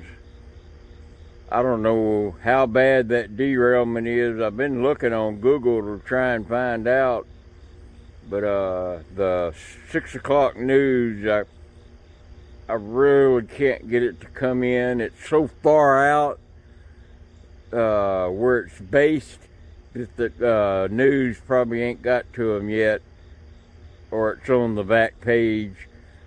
But yeah, I got a friend that watches division by division, subdivision by subdivision. That's how I knew about that derail. He said, hey man, they got a derailment. It's the mile post you're at. It's 14 miles south of you. You ain't gonna see no more traffic for a while. And it was that train, that Z14, that train I was waiting on. So it's kind of good that I wasn't down there in that area waiting to catch it and caught it and then ended up in that derail. So it'll probably take them all day to clean that derail up. I'm going to go ahead and get this video up, let y'all know, you know, a lot of times trips start out slow like this. With me, it's when I first started riding, it was all the time until I learned the rails. But now it's just coincidences and a series of unfortunate events that happen that's holding me back. That's not allowing me to get too many miles down. Heck, I should have been in Saudi Arabia by now had things been normal, but I ain't made many miles. But I'll get to Idaho, so don't worry, we got all summer. I'll see you in the next video. I hope everybody has a good week and a good upcoming weekend. Once I get rolling though, I'll make it there in 4 or 5 days to Sand Point, and it won't be quite as hot either, so I'll make it there in the perfect amount of time. Either the half hand or the whole hand. We shall see you guys later. Scrapyard. Now this CSX main lines here that go up to Russell and Columbus and Cincinnati to the left, and this way going down to like Lynchburg, Richmond, Huntington, down to Clifton Forge, or down to Kingsport, and on down to Spartanburg and Waycross. Try to see what side I want to walk on. I guess this has got to work. I don't really want to get on that scrap road over there. Oh, I am weighted down now. I stopped and got some supplies and plenty of water. Always get plenty of water. I try not to use that tap water anymore. That chlorine just something else my liver's got to get rid of. Now this here is the very first time I ever got off here in Ashland. This is where I came to catch back out. I thought it was like abandoned, but last time they had a bunch of old box cars down here, and I waited in one of them for a northbound. Anyway, so if I can, I'm gonna try to get down here. First time I ever caught out here was an old abandoned box car down there, and something came in and stopped going northbound. It gave me a chance to get on. I'm not sure if it was a lucky stop or what, but we're gonna go down here and investigate. Oh, I found an awesome little place.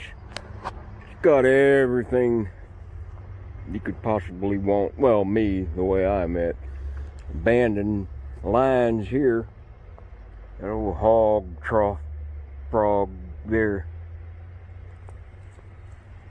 Can you imagine how much one of them weigh? From this point all the way up there, I bet you it weighs at least 1,800 pounds. Hell, that's almost brand new. It really never was used much, and it never really was worked on. Actually, nah.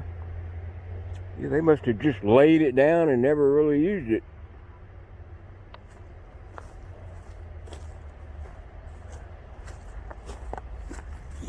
A lot of times you see this for ballast, and it's not out on the main line. You'll see it in yard tracks where it ain't got to support a lot of tonnage.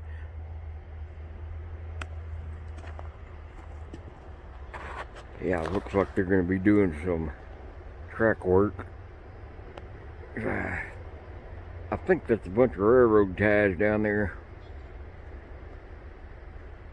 Look at how awesome the brown and greens and blacks are. That's why I always wear the color I do. Even something like a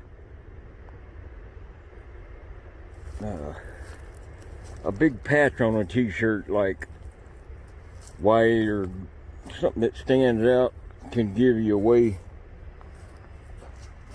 Man, that old switch.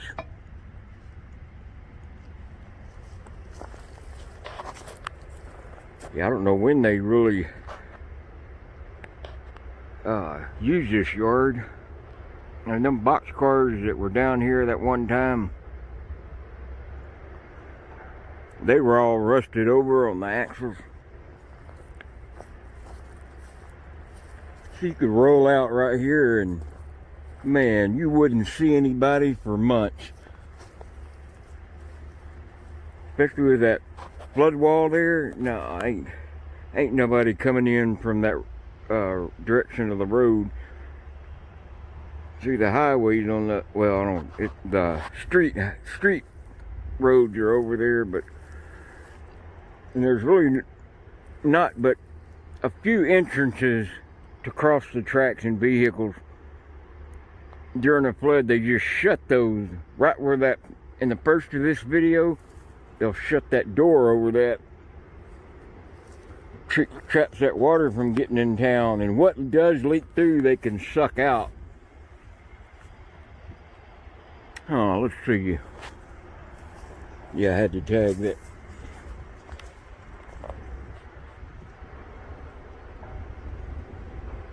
Should we do it?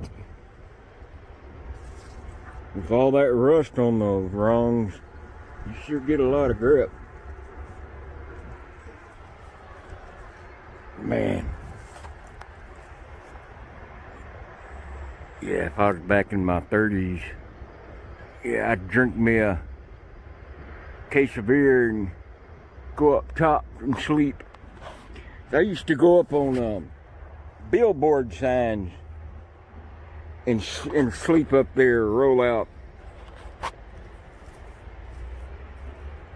And I'd climb up other various towers, but billboards, even though some of them got light shining on them so they can see them at night, advertise with them. When you lay down on that grate, that light shines above you. And that's how I always got out of the mosquitoes.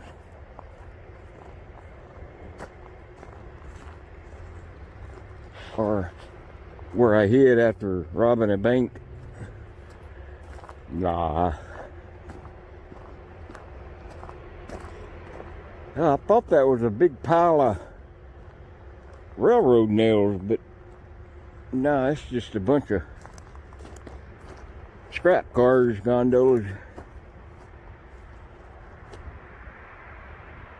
Man, it sure turned out nice.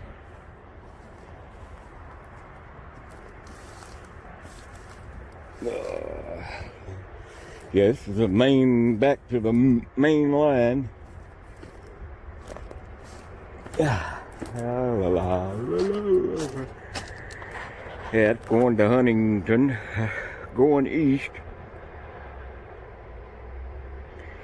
Yeah, right there at Catlettsburg, that's where it splits and goes to the right or straight on. If it goes to the right, then you're going on down to like Pikeville and on down to Kingsport, Waycross,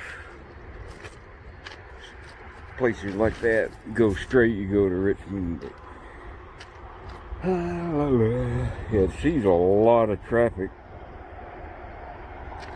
It's like one a day each way down on that line down to Kingsport. Every now and then you'll get 2 a day, but there's about twice as much traffic on the line going to Lynchburg. So you add that traffic coming out of Kingsport and Waycross, add that to the stuff coming out of Richmond and Lynchburg and Rocky Mount. That's what's coming through here. I thought there used to be an overhead red block system here before you get to that scrapyard road, but of course that could have changed. They may have moved it down farther. But yeah, look, you're all out here where it's peace and quiet. Nobody to hear but yourself and your echo. And all you got to do is just stop. Don't move. If you think you see somebody trying to figure out where you're at, blend right in. So we're gonna wait on the next train. Almost back to the gear. As long as you're being still, and shoot, somebody could walk right here and not see you. Anyway, that's where my weight camp is. I always called it weight camp when you're not really setting camp to cook or sleep. But you could sure, I've turned many a weight camps into camps.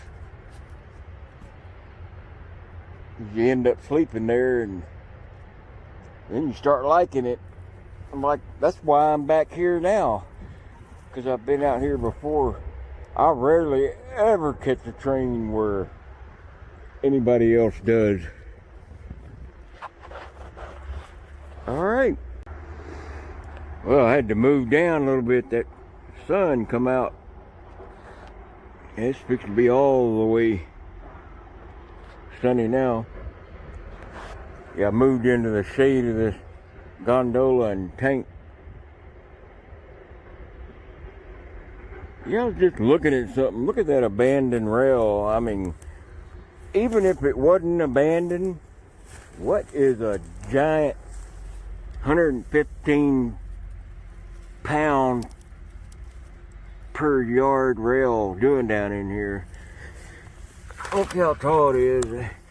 Man, that's got to be 115 pounds per yard. That's how they rate it. I know some of the older yard track is like 65 pounds, and the rails like that tall. Oh, that wind feels good. Look at the handy dandy line.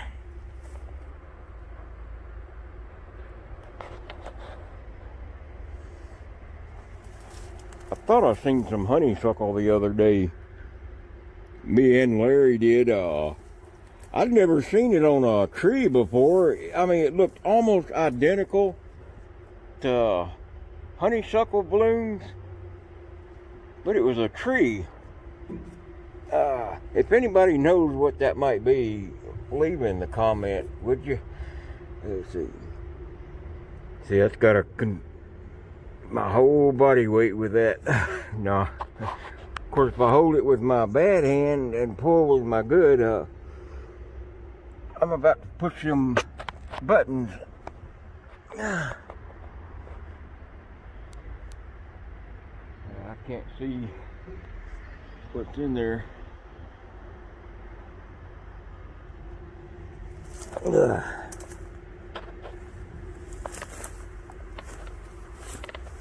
Yeah, I could bed down probably right there if I had to, but my God, there's 154 trillion different places.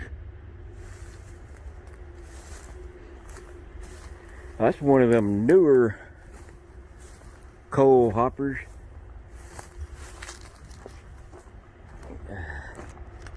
Yeah, right on that side is like a big giant coal yard.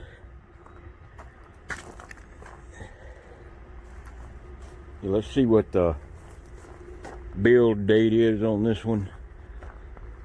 Walk down. It looks fairly new anyway. 20 years old. June of '02.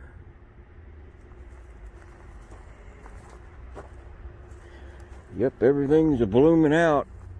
Yeah, I think that's elm. I can't get my eyes to focus on any one particular leaf.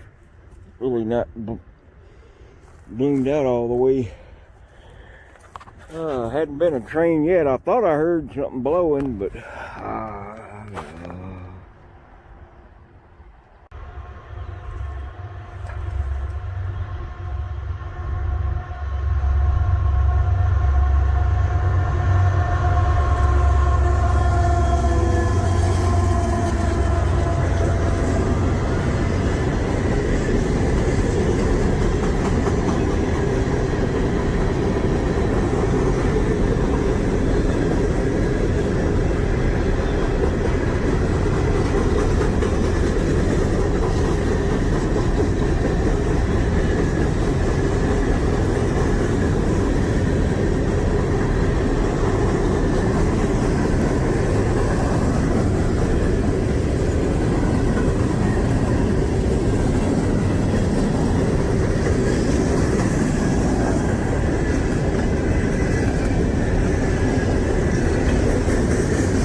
yeah, I'm gonna walk down to the bridge.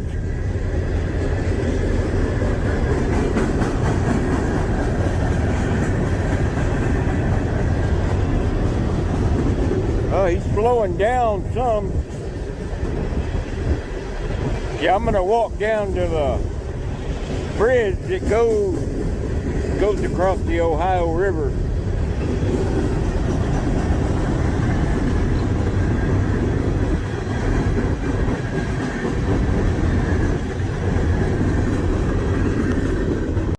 Alright, got down here to the bridge. I believe that's well, yeah, that's the new one that crosses the Ohio River north into Ohio, and I think, yeah, this is the old one. It still looks like it's got a new surface. And that's still pointing towards Cincinnati and Portsmouth, Columbus, Chicago. Going west and north, and that's heading back where I come from. Had to get me a little snackaroo. So let me get myself back in shape. Oh, water. It's water. For my bottle.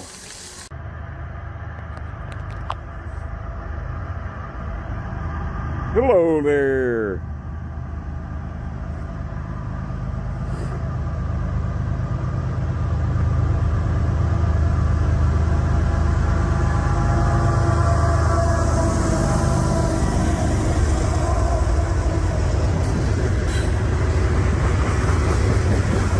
Boy, I haven't seen nothing but coal trains all day.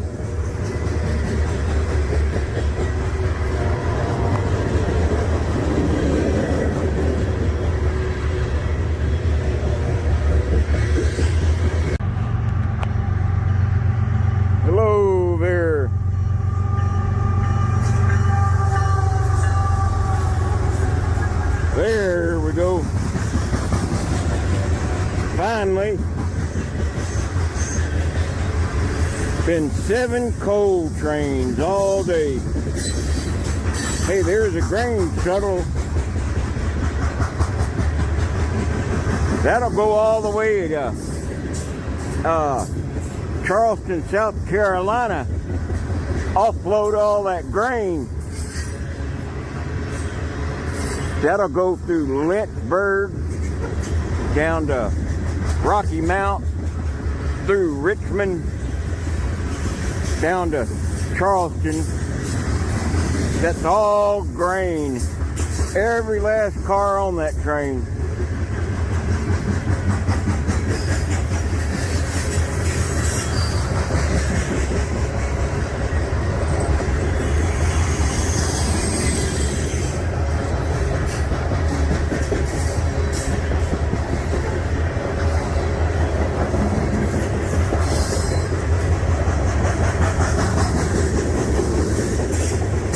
He should have some pushers on there too, DPU.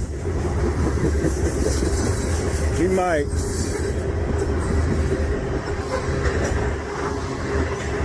Yeah, every single car on that train.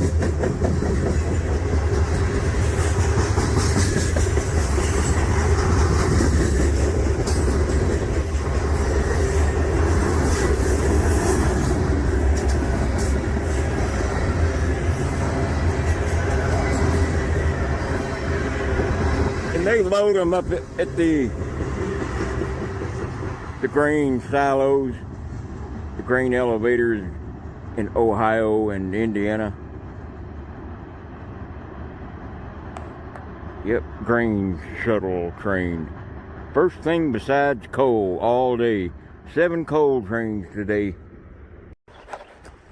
Finally got down to the R.J. Corman setup. It's where they set their engines. Yeah, sometimes in Norfolk Southern, over in Elk,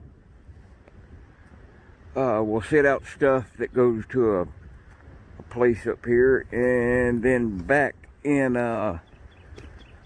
Thurman, they pick up cars that CSX drops off.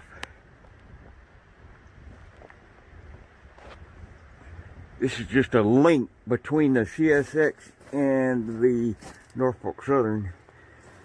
Yeah, these are 6-axle.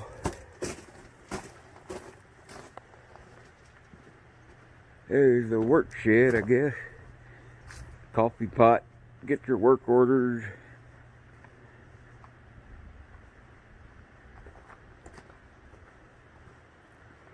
Hey, remember in my video in Ohio when they had them things set out? Those are wheel axle chocks. They'll set them up on the rail or brace them from rolling off. And there's a wood chock. That's usually what I see them chocked with.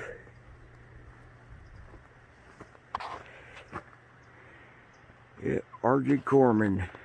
Had a friend sent me some calendars, R.J. Corman. There's your R.J. Corman work truck. Yeah, this kind of surprised me to see so many, or I mean not so many, but so much action on this little rail. They should actually call it R.J. Corman Rail Link.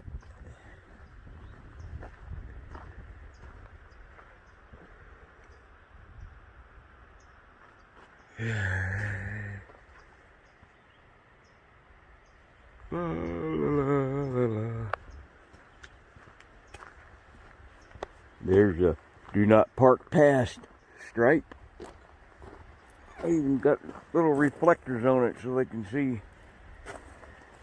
Oh, that's for setting a train out too, so they obviously pull cars down here that don't go down to the Thurman quite yet.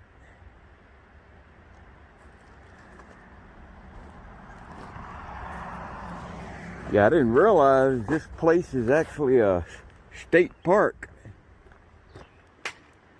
Well, they got a website, rjcorman.com.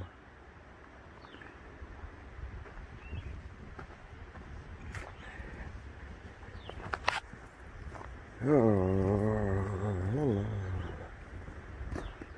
I ain't seen one of them style engine in a while. Look at that ladder on back.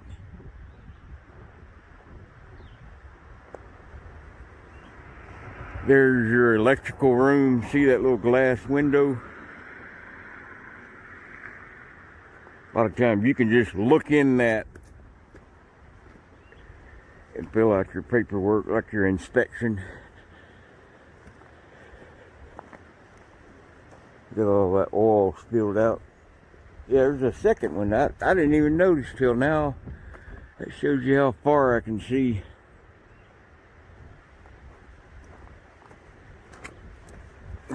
Charge your phone here? No. Anyway, that's it. Look how pretty it is here. Oh, how high them trees. Seen a natural spring back there, and you can actually drink the water because there's nothing up top. No farms and no animals. Alright, guys. Let's check this out. They grow better at a high altitude. They don't grow good down here. Me and Larry were just talking about the rhododendrons up here. Look up there, look Yeah, see, there's no farmland up there, no cow patties. You could drink out of this easy. Brought my bottle just to give it a taste test. I think I brought my bottle. Hey, you want me to hold the camera? Alright. Just make sure you don't push them buttons here. Always make it go off. It's that thing here for people to get water.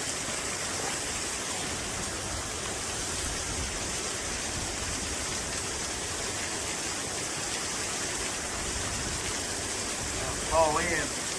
Not that cold as I thought it'd be.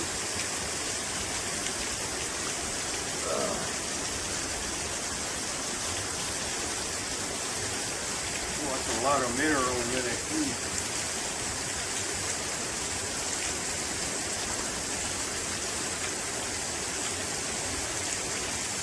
Tastes good? Yeah, you can taste the minerals in it. Oh crap. That really hard water. Appreciate it, Larry. Yeah, we was me and Larry talking yesterday, and he's like, "Hey, it's only a 3-hour drive up there from Kingsport." So he got here about noon, and we're gonna camp out tonight, and then head back to Johnson City in the morning. So I figured we'd film a little more. Hey, you take a shower? Yeah. This way take a shower. Yeah. Believe it hitting off that rock and splashing away out here. Yeah, they put that there so people can water up. That's quite a big stream up there. Yeah. Just don't see this anymore today. Yeah, there's a rhododendron up top right there. There's some growing out. Right out of the rocks too. I can't tell if that car is coming or where was that at? I think it was up here where that one was growing out. Yeah, here it is. They're just growing straight out of the side of the rock.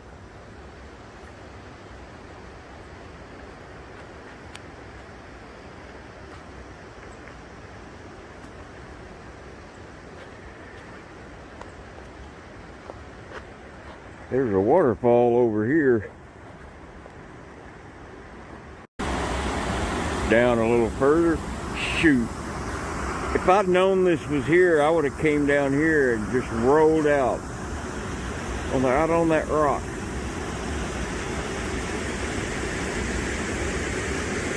Larry's eyes are a lot better, and he just noticed it on the Google Maps.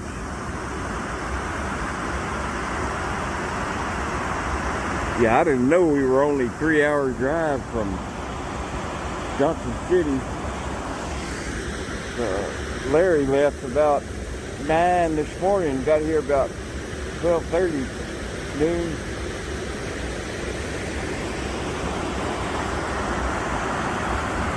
I had originally planned just to ride the rest of the way back, but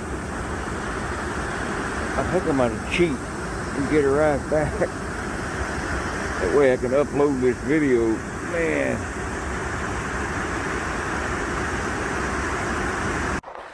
Back at the New River Bridge. Yeah, I noticed in the difference in the last scene in the video here, there wasn't hardly any leaves on the trees. Now we're 500 foot back down from where that waterfall was. See that? Is that wisteria? That purple?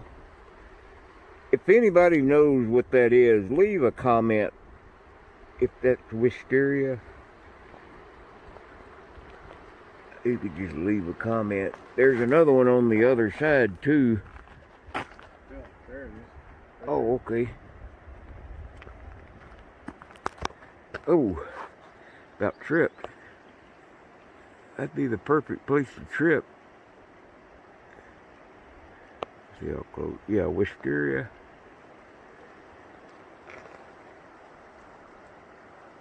There's some more there.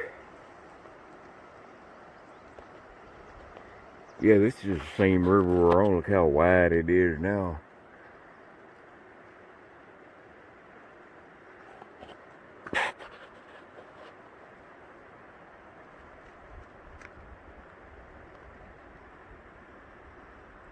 Yeah, they're like 450 million years old, these mountains. Used to be higher than the Rockies.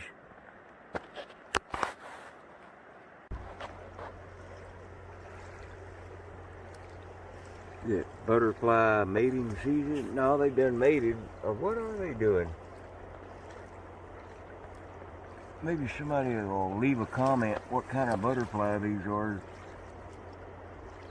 I can't tell what they're doing. Maybe they know each other.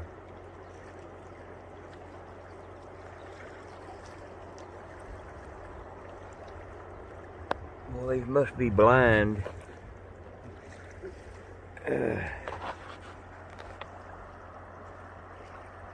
Do a panorama.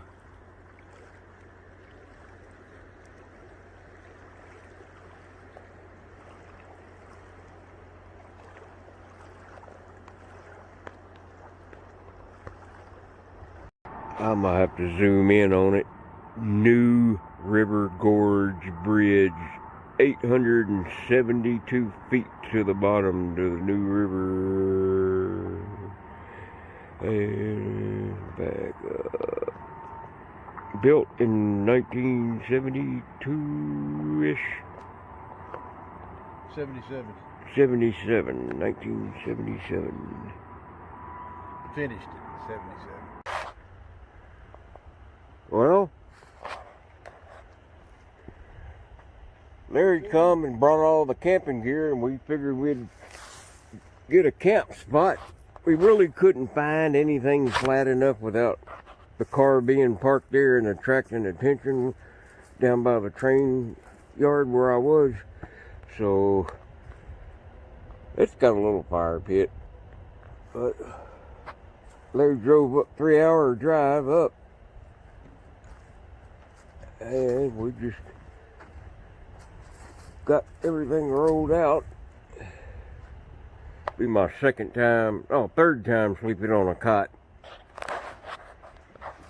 Military, and then I slept on one in jail in Pensacola, and then these here, they're usually too tight, but these aren't bad. There is the New River Gorge Bridge. Yeah, I think I hear a train. It's echoing through the canyon.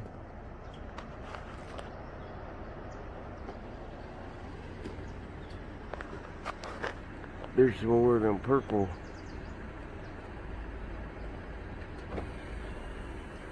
Yeah, a train is coming. It's gotta be that side. I think only Amtrak uses that other.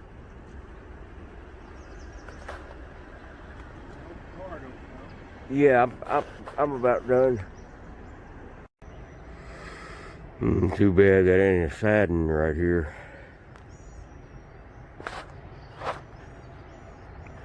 It says it's built in 1977.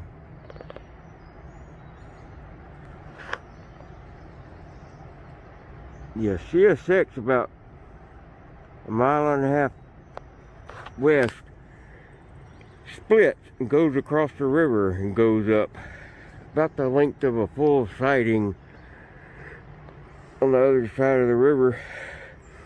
Then it crosses back over the river and ties back into this line.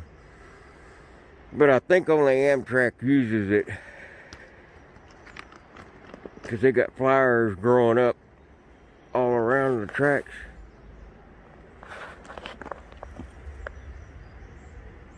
Yeah, see those little cracks?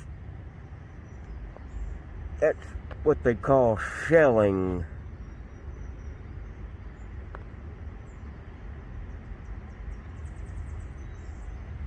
Oh, my back. Look at that perfectly round stick. Yeah. Oh. Alrighty then. Let me see how far I can zoom up.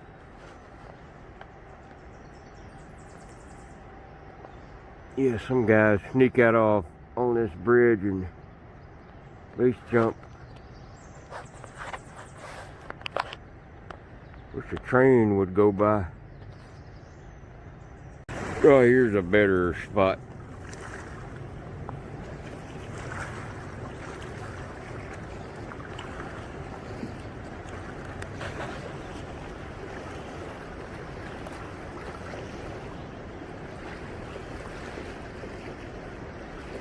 Yeah, it sounded like a train, but it's obviously traffic up there making that noise.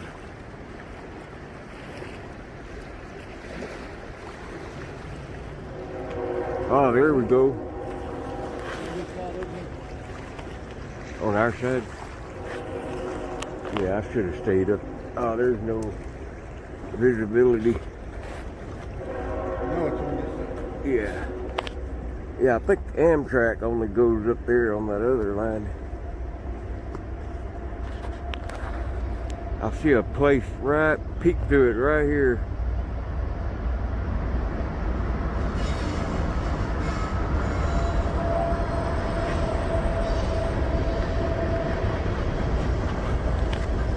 Oh, here's that bridge up here.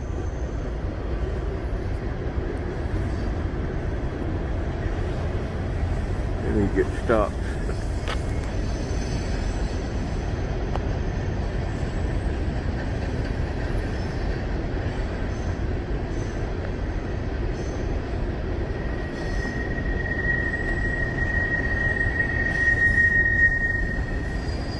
Hey, I recorded some of that squealing in that last video like that, riding on that grainer.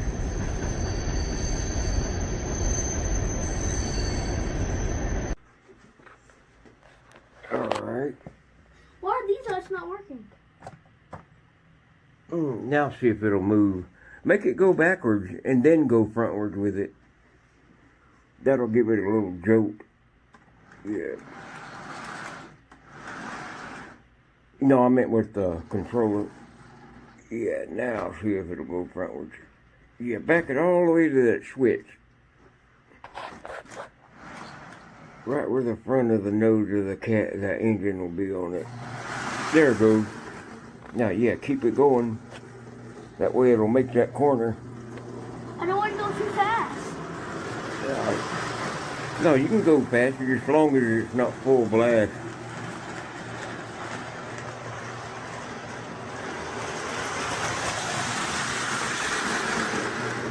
Is that good? Yeah. See how fast it'll go now. Do it real fast like there again. See if it'll do it. Yeah, it's not going to derail going that fast. I think just the engine by itself is really, really fast. Yeah, it's not going to... It did jump over a little, didn't it? Yeehaw! Pump it up a little tiny bit. Yeah. Giving it a workout. Getting rid of the rust.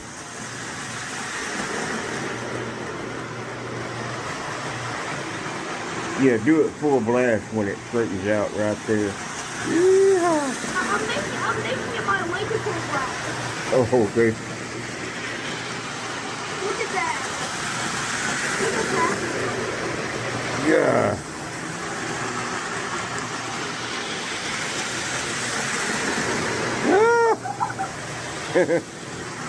Everybody's falling off.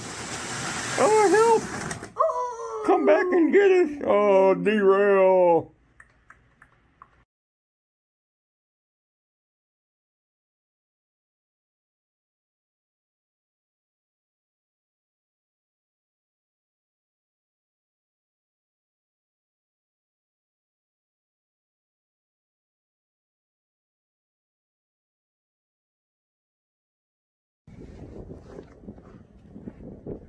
Well, we had about 4 inches of snow. I figured I'd go out and make a Christmas video. I should have already put one together earlier, but something came up with my Christmas plan with company, and still waiting to see if I might can go over to Carla and the boys. Something just come up, so yeah, as soon as I woke up, I finally slept till like 10:30, and I always check my mom's messages first, and she said, hey, there's a big explosion in Nashville, and I turned on the TV, and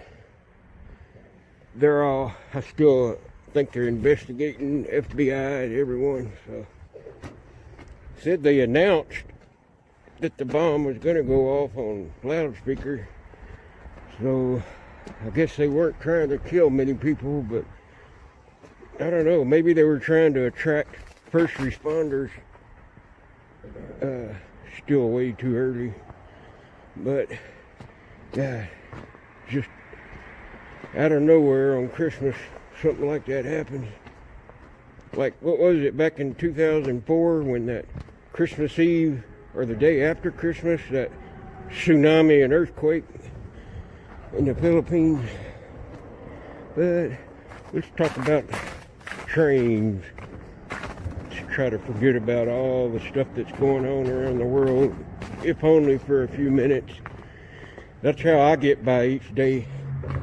I completely clear my mind and think of all the good things that have happened in my life. And that helps. Take deep breaths too.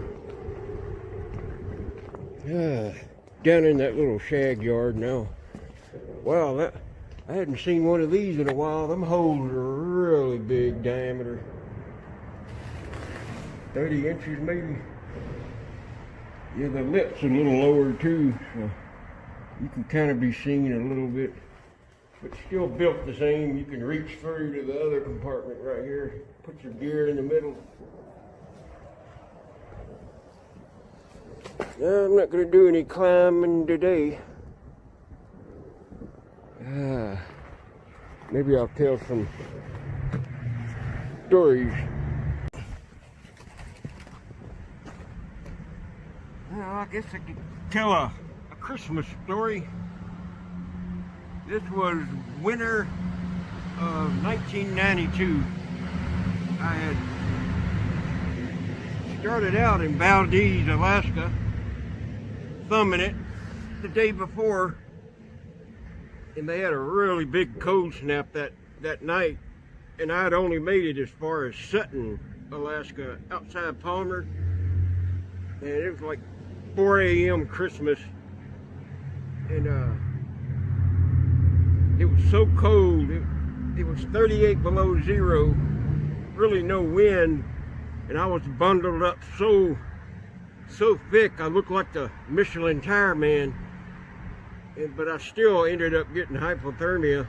I found a little bar down the street in Sutton and had them call an ambulance for me. They laid me down on one of the picnic table benches inside. Paramedics came, and then the hospital was in Palmer. Now it's Valley Hospital out between Wasilla and Palmer. And they took my temperature, the internal route, and I got down to 94 degrees, my core temperature. So they kept me overnight, and there was a emergency room bed divided by a curtain next to me, and it was a whole family in the hospital. Had a boy, a girl, and a wife, and the husband. I don't remember what he was in there for, but they got to overhear me tell the doctor what was going on, and they invited me to come home with them in Sterling, Alaska. So they got out before I did, but waited on me in the waiting room, and we met. I still remember it was Jim, Terry, Aaron, and Alana. Alana was a daughter. Aaron was a 15-year-old kid, and Jim and Terry were the mom and dad. And they lived in a little trailer court in Sterling. And after they got to know me, over the next couple of days, they invited me to stay with them until I could get some work and get my own place. And about a week later, they introduced me to another family, and that was I can't remember their last name, but anyway, it was a husband and wife. They didn't have any kids. Stan, yeah, that was his name. So I kind of went back and forth from that family to the other. Doing day labor work, I'd go and work at fish canneries, usually the slime line where you degut the salmon or halibut. Then after they're frozen, you dip them in a solution to put a coating on them, keep them from getting freezer burnt. Then I'd get a paycheck and go on somewhere else. But about 2 months later, I met someone at a bar. That's how, her name was Tanya. That's how I got to know my wife. But that marriage didn't last but about, I'd say 5 weeks. So I don't think we really loved each other. We were just kids back then. I was 22. And I think we more or less got married to say, hey, look, Mom, look, Dad, I'm married. One of those kind of things. But we went our separate ways and all. But I think about that time a lot, because that was some of my best memories. Up on the Kenai Peninsula of Alaska.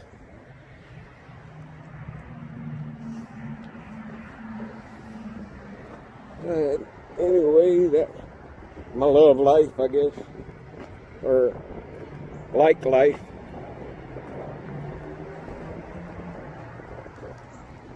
Yeah, you can see where the heat's coming out of the ground on this rail up ahead. Right where the track bolts together cools a little faster because it's elevated up off the ground. I've seen a couple of spots up here. I'll show. Well, if I can get to it. Starting to snow again. Gotta make sure it stays off the lens, I guess. Yeah, it was like 54 degrees yesterday, and within a 20-minute period it had dropped to 31. There's a place in South Dakota that set the world record for temperature drop. It was like 41 degrees, and 2 minutes later it was like, oh, I don't know, I can't remember the exact numbers, but it dropped like 45 degrees in 2 minutes. So we had about close to a 30-minute drop in 30 minutes yesterday. That's a pretty deep core of Arctic air that come down, but it's supposed to start moderating tomorrow. Yeah, we had maybe 3-4 inches of snow. Hey, here's somebody's tracks. Judging by the depth and the width, it looks like Hobo. Yeah, see where those rail plates are? You can see how about when those plates are elevated, and so they'll cool a lot faster. But the rail, it's actually on the railroad ties and got the rail anchors and spikes. That heat comes up through them railroad spikes and melts off first. But this was when it was first snowing last night. It's all melted off where it's bare. But I was surprised the ground froze so quick, because it's been relatively warm, 50s, near 60 the last week. But maybe from that past cold snap we had, it was still quite cool. But the top, maybe half inch of the ground's frozen now, so anything that falls is going to stick on no matter what it falls on.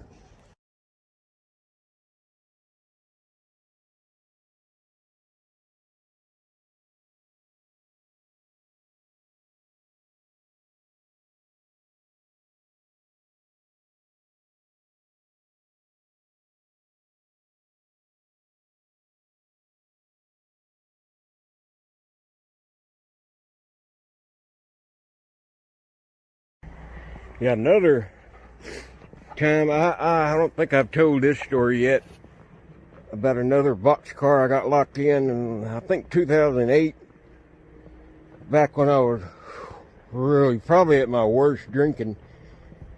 And I was in Sioux Falls, South Dakota, and they only run a local out of there to Wilmer or Sioux City like every other day, every third day. So I got up inside a boxcar and I spiked the door, but not really good. It had a bunch of 2x4 by 10s or 12 lumber in it. And so I went to sleep. Woke up about 3, 4 in the morning and we was rolling. I thought, wow, that was lucky. I picked the perfect time. We got to Sioux City and yarded the train. They were about ready to break it up. And I was still asleep. And they had tossed my car down another track, flat switching it, and we hit that other car so hard that the door shut. And I'm awake now. Sound like a bomb went off. So I noticed the door was slammed shut and tight. I couldn't budge it.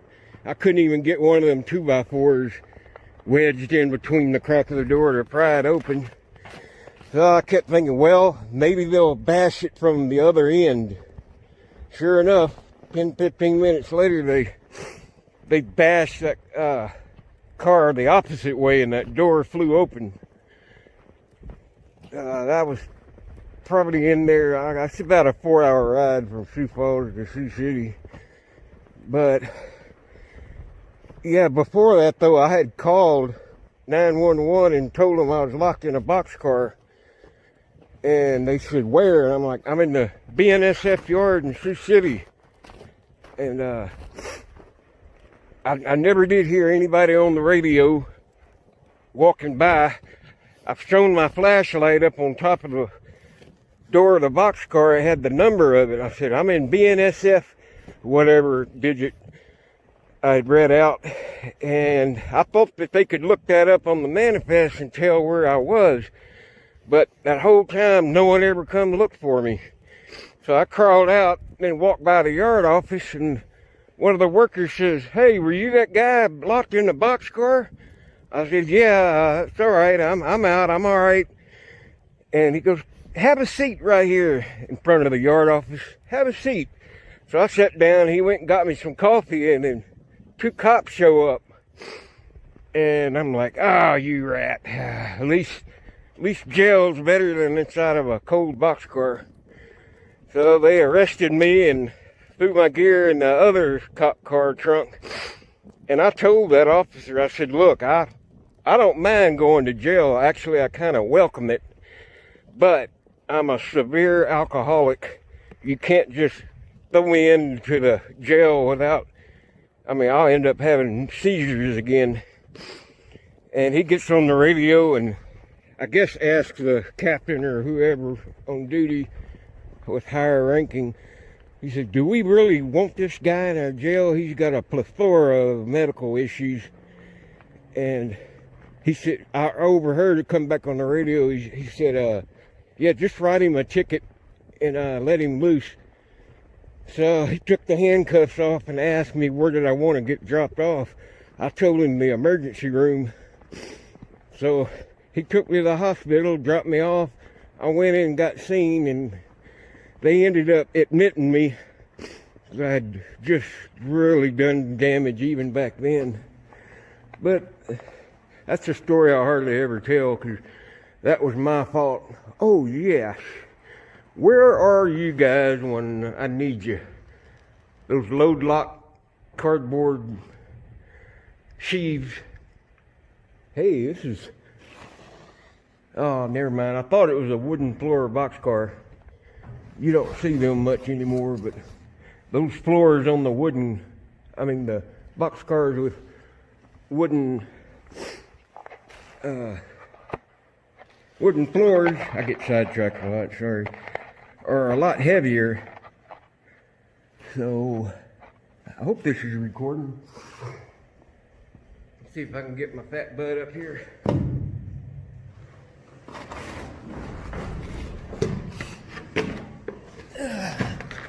Not bad for a crippled 50-year-old, half-century-old. Yeah, these are nice. See, what I do is, when I get in a boxcar like this, full of these, I set a bunch by the door like so. I just keep piling them up. Ugh.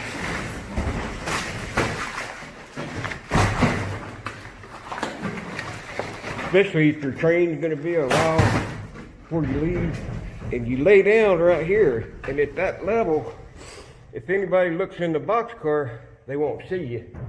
They just think that cardboard's laying there. Man, that looks like a wooden floor, but it's not. I'm surprised this is open and clean. They must have just rolled these in here. There's no garbage or anything. Let's see if I can get out.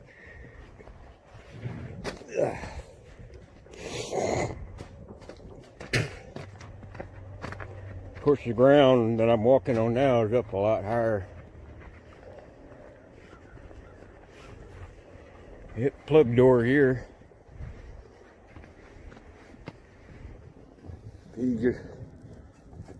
Sometimes you gotta take a railroad nail, but pull that up, and you turn counterclockwise. And this bar, see how it's made at an angle? That pushes that door open. It comes out like that, and then it rolls back.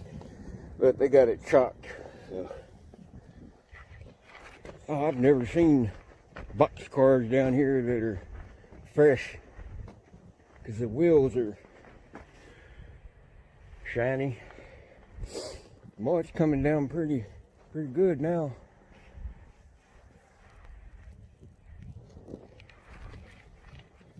Well, I hope everyone has a really good Christmas today, and all your prayers were answered.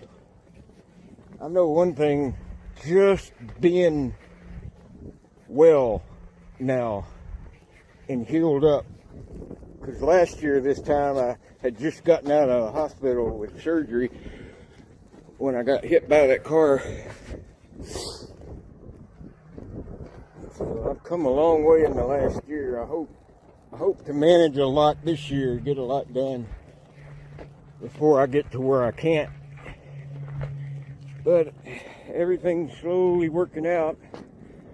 I appreciate all the care packages and gifts. I didn't know that many people out there in the world were that good. Makes me actually feel better about mankind. But yeah, and if I don't answer your replies or comments, it's because I get them randomly.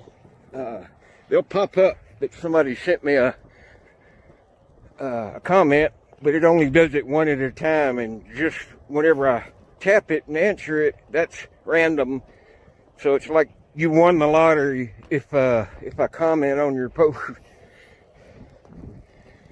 All right.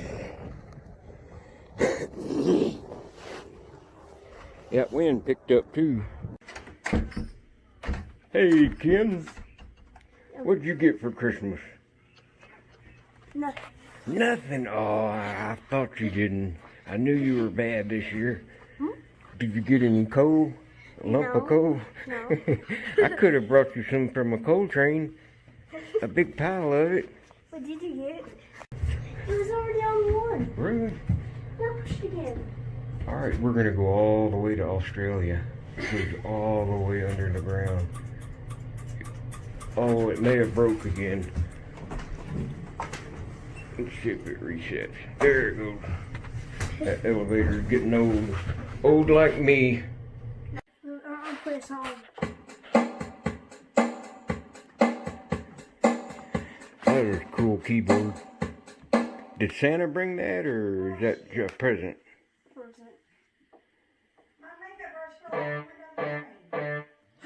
What was that?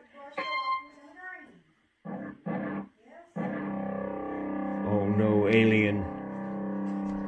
That sounds like a pipe organ. There's only one note. It's so elastic. It sounds like an airplane. Yeah, it does. What? What is the tapping on? Your stuffed chicken and the eggs.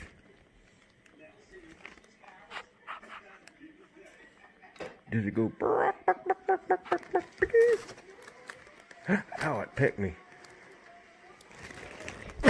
Those eggs are neat. And I think that's a little lab.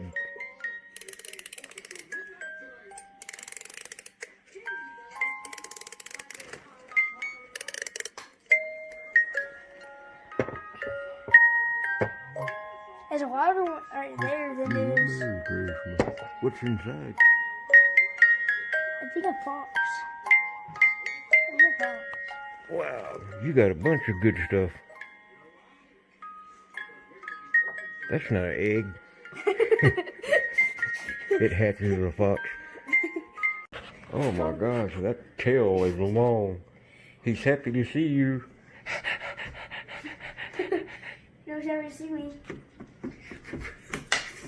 You can see it better in the light now. He's pretty soft. Does he bite? Yes. And Brandon got, I think it's a B-17. I'm gonna hang it for him with some fishing line. And Ken got a music keyboard. Santa Claus brought it. You playing some disco? Alright, play us a song. This is the gunshot one. This is the gunshot one. Oh, it really is. That's a BB gun. That's a cannon on the bottom. God. Oh, God. right in the arm. Oh, man, the head. Oh, that's really neat. The one I had, you could record your voice in and go, hey. And then it would go, hey, hey, hey, hey, hey, hey, hey, hey, hey, hey, hey, hey. That was back when I was Brandon's age. Sounds like people clapping. No, it sounds like water. Oh. Rain. Does it sound like rain? A lot of rain. It's raining hard. Like this? No, hard. Like this. God, it scared me to death. I thought I got attacked by a bird. God. Alright, Ken's gonna play a song now.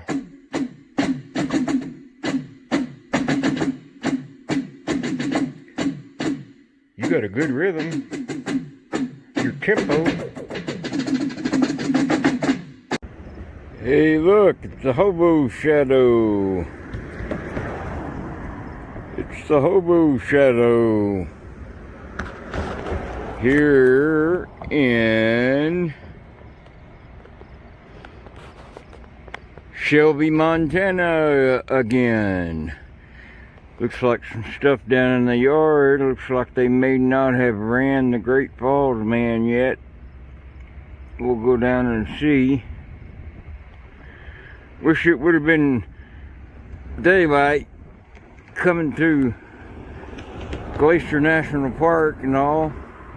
But there's Albertsons, thank God, a grocery store right by the tracks.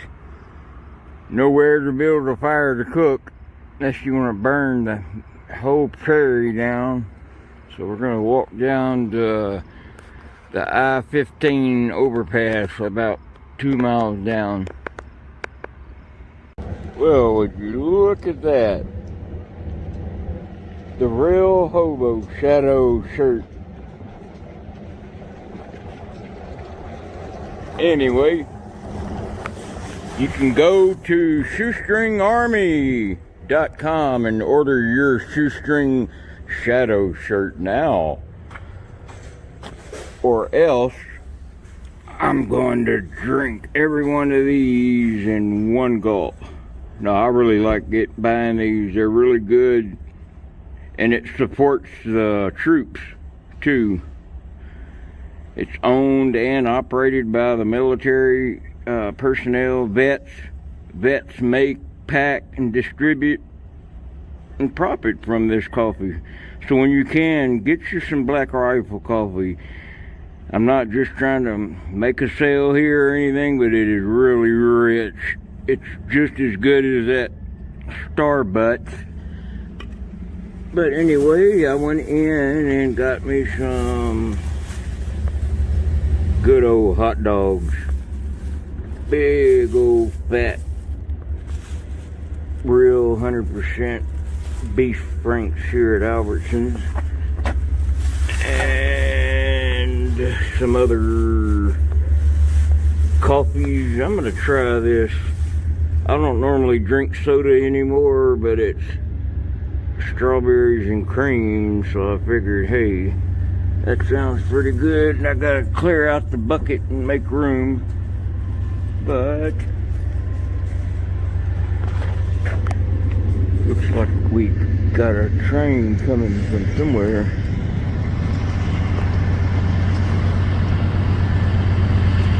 He's heading towards Whitefish. He's westbound. He's just come out of Havre. Actually, that might be the guy. Yeah, he just come out of Great Falls. He's coming off that Great Falls track. Yeah, that's where he's coming from. So that means later on today they'll use that power likely to go back to Great Falls. And all these cars you see down here in the yard, one or two of them lines of cars is going to be the Great Falls train. I got to find out which one. That looks like power already hooked up on that one. That might already be the Great Falls man right there. We better get packing quick. Anyway, order your Shoestring Hobo Shadow shirt at shoestringarmy.com today. Alright, let me get all packed up and ready to go. Alright, now we're packed. That's a good pack bucket. It kind of gets that when the grainer boxcar gets shaken, it gets all bashed up, mixed up. Got the light hot dogs and stuff on top, crackers, oranges on top. Got my scanner right here, got it charging. Got my med bag with like vitamins and Advil and my daily meds. And they don't put tape on these Glacier water bottles anymore, so you got to do your own. Triple tape the bottom, keep it from leaking. Got all ready, so let's go find a ride. Yeah, just seen the crew wagon. I don't know where he's going, but pick up the crew that just came in on the Great Falls man. I think that's him right there, the Great Falls man. Or that other one. I'll go find out what one of them is. Because the other one just came in from Great Falls, so one's got to be going out now that he's out of the way. Alright, the plan is, well, that coal train just pulled in and blocked. The Great Falls train is right on the other side of that coal train. See it? Damn coal train blocking it, but I can crawl over that if I can just, plan is to get down there to the interstate. The interstate will kind of block my view. I can cross that coal train and get on that Great Falls man, but I have got to get going. Alright, I made it across that coal train. This is the only thing I could find. Daggum grainer. Brand new white one. Everybody can see me. Oh, God.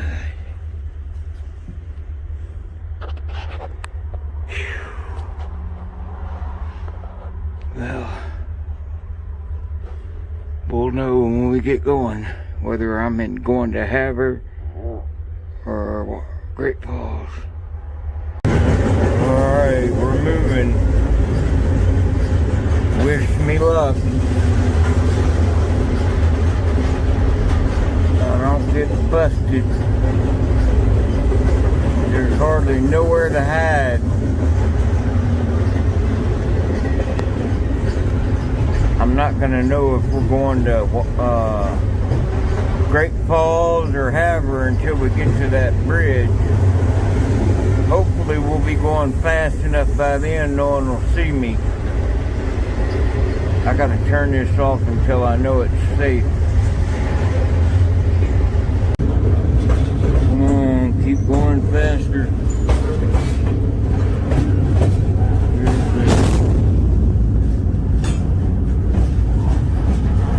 Well, that's odd.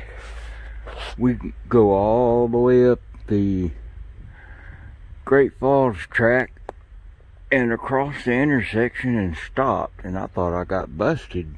I thought they were going to take me off at the crossing, but we started backing up way down into the yard, and come to find out that's the end of the train. So they're either going to add some, because there's a Freddy right there, the EOT. I bailed off, about 20 cars up. Started walking back towards the interstate. I really thought I was busted. So what they did, they pulled us way up off of Main 3 down the Great Falls track. So he's lined up for Great Falls. Then he shoves back way down like track 17, and he stops right there. So he's either going to add some more to it or he would have taken that Freddy off. So I'll go underneath the interstate down here and just wait and see if they're building onto it, because I need a better ride than where I was. I was just too out in the open. I thought I was gonna poop my dang pants 15 different times. Man, we stopped and I thought the cops were waiting, and man, boy, right out there in the open. Well, I feel a little bit more protected. Look how old that Easy Rider. I knew him. Modoc Slim.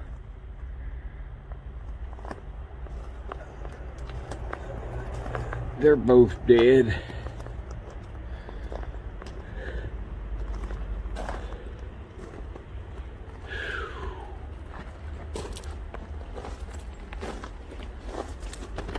God, there's an old one.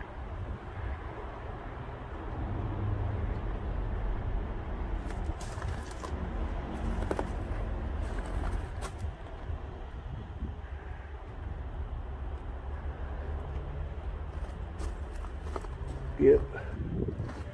Used to be a lot different here. Workers used to help you out here.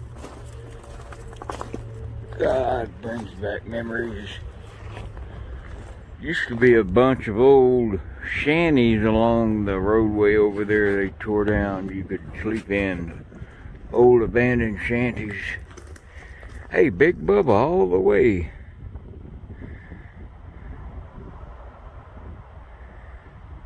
That's true. Big Bubba would put next to his name, Big Bubba all the way.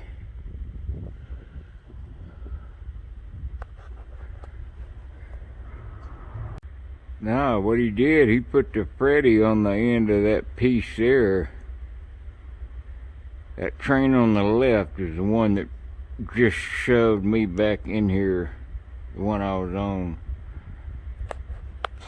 So I don't know if they're building on him or... But this is the train I just got off of. See? That's the one with the Freddy on it. But when I walked past that piece, it didn't have a Freddy on it. So obviously that stuff I was on got dropped off. So that Great Man train that I got on must have just had come in, hadn't been worked yet, but now it has, and I actually got worked off of it instead of on it. So that's what's left of going. That'll go on to Great Falls. There's just no way I can make it up there in time, and there really wasn't much to ride on that anyway, because I passed that stuff up. Yeah, that worker just put that on there, that Freddy. Well, hell. We'll see what happens. They may end up sending 2 of them. I'll keep an eye on that stuff that I come in on right there. This stuff. That's the one with the Freddy on the end of it that I was in originally. But that piece on the right up there, blinking light, that's going on to Great Falls. But there wasn't nothing to ride on it. See, that kind of gives you a taste for reality of how hard it is out here. It's not just easy like you see in a lot of videos of riding, getting on and off, and it's all hunky-dory. Now, we backed up and we stopped right there at that ding, ding, ding, ding, ding railroad crossing 4-way lane. I thought the cops, they were waiting on the cops for me. There wasn't nowhere I could get hid more. I mean, I was squeezed tight as I could in between that V. My legs were asleep. Man, I couldn't move. Then we started backing up. He shoved and dropped us and then picked up that piece there. One with the Freddy blinking on it. We'll just wait and see. He could still build onto that. Let's zoom up and see what he's doing now. If he's still in the same place, maybe he'll add some stuff to him and bring him on back. We'll just wait and see. Yeah, I just seen this. I don't know when that was done, but it looks like I did it in pencil. No date. Pencil or it's not a Sharpie, I know that. It had been worn off out here in the rain like this. Shit, it's another one of them drunk tags. I don't remember. I sure don't remember that one from 1990. God.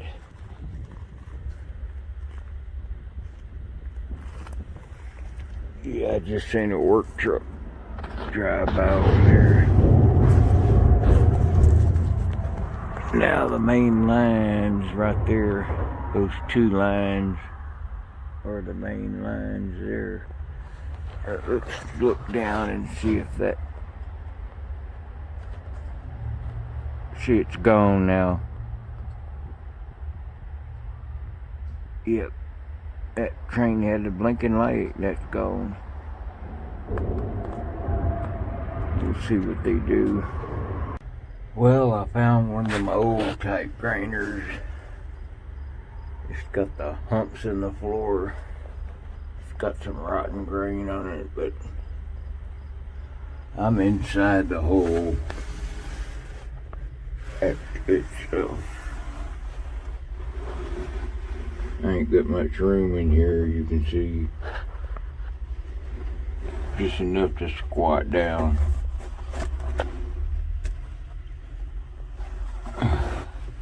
Got my pack kind of in the V, but the porch is out there, so, and it's dark colored.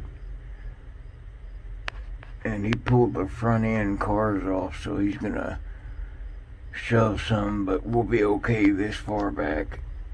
This will be going to Minot and to Minneapolis, most likely. Alright, finally we're rolling. Boy, he yanked you know what out of us. Wonder he didn't break a coupler.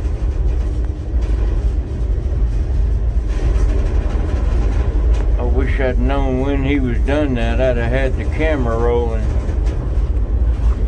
Once we get out of the yard, I can get out there on the porch and stretch out.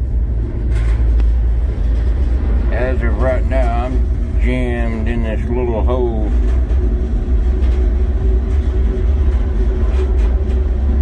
My bucket will barely fit.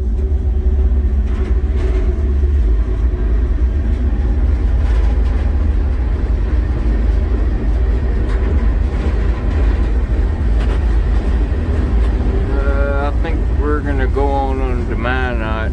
I don't think this is a Great Falls train.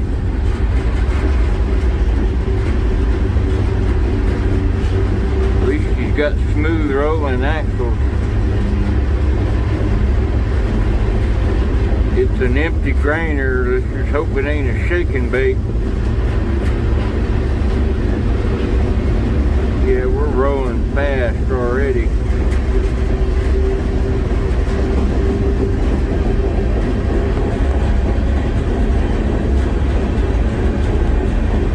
About 5:30, so it ought to be dark when we hit Havre. That's where they'll inspect the brakes on the train. I'll have to hide out pretty good there. They fuel up in Havre too. That overpass ought to be coming up any time.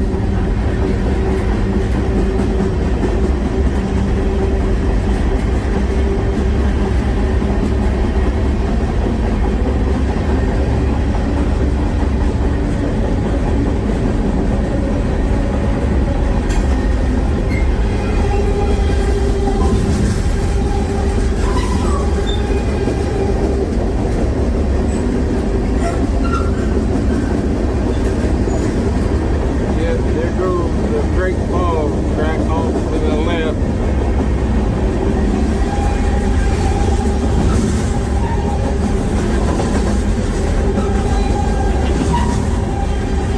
Yeah, that track to the far left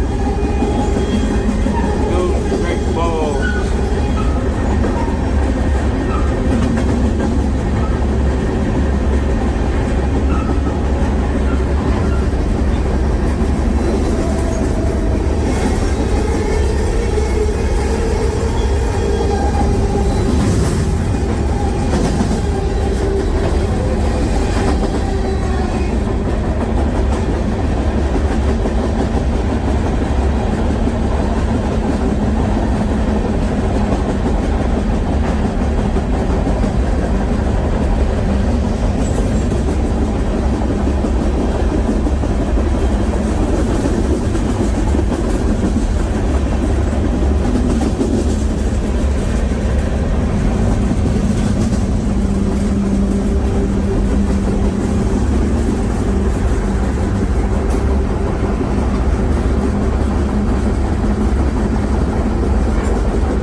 Just all the way to Minneapolis.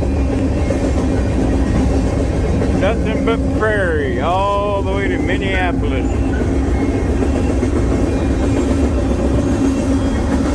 There's Highway 2.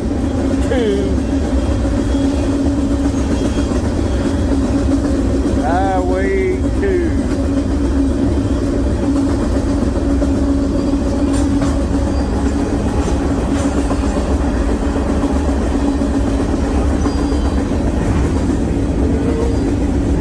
Grain.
maybe hop in the hole time.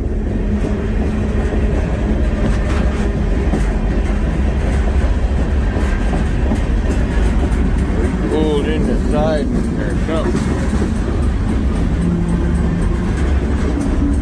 Yeah, I guess I better get out of sight. Yeah, we're stopping for something.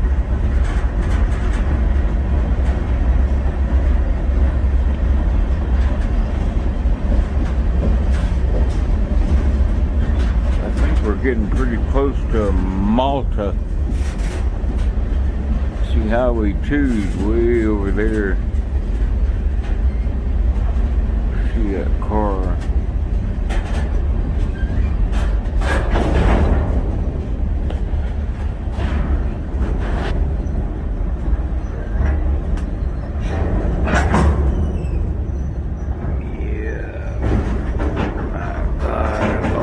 Ragweed.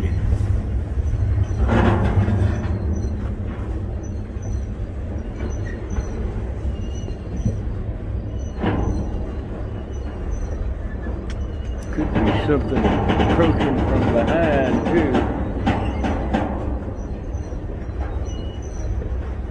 Yep, looks like all the harvesting's done.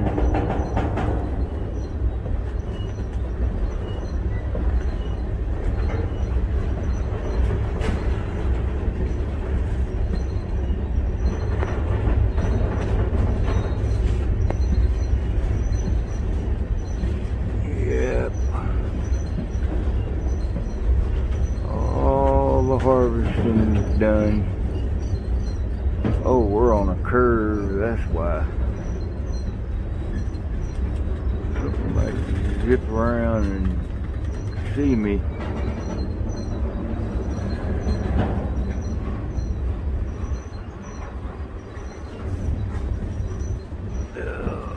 I am going to turn around.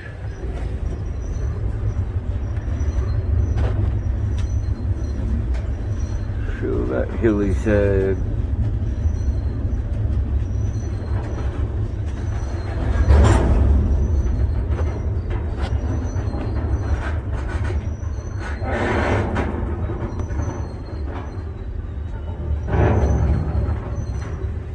See them humps in the floor make it hard to sleep. Then you get that notch. Usually take a few Walmart bags and roll up and stick in there.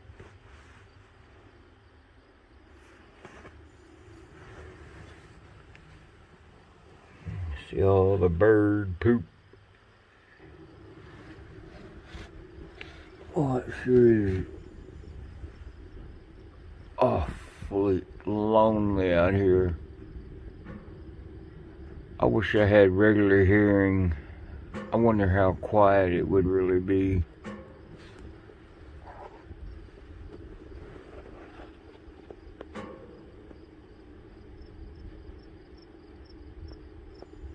Hopefully it'll be dark when we get to have her. They go by on them little Honda four-wheelers and check the brakes, change them if they need it, inspect the brakes, and they fill them up, the engines. So they're usually there about an hour and have her the next stop, and they crew change too. I think I can stay hid in that hole, or just crawl on top of the grainer like I used to in that. But once I make it past the Haver, got it made all the way through Glasgow, Williston to Minot. I might try to get off in Minot. I'll probably be out of supplies by then. Halfway through North Dakota. Yeah, I got my gear in that hole, my bucket, and when we go into the yard and have her, I think I can fit in the hole right here. That way when them guys go by on the four-wheelers, I don't get hit with a spotlight, but they're going to be more focused on them axles down there, shining the lights on the brake shoes. But if they just happen to hit me up with one of the lights, they aren't going to be able to see me in here. I think I can hack it in here for an hour. I know one thing, I'm going to sleep like a baby once we get going out of Havre. It's just another train we were waiting on, and I am.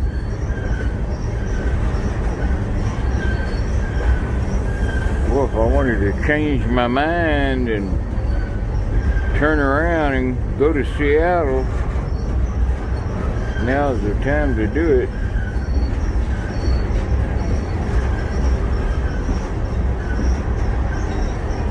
He's still sitting stopped, waiting for us to get all the way into siding.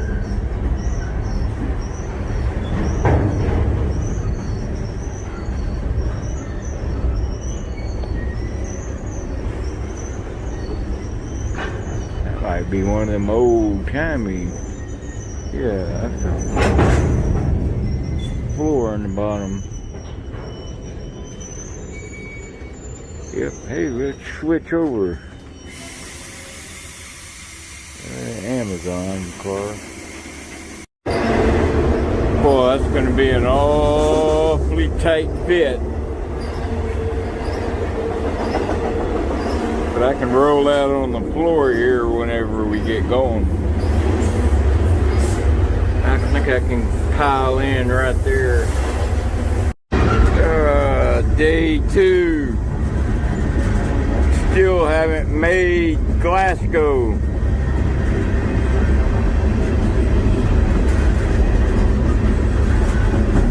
Boy, this is the milk train I've ever been on. You call a milk train a train that stops every single place it gets a chance. I don't know what kids call them now.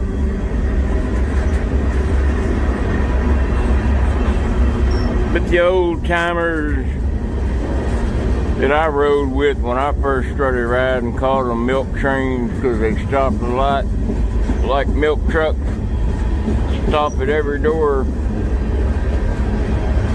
See, we ain't gone no faster than this since we left Havre. And we sat in Havre for almost 6 hours. I was never so glad to get out of that hole.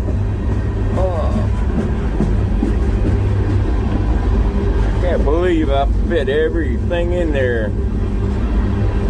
And I sat in there for 3 of the 6 hours.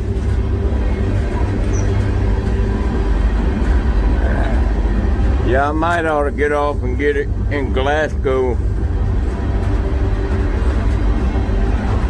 That way I can pick me a better train and better car to ride. Clean up a little bit. Maybe upload this video.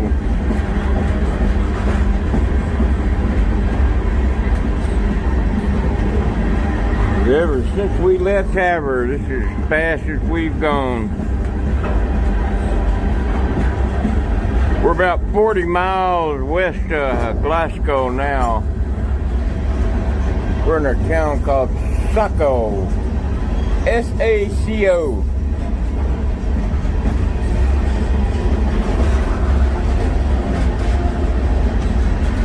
Should I stay or should I go? Yeah, we picked up some speed a little bit. Must have had a speed restriction back there. I just now rolled up.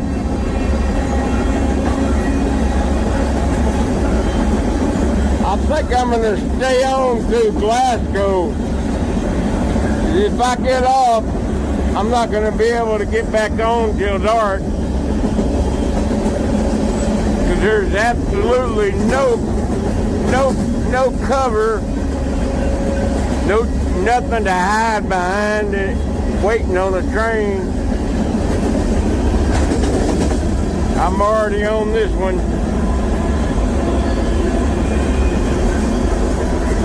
So I might as well stay on it, at least to Williston or Minot.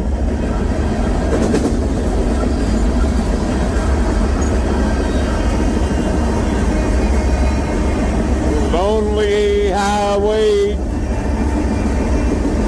2, Highway 2.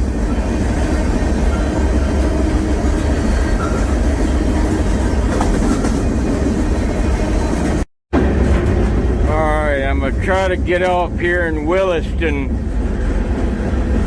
With it being Sunday today, there won't be that much traffic, so that's good. Church day today too, so I might be able to find a church having a free meal. But Williston's a pretty good town to get off in. I better get ready. We're slowing down. I gotta make sure I'm not seen getting off here. It's been years, well, 2 years since I've gotten off of here in Williston.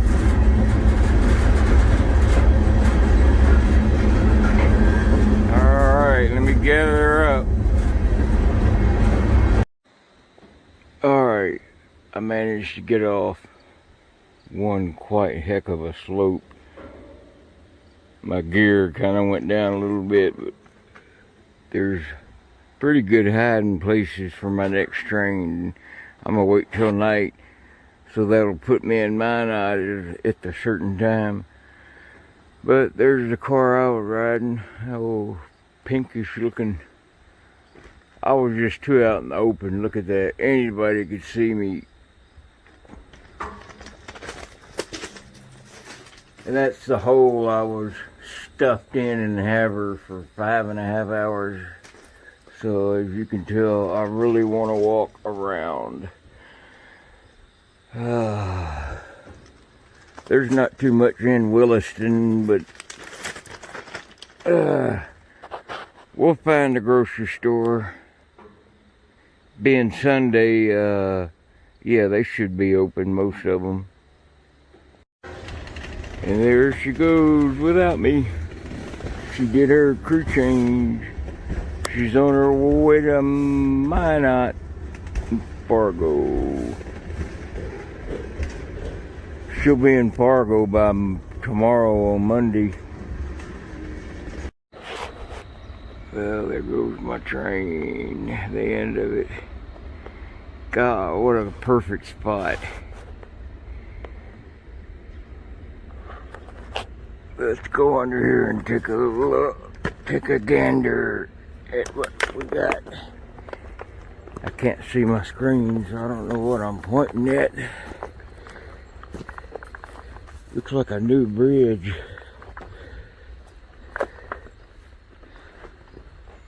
Yeah, this is all brand new.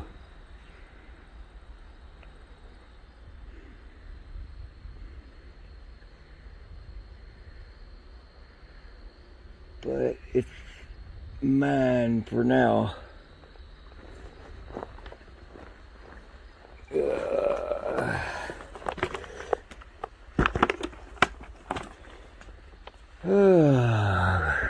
I love Sundays because they're so quiet.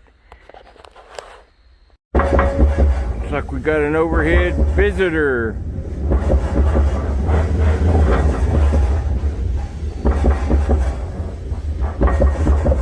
I can feel the ground shaking.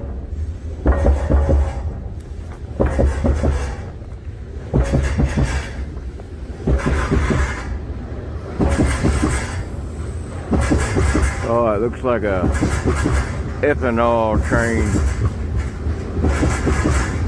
It's loaded too. Boy, have that thing derail, crash and burn. Yeah, they just built this bridge. I guess being Sunday, there's no workers down here. They're probably actually still working on it. They still got to paint, sandblast and paint, or primer and paint that still. That's probably next week's job, but today's Sunday, so they're off day.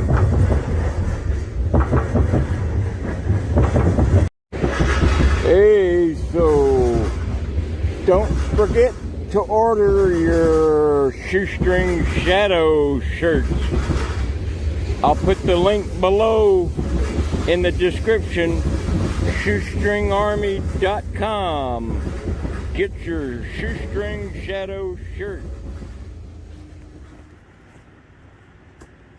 Alright guys, the video you're about to watch, I got off the train in the ghost town Thurman, West Virginia.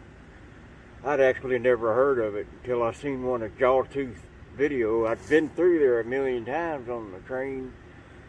So got off the train there in Thurman, and that's what this video is about. One other thing, the Hobo Shoestring t-shirts are in. There's 27 different colors. I think there's extra small, small, medium, large, extra large, 2X, 3X. There's several sizes and 27 different colors. Just go to shoestringarmy.com/store, and I'll leave a link in the description of this video. Just click down and the description will come out, and I'll have the video, or the link that'll take you to the store, Shoestring Army store, to order your shirt. Again, I think you'll like this video. It's about probably the best one I've had in a long time, considering. Alright guys, enjoy the video coming up.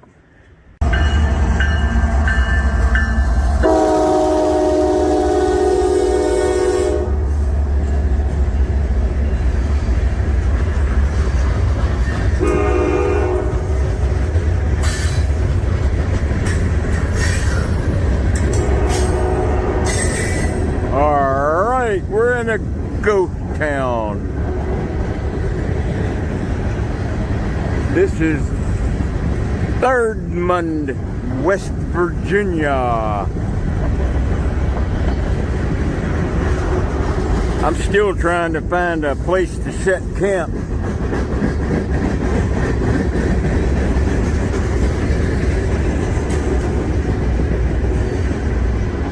Woo! Almost didn't stop all the way.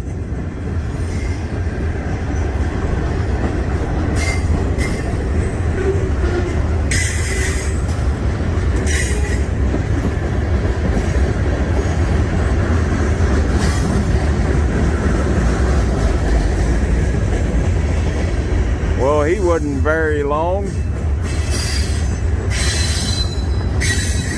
Oh, the worst ride in the world right there.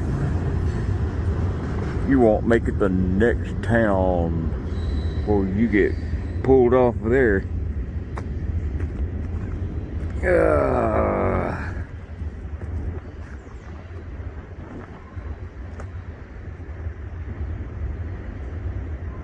I think this was a different building in the 1890s. The L Depot. This is the only way in and out. Highway 25.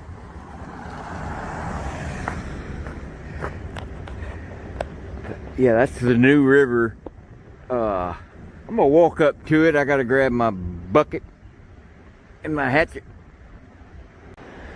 Well, looks like R.J. Corman still does run this line here. Now this goes from here all the way to a little town called Fairbanks, F-A-X, and it hooks back up in Norfolk Southern. But R.J. Corman runs this now. Yep. I'm gonna have to figure out a camp spot. Yeah, this is one of them metal grate. But I thought it was gonna be like this, but I didn't know the holes were gonna be that big. At least I got a dog walk way. Hey, look at the new river. I could drink out of that because the water's all new.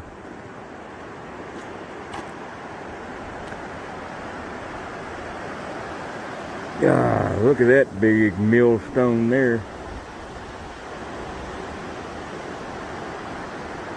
Kind of reminds me of the concept of the Huey P. Long Bridge in New Orleans. It was first built as a railroad bridge. Then Governor Huey Long talked them into building out some extensions, some planks that come out, and put a car bridge on it. It's kind of rickety like this is too. But I'm on CSX property up here. CSX, that's the one that freight train went by in the last clip earlier. But this R.J. Corman, it looks like it may be a one-a-day train, but it can't be that long of a train by the wear on the track. Let's see here. I'll have to cross over here. There's, yeah, if you look up the town here, you will see that there's only 2 people that live here. But there's a lot of action, kind of a lot of tourists. There's a pond. If you look on Google Maps, you'll see a little pond up there. Not sure if it's man-made or what's going on with it.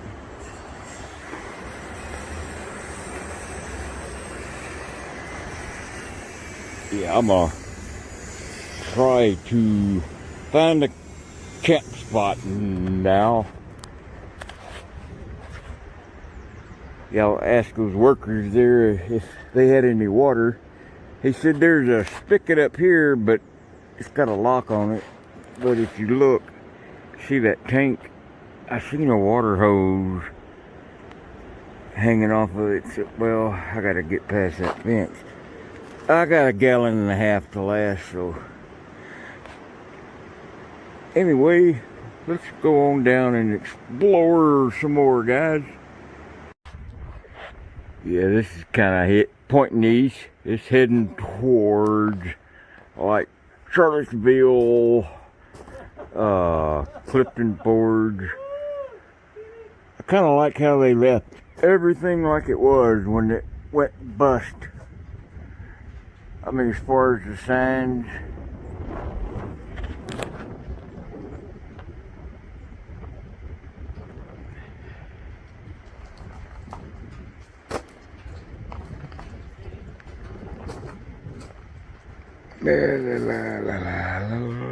Yeah, everything here, absolutely every single thing is abandoned.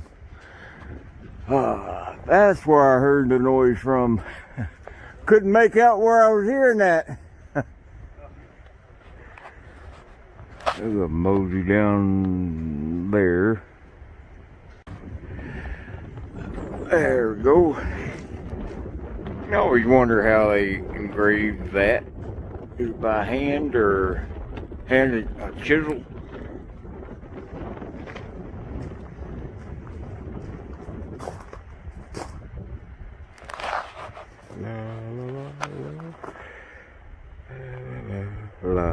Yeah, I kept hearing, I was like, I hear a laughing. I don't see anybody.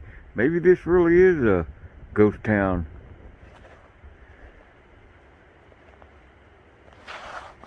Yeah, the river is just, the new river is just beyond them trees. I'm hoping to get down there and find a sandbar or something. Getting closer. They got one of these in Bloomington, Alabama. It may be gone now. just north of Diamond. Used to sleep there a lot.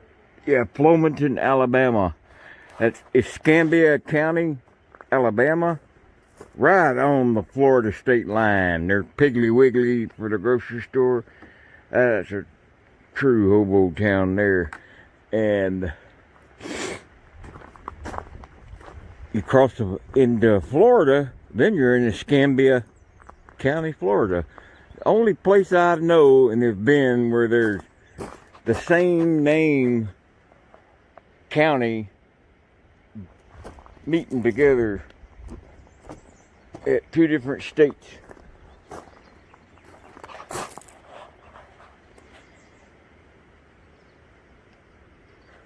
Man. Yeah, there's the coal house we're fixing to go to. Shows how it worked. Drop from the top to the middle, middle to the whittle, whittle to the shittle. Then you get out your fiddle, make up a riddle.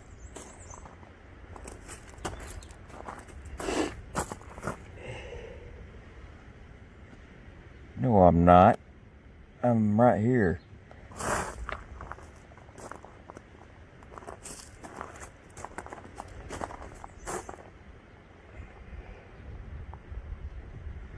Alright. Must have been the jail. Nah. Boy, I bet they did have one here, or they just threw them in the river. Alright. We are here.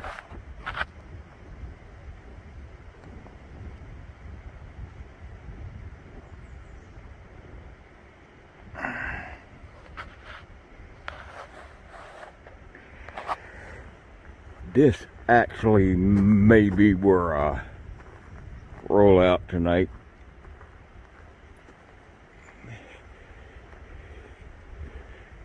Yeah, C&O Railroad originally here.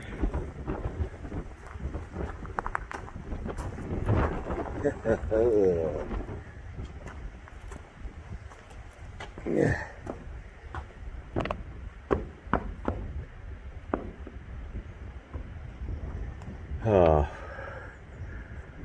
Wonder how many tags could make out. Boy, I gotta watch my step. Cabbage Patch. Landon was here.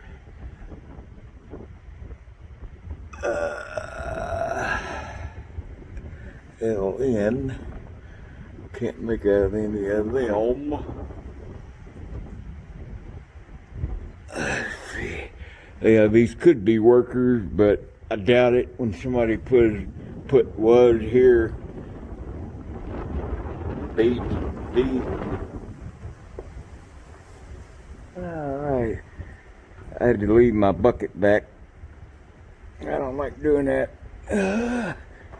The ghost steal it. Oh, here we go. Man, got TV and everything. $4.19. You know, I bet you that was $19.19. There's no way a hobo was here 2 years ago or 3 years ago. I don't know. There's that modern graffiti.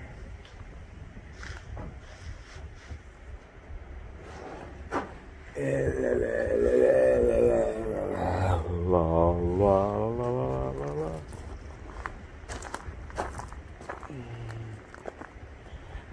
I bet it was some local kids. There ain't no way.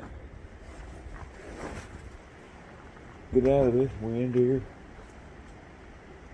La la la la la la la.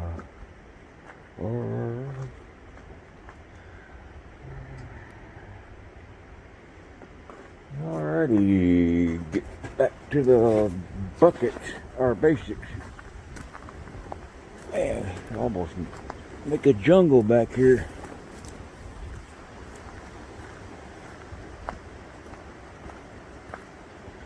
Yeah, 'cause there ain't no reason for a hobo rider to get off here. There ain't no stores, no beer, no cigs, no food, no water, no electric. I mean, as far as getting off and staying a few days and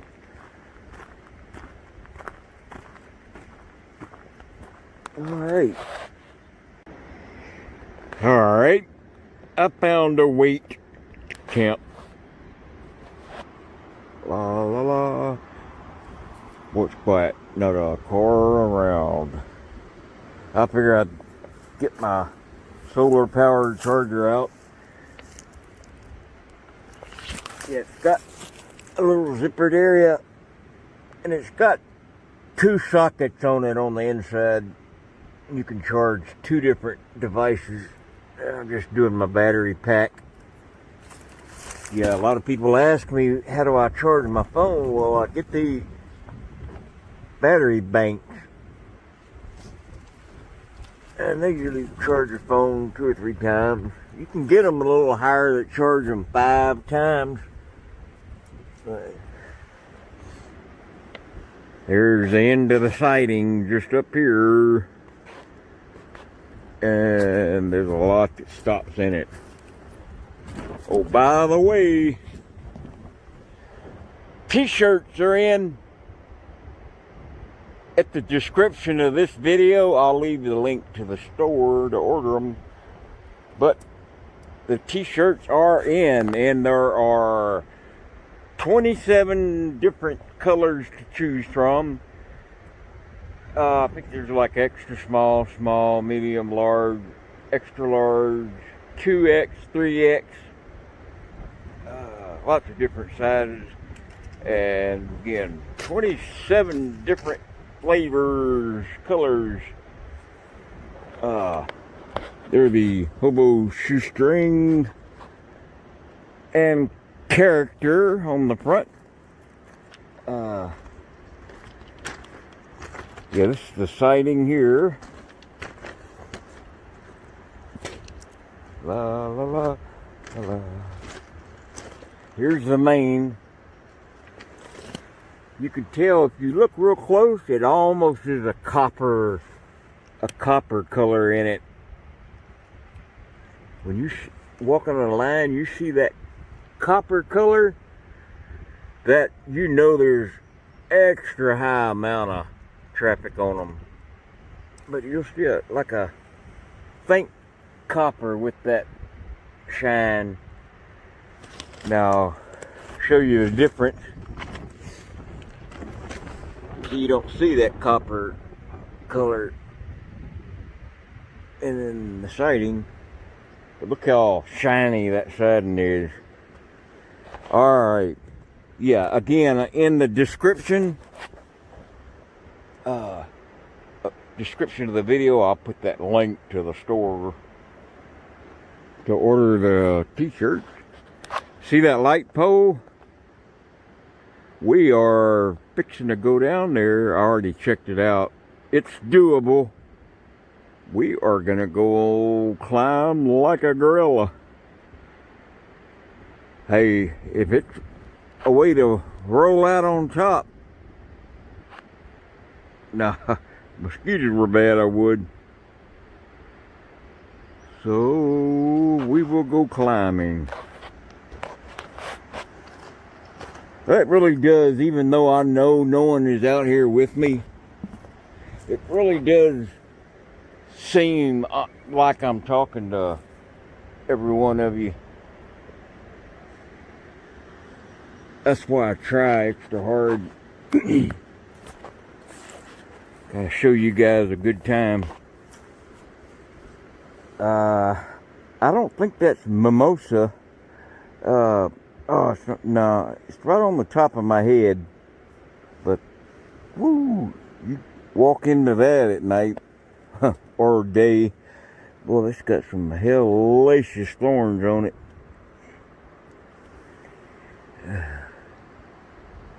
Where's that big thing sticking out? That's it. It's so good they're all hiding. You can't really see the thorns. They're hidden. Alright. Alright, we're here at the light pole. And how far do you think that is? What, 70 foot, 80? It has a fall protector.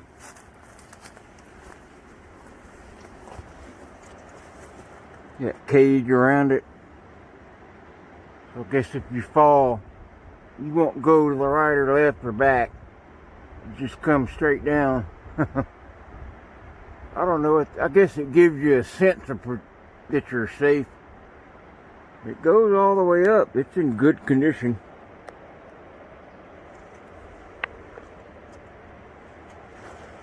Yep. There's some kids there. Tag that. Not affiliated with train riding at all. Just like it over at that coal dump we were at earlier. Yeah, those aren't train riders that leave that. I can't tell if it's got...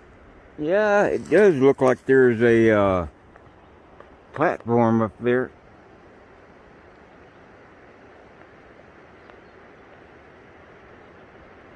Oh, a nest.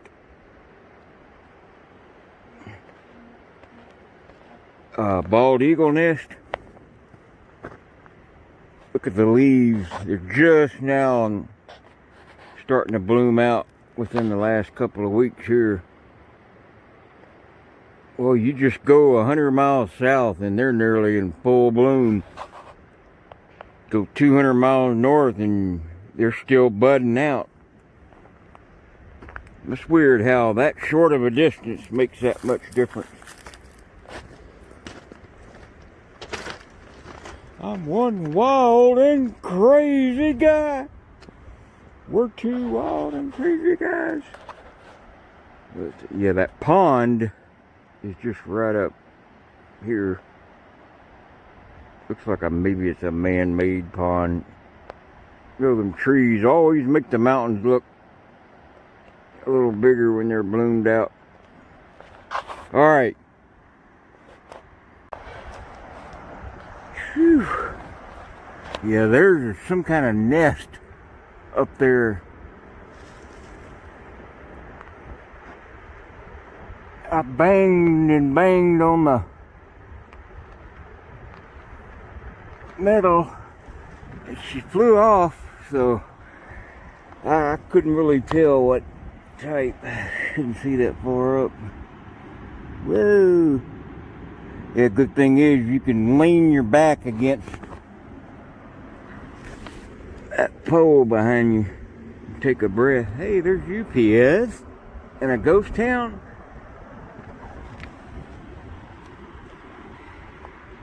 Whoa, if you fell now, it would just... Man, it just beats you up all the way down. Yeah.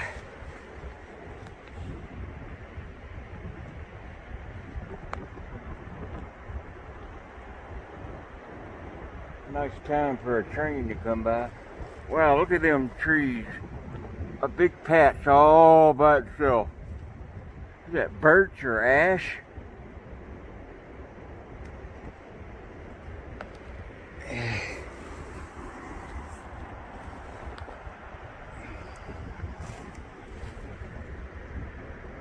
Boy, from Google Maps, this sure doesn't look that wide.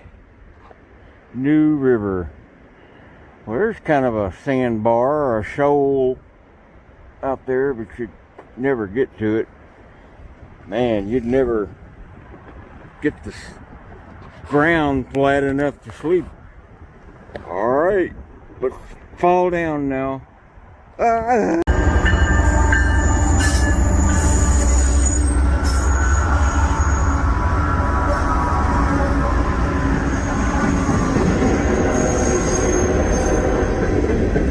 Well, he's in the sighting.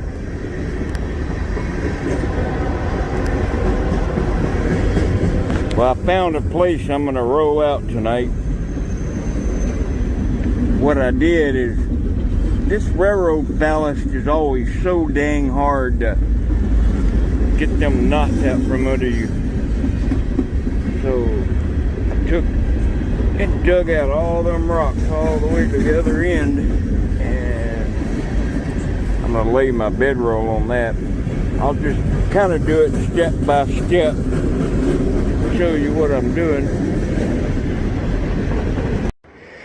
Alright, I finally got rolled out pretty good. Yeah, I had scout out a bunch of areas before I found a suitable place. Kind of like a cat trying to find a place to lay its babies. It's got to just feel just right. Yeah, I figured that. Eat, and I always set out my stuff I'm gonna need during the night. And my glasses. Of course, when I lay down, I have it out of the sheath. And if I'm in a really bad area, I'll go ahead and put my wrist, that around my wrist, so I can wake up swinging. All right, we are rolled out. Another thing I do after I roll out in an unfamiliar place, I'll take a few steps back and I pretend I'm somebody walking down the road. And I kind of try to figure out how well I am seen. Then I'll go to the other side that far and look back this way and see what it looks like from most people's perspective, to kind of see what I look like rolled out. Yeah, I thought about that coal load and shoot, but nah, that just didn't feel right. Alright, the sun's almost down. Yeah, I thought I lost my $30 flashlight. It's a flashlight you just plug in the battery. I was skeptical at first. I thought, I don't like them rechargeable batteries and stuff like that, but so far it has never failed me once. And it's a pretty big battery in it too. Alright. Alright. It's almost dark. I'm all rolled out and ready to go to bed. Everything's ready. So that's the sleeping bag I had up in Alaska 2 Januaries ago, that when it got 43 below zero, I still was warm in it. Yeah, I just noticed, yeah, this building's been here for a year or two at least. And the door is wide open on it too. I mean, not right now. I mean, it's open. It's not locked. And it's wired to the table. Oh, please don't tell me the dang light's gonna come on up there. I just noticed a lamp post. Yeah, please don't light up. Sleep right under the dang light. Yeah, I've seen a couple of people ask me, is my surgery still on? Yeah, definitely. May 18th at Duke. I guess it is kind of confusing seeing me out riding again and knowing that I got that appointment. No way on earth I would miss that. No way. You know, it's kind of ironic. Jawtooth made a video here. I'm not sure when exactly it was, but Larry was telling me about it yesterday.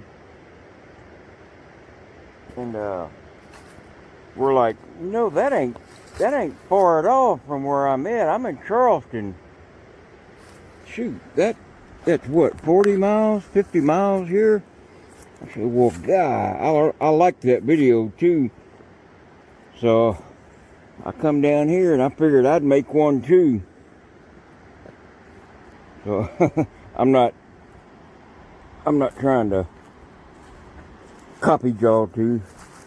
It just so happened to be, I thought, man, that looks like a really awesome place. And I tend to really relax in places like this. I just hope that lamp don't come on. Looks like they did some work recently. They pushed some dirt out and expanded it. And I know everywhere I go in town, there's these railroad crosses, these sleepers, all the way a mile down that way, all the way to a mile down that way, holding all this embankment back. That river's kind of flowing straight. It's not on a curve either way, so it's not really digging into the bank edges of the river. But yeah, I do know that sycamore there, my favorite tree in the universe.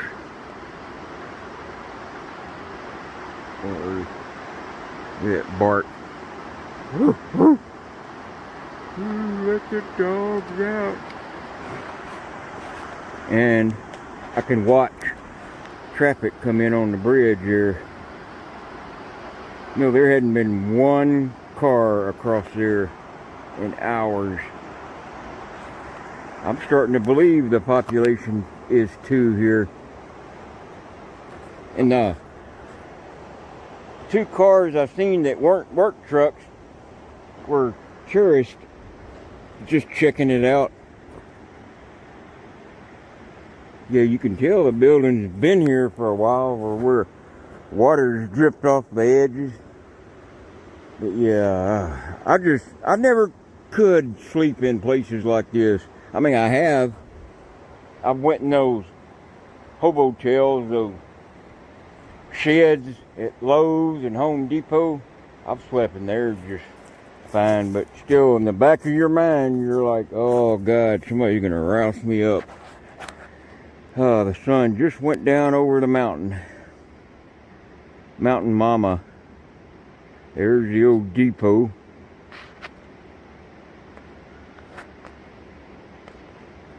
Yeah, this track next to me, you can tell it's not seen action. There's like a conveyor to something.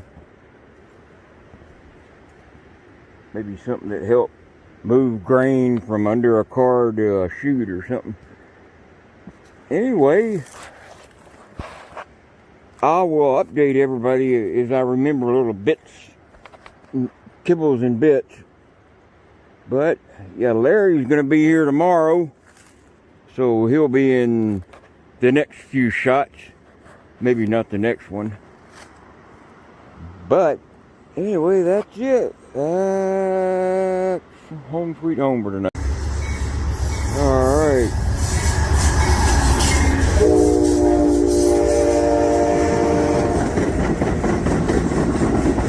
I thought that was going to be a freight train.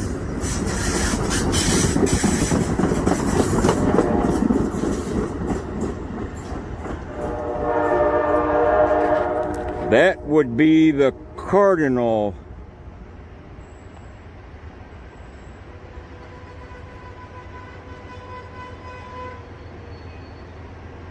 Oh, they better not block that intersection for long. All this traffic needs to get by. Boy, he didn't stop long. Well, who in the heck would get off? Yeah, it was population 1 for 4 days. The guy comes back from a meeting. Oh my God, the population doubled.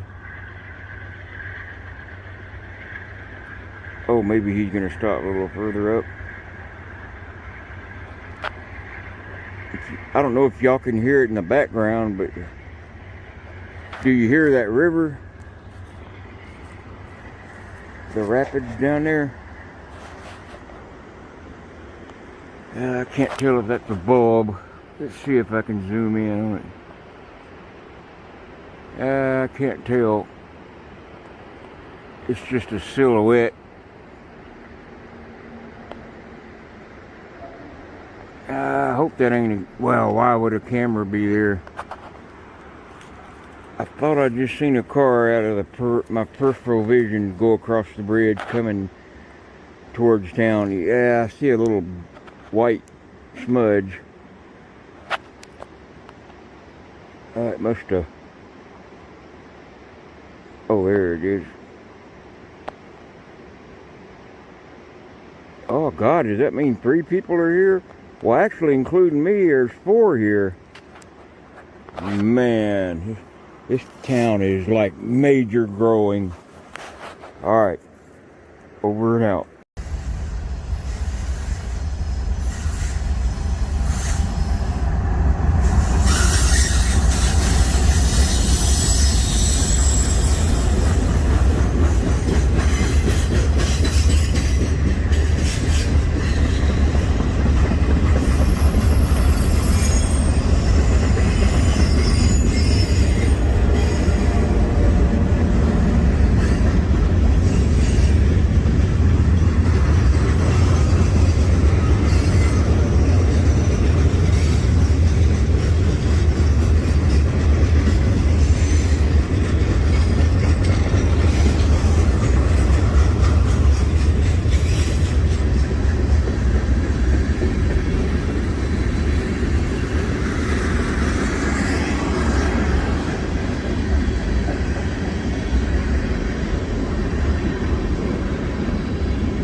I think that's 302.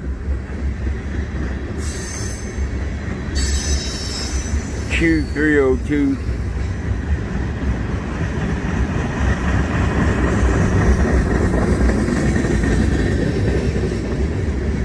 Come on, son, get over that hill.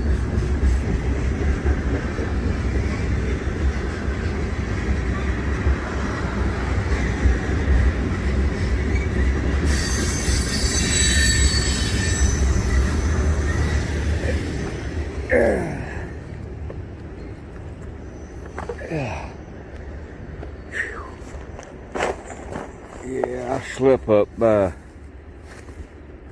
the old depot.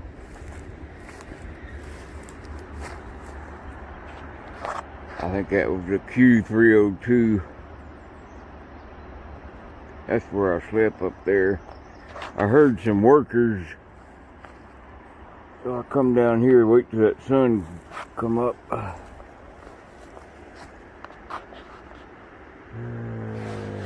Can't believe I slept 11 hours last night. 11 hours. I don't think I've slept 11 hours since, I can't remember. Come on, son. It got down to about 40 last night. Alright guys, sorry for my absence. This is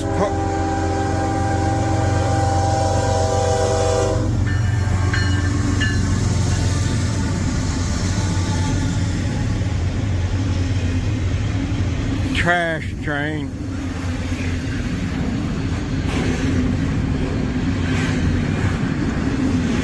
No, this is a regular IM. scratch that trash train. I thought it was. That's the 933. Yeah, sorry for ending that last video in the hammock. A couple of things came up. I got a phone call that morning that I had that eye exam. So I had that yesterday. My friend Larry brought me to that eye exam at Johnson City Eye Clinic. Turns out I have macular degeneration. But the good news is my eyes won't get any worse. So if I can ride with my eyes like this, then I can ride forever. That's the good news. The doc said that my eyes will not get any worse. The damage has already been done. The macular degeneration.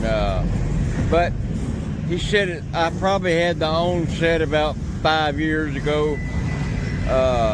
And the damage happened in just within 8 to 12 months, which makes sense because it did. So anyway, he did a really extensive, like nearly hour exam. So anyway, past that point,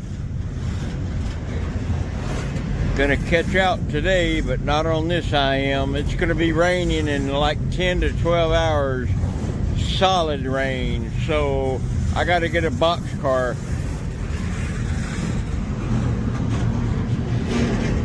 And where I'm at, when they go up to crew change, the butt end of the train will be about 100 yards down that way, and we're gonna go down that way. There's an abandoned Quonset hut down there.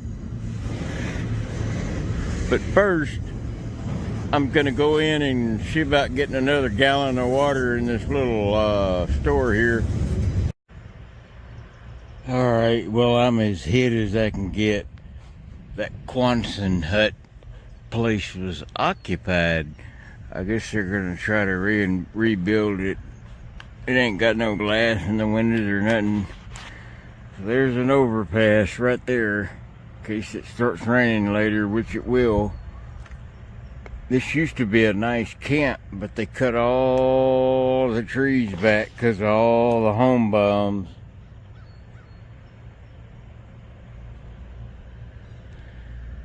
So you really gotta watch your step. I got me a nice hamburger down there at the Tootie's. Look on the map, it's spelled Tooties. Tootie's. That's the best price, cheap price place I've ever been, and the best food. Banana pudding, ice cream, they got hot dogs, hamburgers, cheeseburgers. You can even buy lottery tickets, and there are scratch tickets, but I never luck out on them. Now there is a road over there that cops can drive on, but anyway, and there's a place, a pharmaceutical place that makes capsules to put medicine in. The outside capsules that digest and release the medicine, that's all they make there. Usually they have a couple of grainers, plastics grainers sitting out here that they suck up through that tube and it goes into the plant. But I don't hear it running right now. Of course, there ain't no grainers out. So we'll wait on the train to come in and go this way, northbound.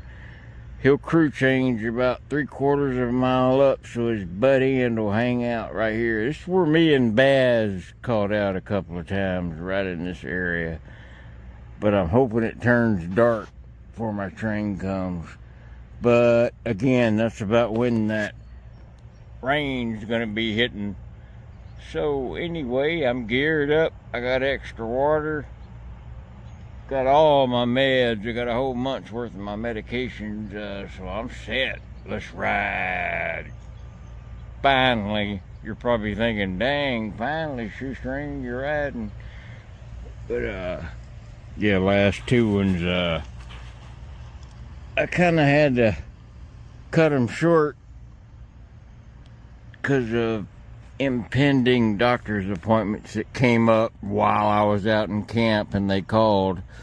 But anyway, I taped up my water jug, doubled it to protect it, and got me some extra chew and stuff. Got my food in there, my canned goods. But anyway, that's all she wrote for right now. Well, I got a little video. We have a day and a half to nearly 2 days solid rain on the way. Boy, I picked the wrong day to try to hop out. I'm gonna go wait out the rain and come back when the rain stops, sitting on my bucket. That way I ain't gotta worry about the rain. I talked to Rail Fan Billy, and he said the only northbound before the rain is at 1 IM, and I'll get drenched, soaking wet on that IM. So, home base, here I come. Again, I'll make it after this rain. To add to that last video, hiding in the thicket. Well, they cut all these trees down because of the home bums. Here comes the alcohol IM. Alcoholic beverages only. They're in a special made cylinder container. Back in the day, 10 years ago, I'd ride it until it was empty when it got there.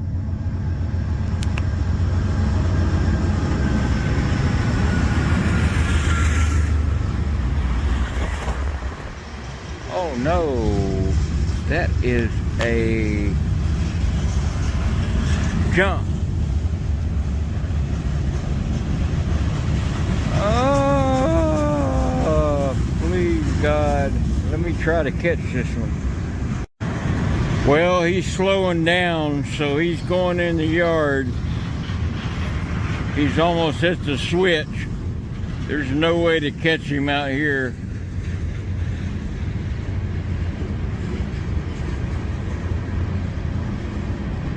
Now, if I was a mile and a half down in the yard, I could catch him, but 80% of your stuff crew changes out here.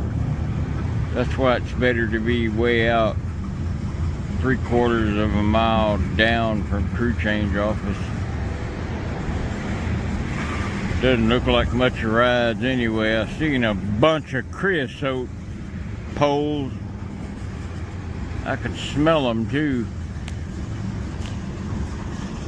Let me walk up a tad bit, see what all he's got. See, it's still a little daylight, and the cops can see me walking down there.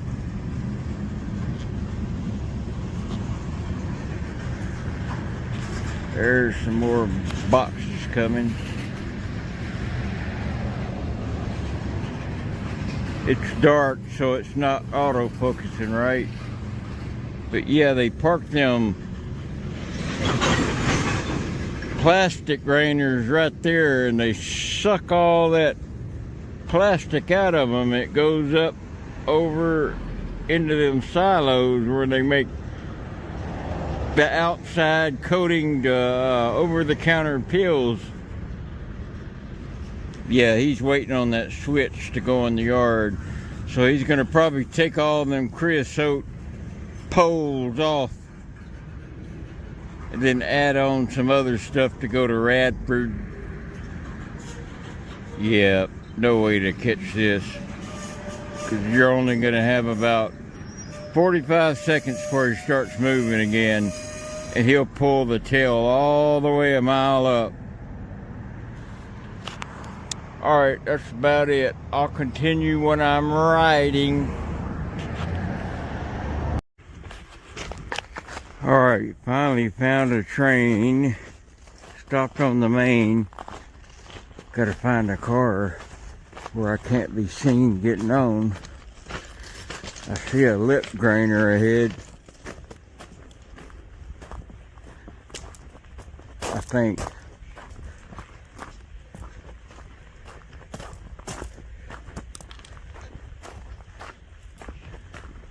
Nope.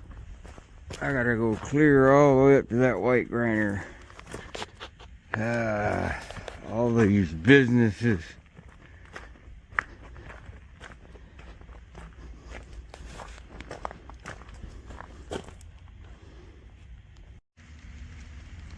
Well, there's the dry tunnel, and on top is about 3 foot of ballast, and then the railroad tracks go across, so I'll hear any train that goes across.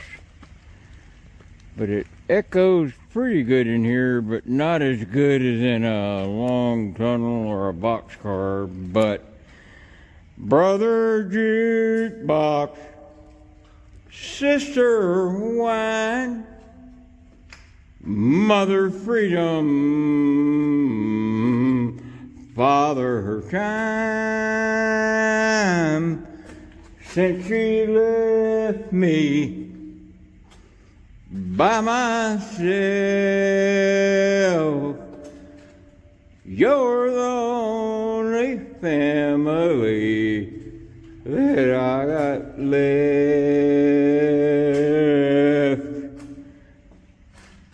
And the freight trains are my family I got left, and all you my fans are my family that I got left. Da da da da da da da, near near near near near near near near near near near.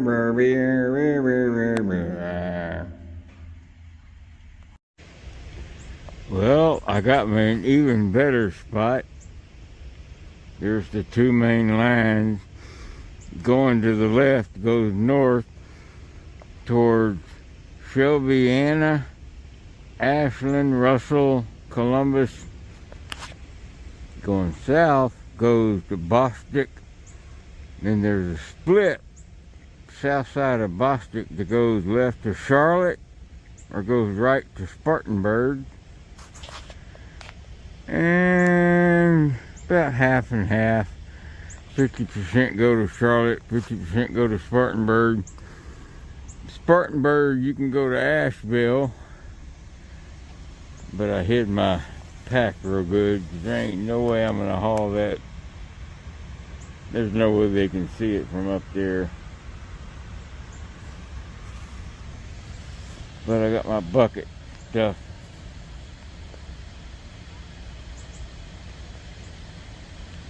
Down there, but I made me a little wedge trail that I can walk down sideways. Kind of turn my feet side like that. Hold on to some twigs and down we go. There ain't no way you're gonna go up straight taking steps like you're walking. Always make sure you got a secure footing.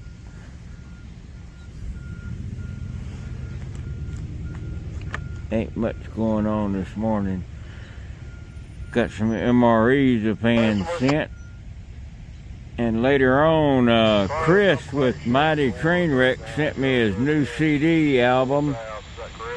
It's got Hobo Shoestring on it and several other really good songs that even sound better than Hobo Shoestring.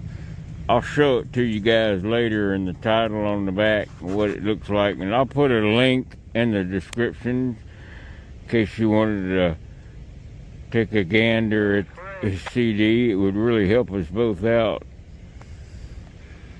And got my third cookbook coming out. It's a hors d'oeuvre for the Super Bowl in a couple of weeks. It's stuff like snacks and stuff.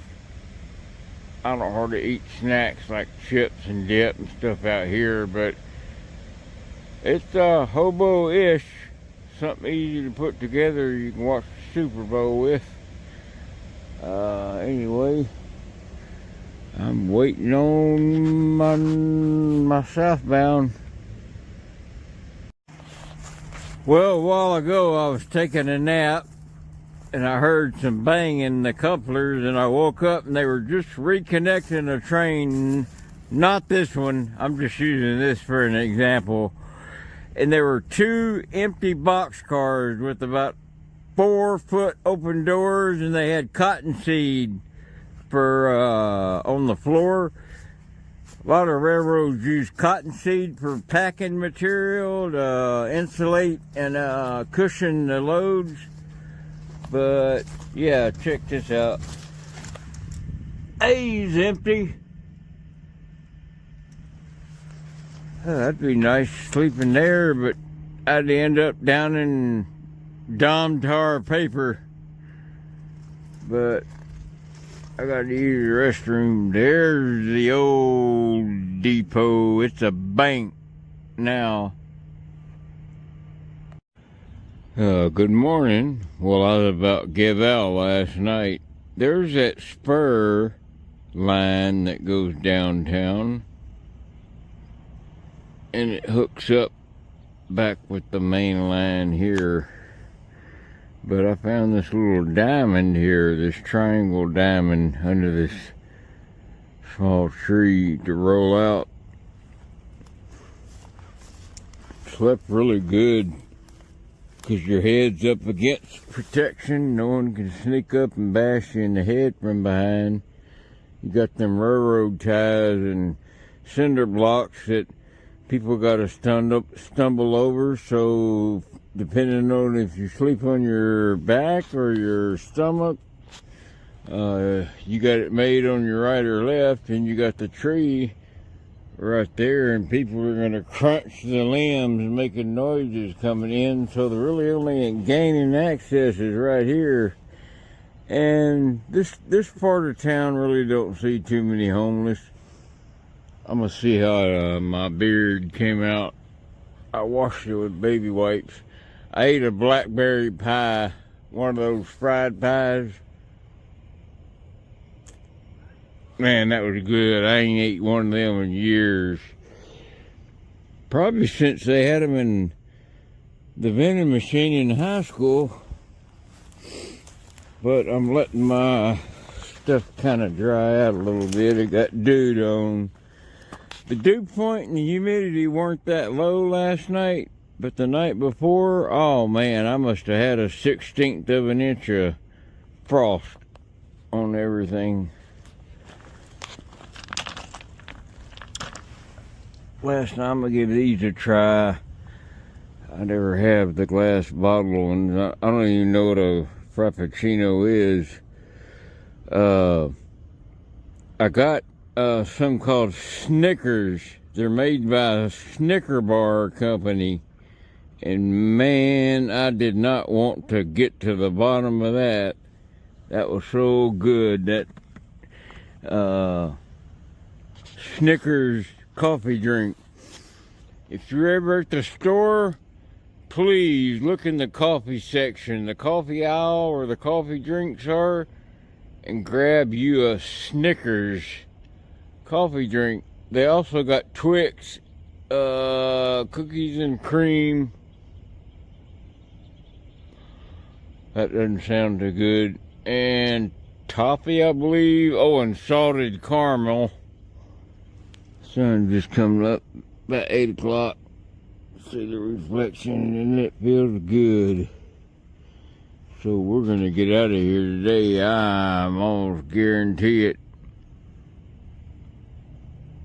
This stuff has just been sitting too long.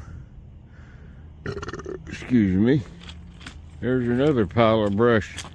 I could have had a little fire, but the thing is, there's an industry over there, and I don't want to attract no attention.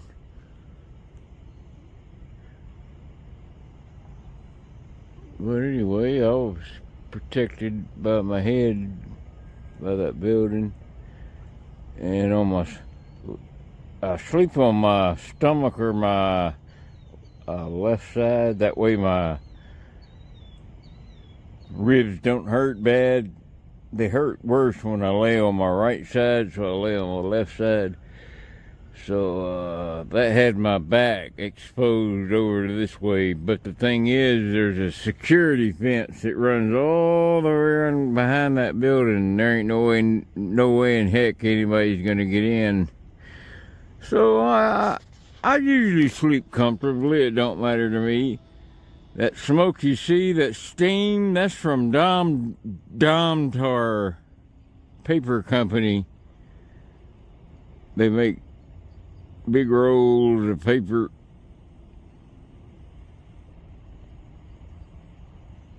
But anyway, I'm gonna get rolled up. Everything's pretty much dry. Yeah, take a look at this mat. I'll show you the brand. Venture Outdoor. Look how thick it is, and look how squashy it is. And I'm telling you, compare it to that military. I mean, nothing beats a military mat, but this one here takes the cake, I believe. I just got about 5 more minutes of drying. I got my tarp right there, my mat, and then my bedroll. What I'll do is I'll roll up my bedroll and put it in first, and then I'll roll up my tarp, put it in on second. That way at night, when I go to roll out, my tarp comes out first and I can lay it out, and then my sleeping bag comes out next and I can lay it out all in order. It goes in order and comes out in order.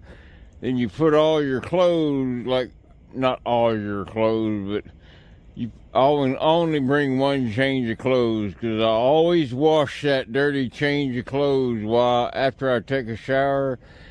And like if I get a motel like once or twice a month, if I got the money, I'll get a motel, get cleaned up. But if not, I use baby wipes.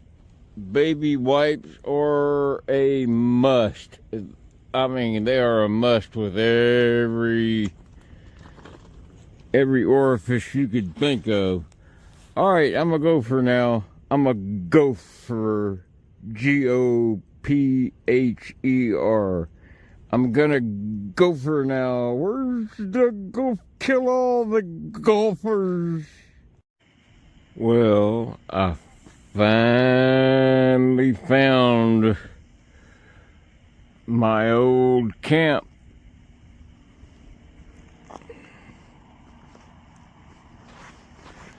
Just walked back to concrete. Used to be an old loading dock back here. Nice. It's got a 4-foot drop off. There's a rail at the bottom where they used to unload the boxcars, and then the concrete goes back up over there so they can unload the other side of the boxcar. But I'm not getting down in there.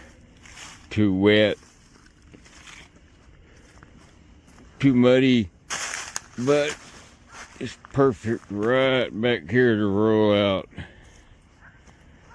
I'll just roll my mat out right here, roll my sleeping bag on top of it, and I'm hidden by weeds all on the corner, even though there's concrete on the other side too. And the main line is just right here.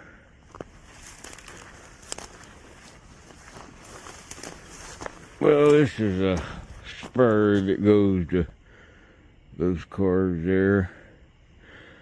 But this is the 2 main lines right here that go north and south. But anyway, it's about bedtime. I'm gonna get a good night's sleep, because it's all surrounded, so you can't even hardly see me back there, especially when I'm laid down and you got them trees. So I'm gonna lay out right here. Anyway, I just wanted to show you where I'm asleep tonight. Anyway, I'll see you guys in the morning. Y'all have a good night. Whoa, we had a heavy frost last night. I mean, a 1/4 inch thick. So I had to put my sleeping bag up on the direct sunlight rays. It's already getting warm and drying out. Just the top part needs a little more drying, so I'll take it over and lay it out flat with my tarp and the rest of the stuff. Boy, when it's humid and the dew point's up and the humidity's up, you just don't sleep good. It just zaps that heat right out of you. Top of my backpack was white. My gloves were white. My battery solar charger was white. Pillars were white. Everything looked like it had been snowed on. My mat, my tarps are white. But they're getting dry. It don't take but about 20-30 minutes. Hey, Hobo Shadow. Alright, guys. Got two things to show you here. The Mighty Trainwrecks come out with their new album. See what the album looks like. There's like, I'm just estimated 15 songs. Now, he did tell me the exact number, but of course I'm just waking up. And Hobo Shoestring is on there amongst the other really great songs. I really love that song about being on the front porch with your loved one. I don't know if you can see the title or not, but you can Google them and put the Mighty Trainwrecks in. But that's their new album, 1970 or 71 Chevy pickup truck.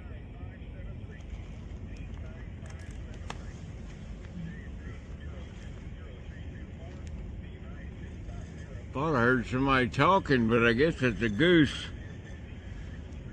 And I'm having my coffee with my Hobo Shadow shirt.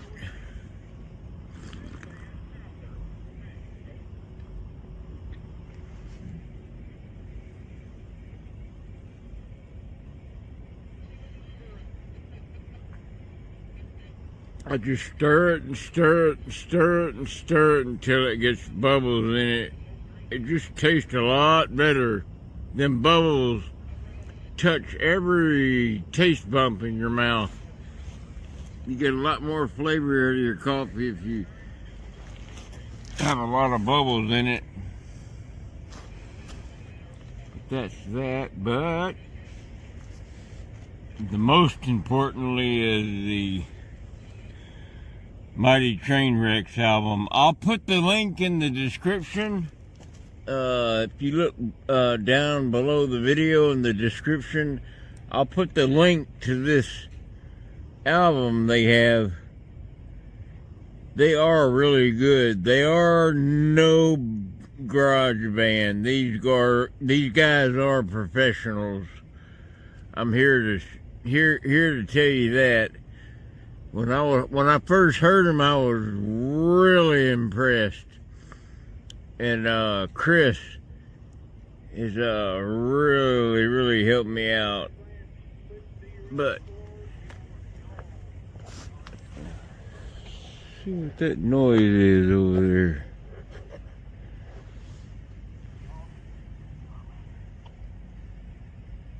That ain't a goose or geese. Still letting my stuff dry out. It's almost dried out. Yeah, if you look over there, you'll see all the warehouses that used to be there, the slabs and the rails. And they used to have the loading docks. They were about 4 foot deep by 12 foot wide. They'd have a rail, one rail in the bottom all the way, and they'd run a box cars down in there, and they could just easily unload the box cars. But now they just store these set of grainers here for Eastman Chemical Company. And there's Bays Mountain. They have a planetarium up there. I've only been to one planetarium in my life, and they have one up there, and every week they show a different show. Been up there 3 times. They had one on the moon one time. They had one on Mission to Mars, and they had one on the M87 and Andromeda Galaxy black holes, which is really interesting. I believe M87 is the picture they took in 2017 or 18 of the black holes by using all those radio telescopes across the world. All right, it's getting time to get rolled up and get a move on. I got to catch out of here today. I'm tired of this sitting around, pooting around. See that fan of mine sent me some graffiti stickers that look just like that. I mean, not exactly like the artist, but graffiti nonetheless. Looks kind of like that. Different stickers. So when I get the time and patience, I'm gonna put them on there. Oh, I thought that was Bill Clinton at first. My eyes. Oh no, it's Obama. Oh no, that's O-N. O-M. Nah, I was just kidding then. And there's one red grainer down there.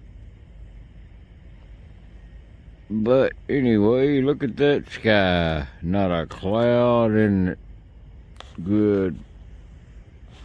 Alright guys, don't forget to order your shoestring merchandise. The Hobo Shadow Cup and get out of the sun. And there is probably 30 or 40 other train related items, knives and stuff like that I believe you'll enjoy. So just go to shoestringarmy.com and order yours today. Now let's do some riding, some real riding. It's been a while. I know you guys are anxious, and some of you are a little bit upset that I haven't ridden. Well, that's just the nature of riding trains. Sometimes you can, sometimes you can't. And in my case, you get sick and you can't err more than you can. So anyway, that's about it for the drying out. Let me get all packed up and I'll see you guys later. Yeah, being Sunday, there's no business here at this pallet making company. So while the train went by, I grabbed a couple of pallets and stuck right there so no one could see in the side. The only thing I'm worried about is that house, but it'll be dark here in about an hour. They didn't see me when the train went by. And this is kind of like a Sanford and Son house over here. There's like garbage and trash all in the yard. And you got the trees hiding me here from the train crews. And I found some cardboard to lay on.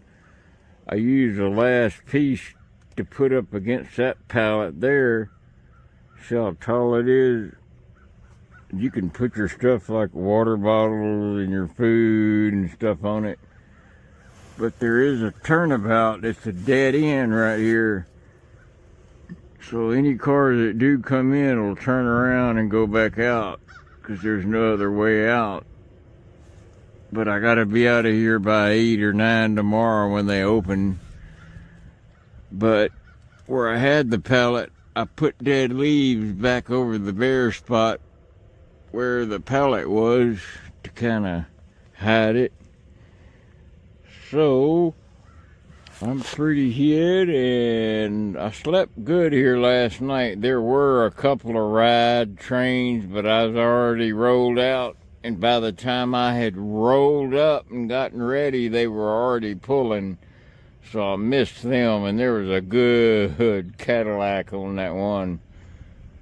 But I better hold my voice down in case that car over there is looking, I mean that house. But I got all watered up. I got all fooded up. Everything. Hand warmers. I got chili from George. George's Nally chili. And I brought some other goodies. But anyway, yeah, that's about a 8-foot long piece of cardboard to insulate me on. Then I put my mat and tarp and sleeping bag on that. But anyway, I'm just going to kind of show you where I'm hidden right now. And these trees will just hide me from the crews going by if I lay down low enough. Alright, we're riding on a biking ship.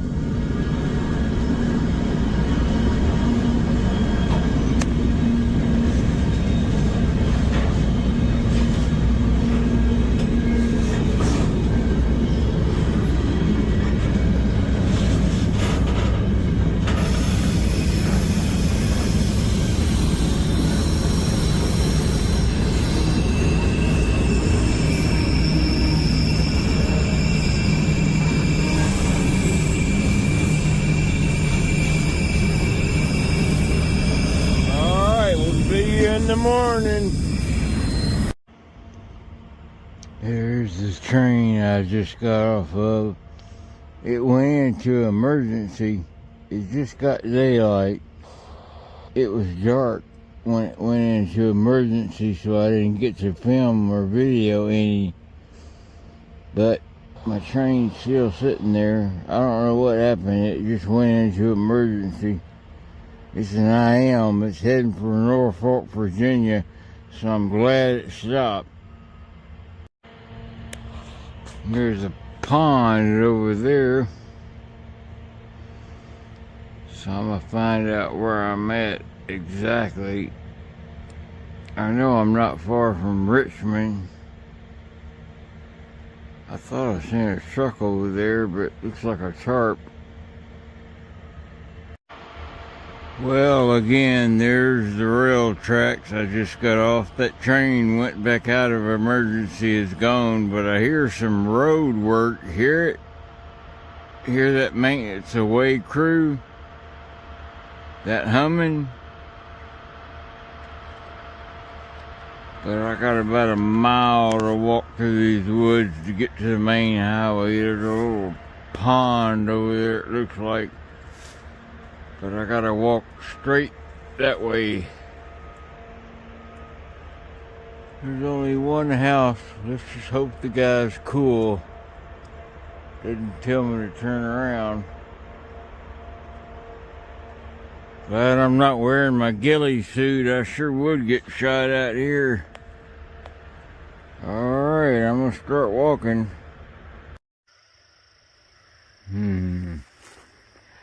I've been hearing weird noises out here all night. I got here about a little after midnight. There's no houses at all. It's just the South Broad River that runs along there. It's pretty wide. No houses or anything within like over a mile. But yet you see like an old orange juice jug.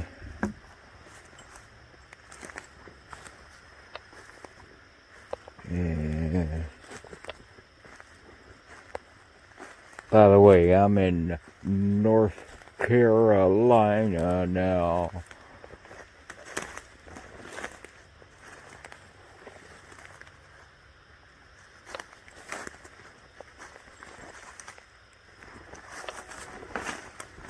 Yeah, I just keep hearing clump, clump, clump, clump, clump, clump. Can't figure out what it is. I waited till daylight to see, but it just got daylight, so. There's been 2 northbound oil trains and 2 southbound. Only one had a pusher on the end. It was a CP, Canadian Pacific pusher.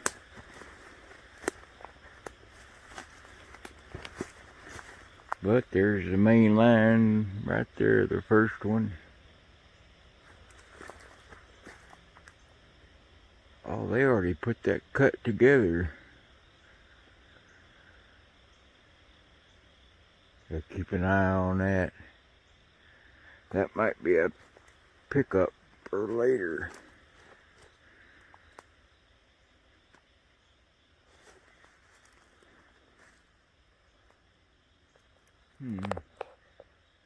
Anyway, we'll just keep our eyes on that. Go back to the temporary camp.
did we have to stop in the middle of the tunnel, middle of the earth. Where's my flashlight? Where's my flashlight? I'm digging for it. There it is. Oh, I just had it.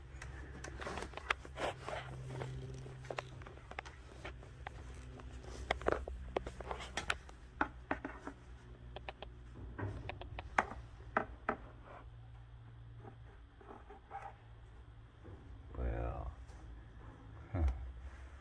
claustrophobic. Let's get going. Brothers, goodbye.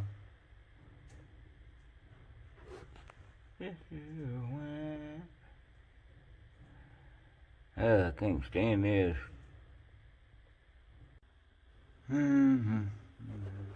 20 minutes later, my eyes adjusted. I can tell we're not too far from the end of the tunnel. So if I got to, I can get out of here easy.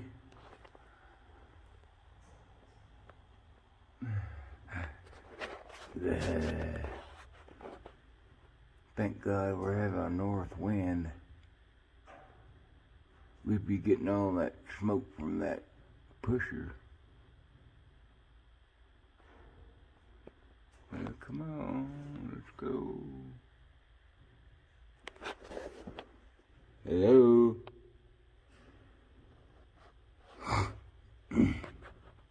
Hello?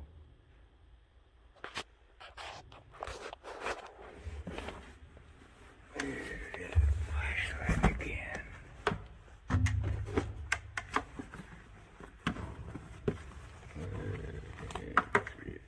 There it is.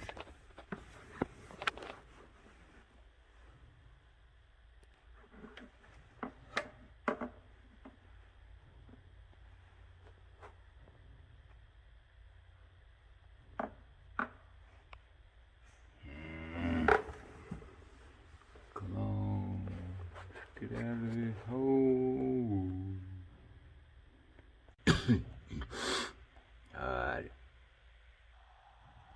35 minutes later, we're still in the hole. What are these guys doing? Having lunch? Man. They know I'm back here. They're trying to snuff me out. Well, I hope hotbox didn't go off. 'Cause at work we'll have to walk the train then. Dang. I don't know if they, I guess they walk the tunnel. They have to.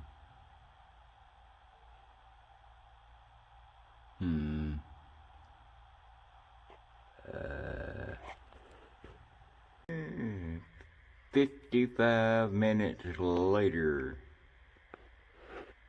Still in this hole. Still in this hole.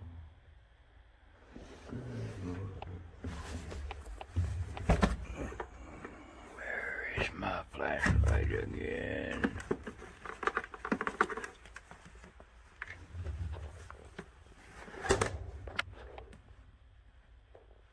Still in this hole.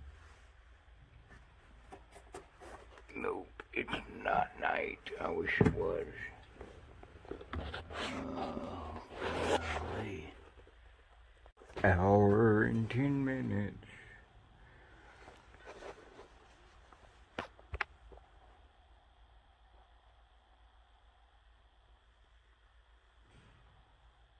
Yep. Just to prove it's not night.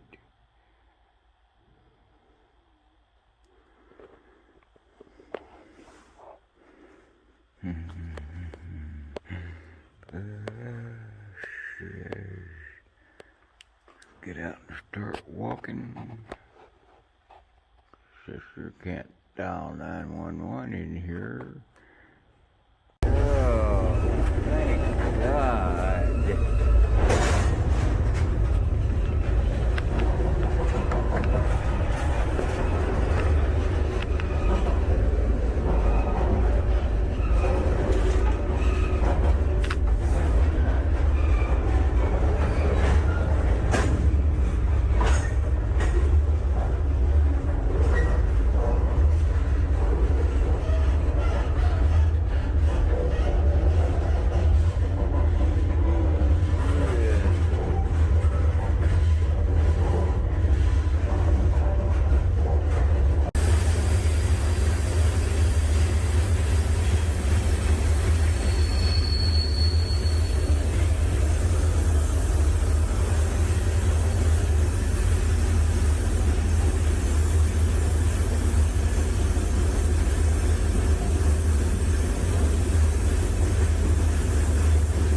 managed to get off. I'm home. Almost. I've got about 12 miles to go, and I will be at the home base. Will be at the home base. Check out my new mugs. I got Hobo Shoestring coffee mugs. Shoestringarmy.com. Love you guys. Good night.